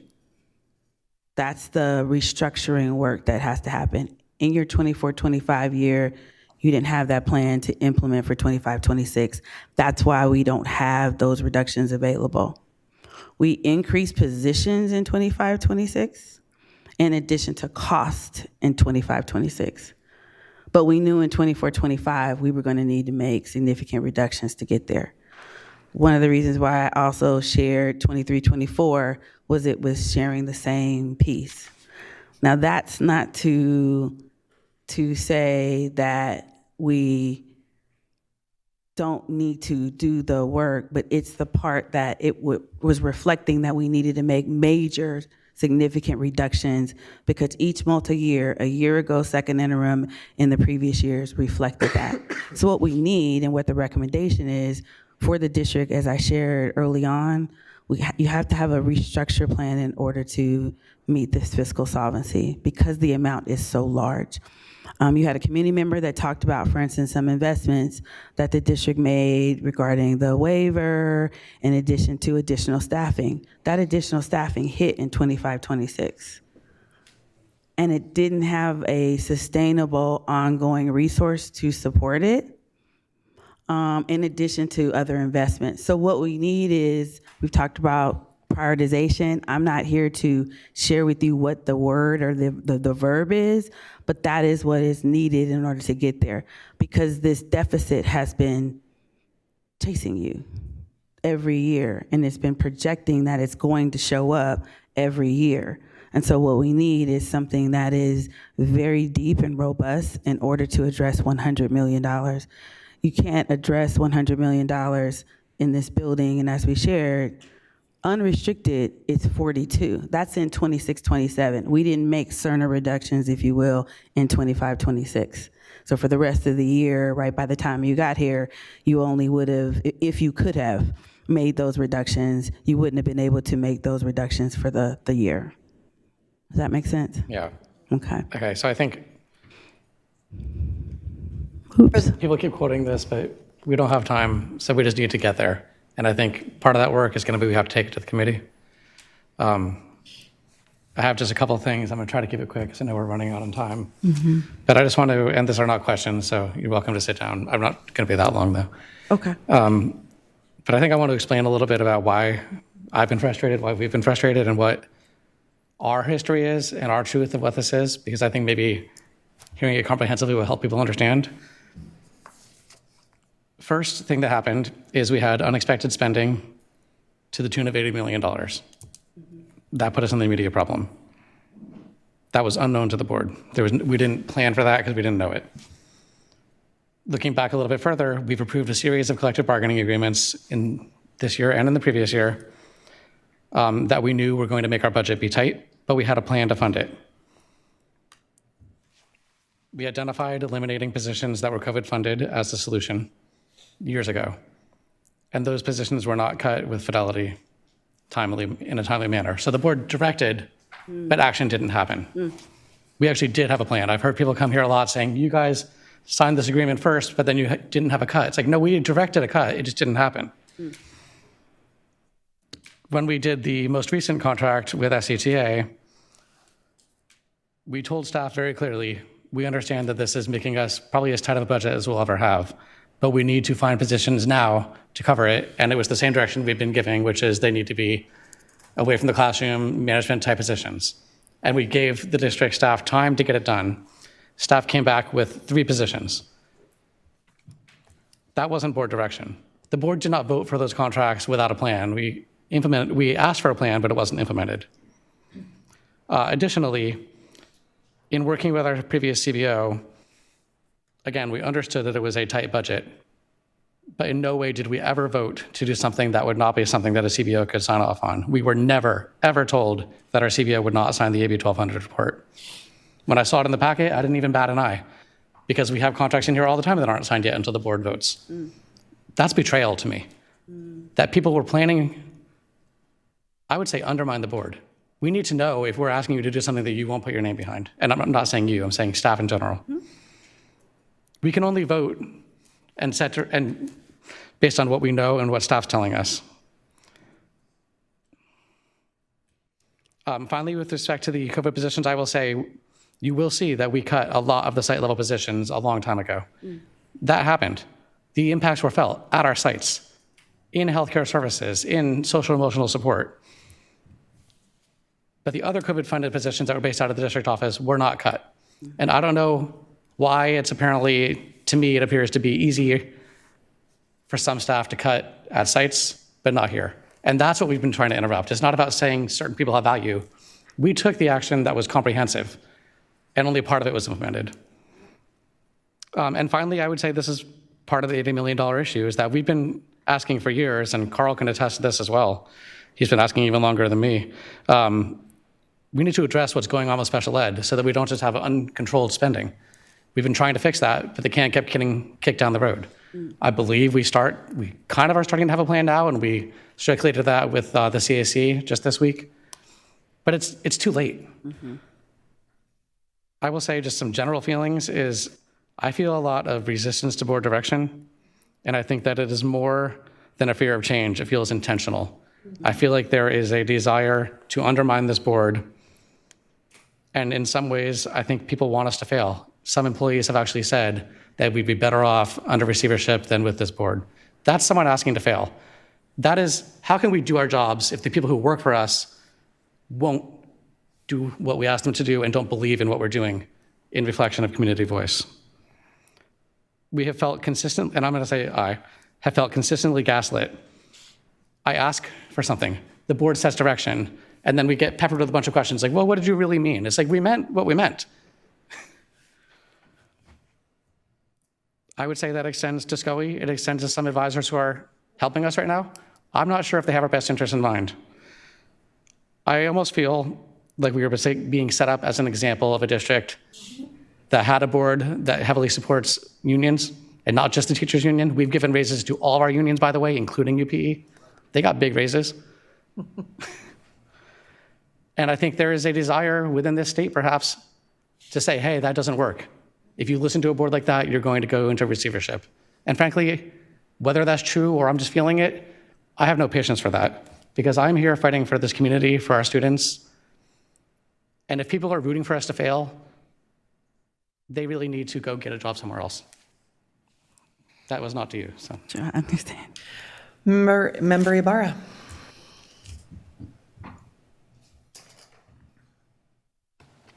For the sake of time, I'm not going to repeat everything you just said because I was going to say a lot of the same things, but I do want to share the frustrations around listen, y'all, a lot of y'all saw me on that side of the dais for years, asking for transparency. And I continue to do that in this seat.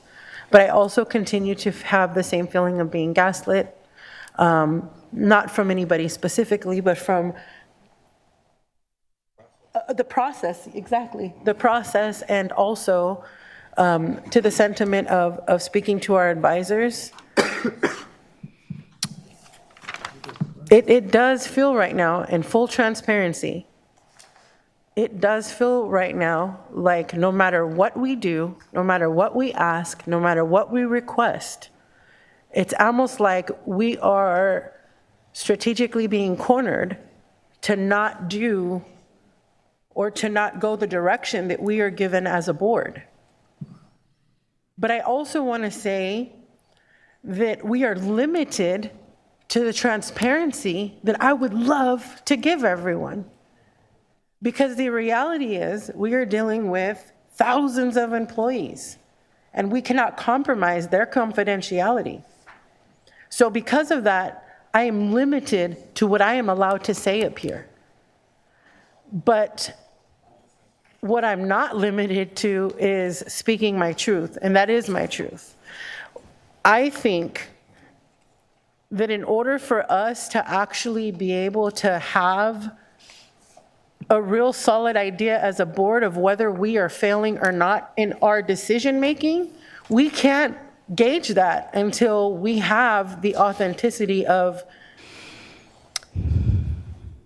instead of a reaction to our directives, actually seeing them being rolled out. And if there needs to be clarity, ask. Like, it's offensive to me that you all have way more college and education and experience in your fields than I do. So when we give a directive and continue to be told that they're, back to the comments that you made, we didn't understand, or you said this, and it's taken literally to the T of the words, but we never get a email of, hey, I didn't understand this. Hey, can we get clarification? Or reaching out to your boss, which is our one employee, so that she can have that conversation with us. So I don't want to keep on going because at this point I sound like I'm rambling. But I do want to say, this feels to me like something bigger. This feels to me like the recommendations that we are being given from outside agencies are up to something bigger. Mm-hmm. And what I can say, because everyone who has been in support of receivership is, if that is where we end up, which I'm letting you know, all 7 of us are fighting fiercely to prevent,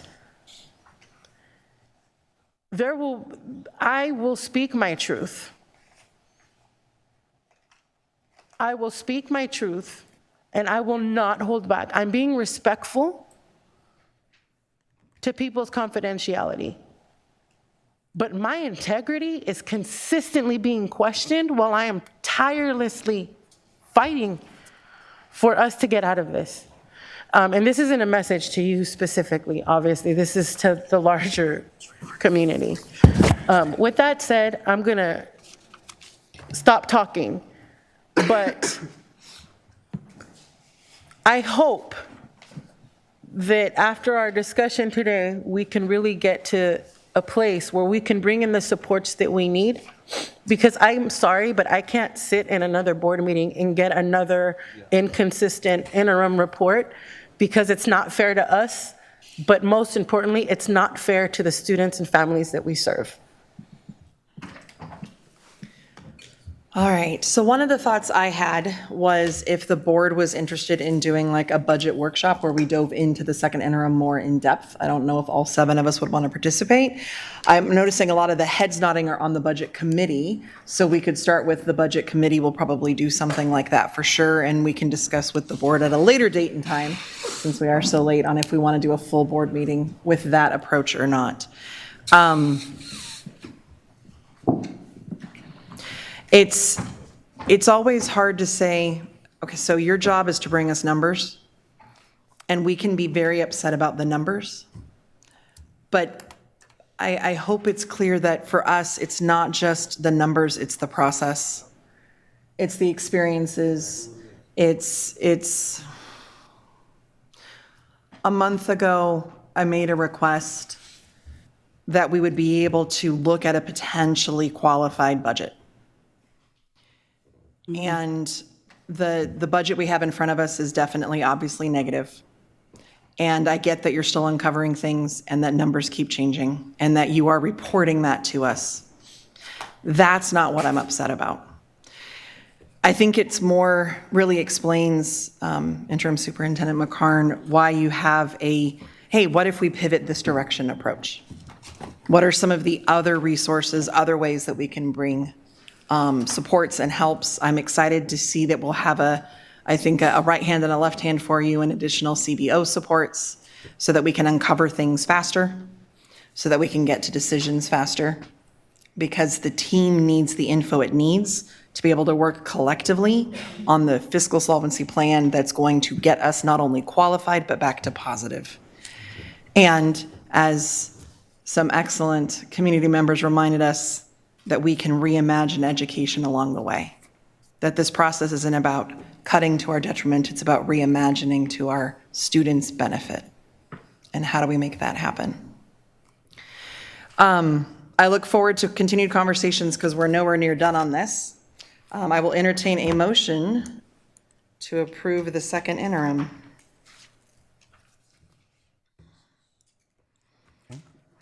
Member Kayada is second, or is motioning. Member Singh is seconding. Thank you. And our vote? Member Jean? Aye. Member Kayada? Aye. Member Benjamin? Aye. Member Navarro? Aye. Member Rhodes? Aye. Member Singh? Aye. Member Ibarra? Aye. Thank you. Thank you.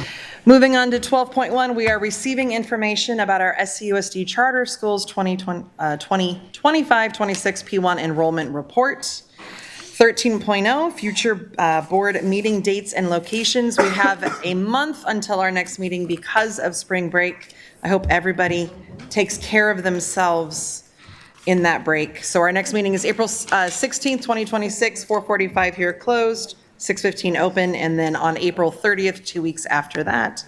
And with that, we are adjourning with 4 minutes to spare.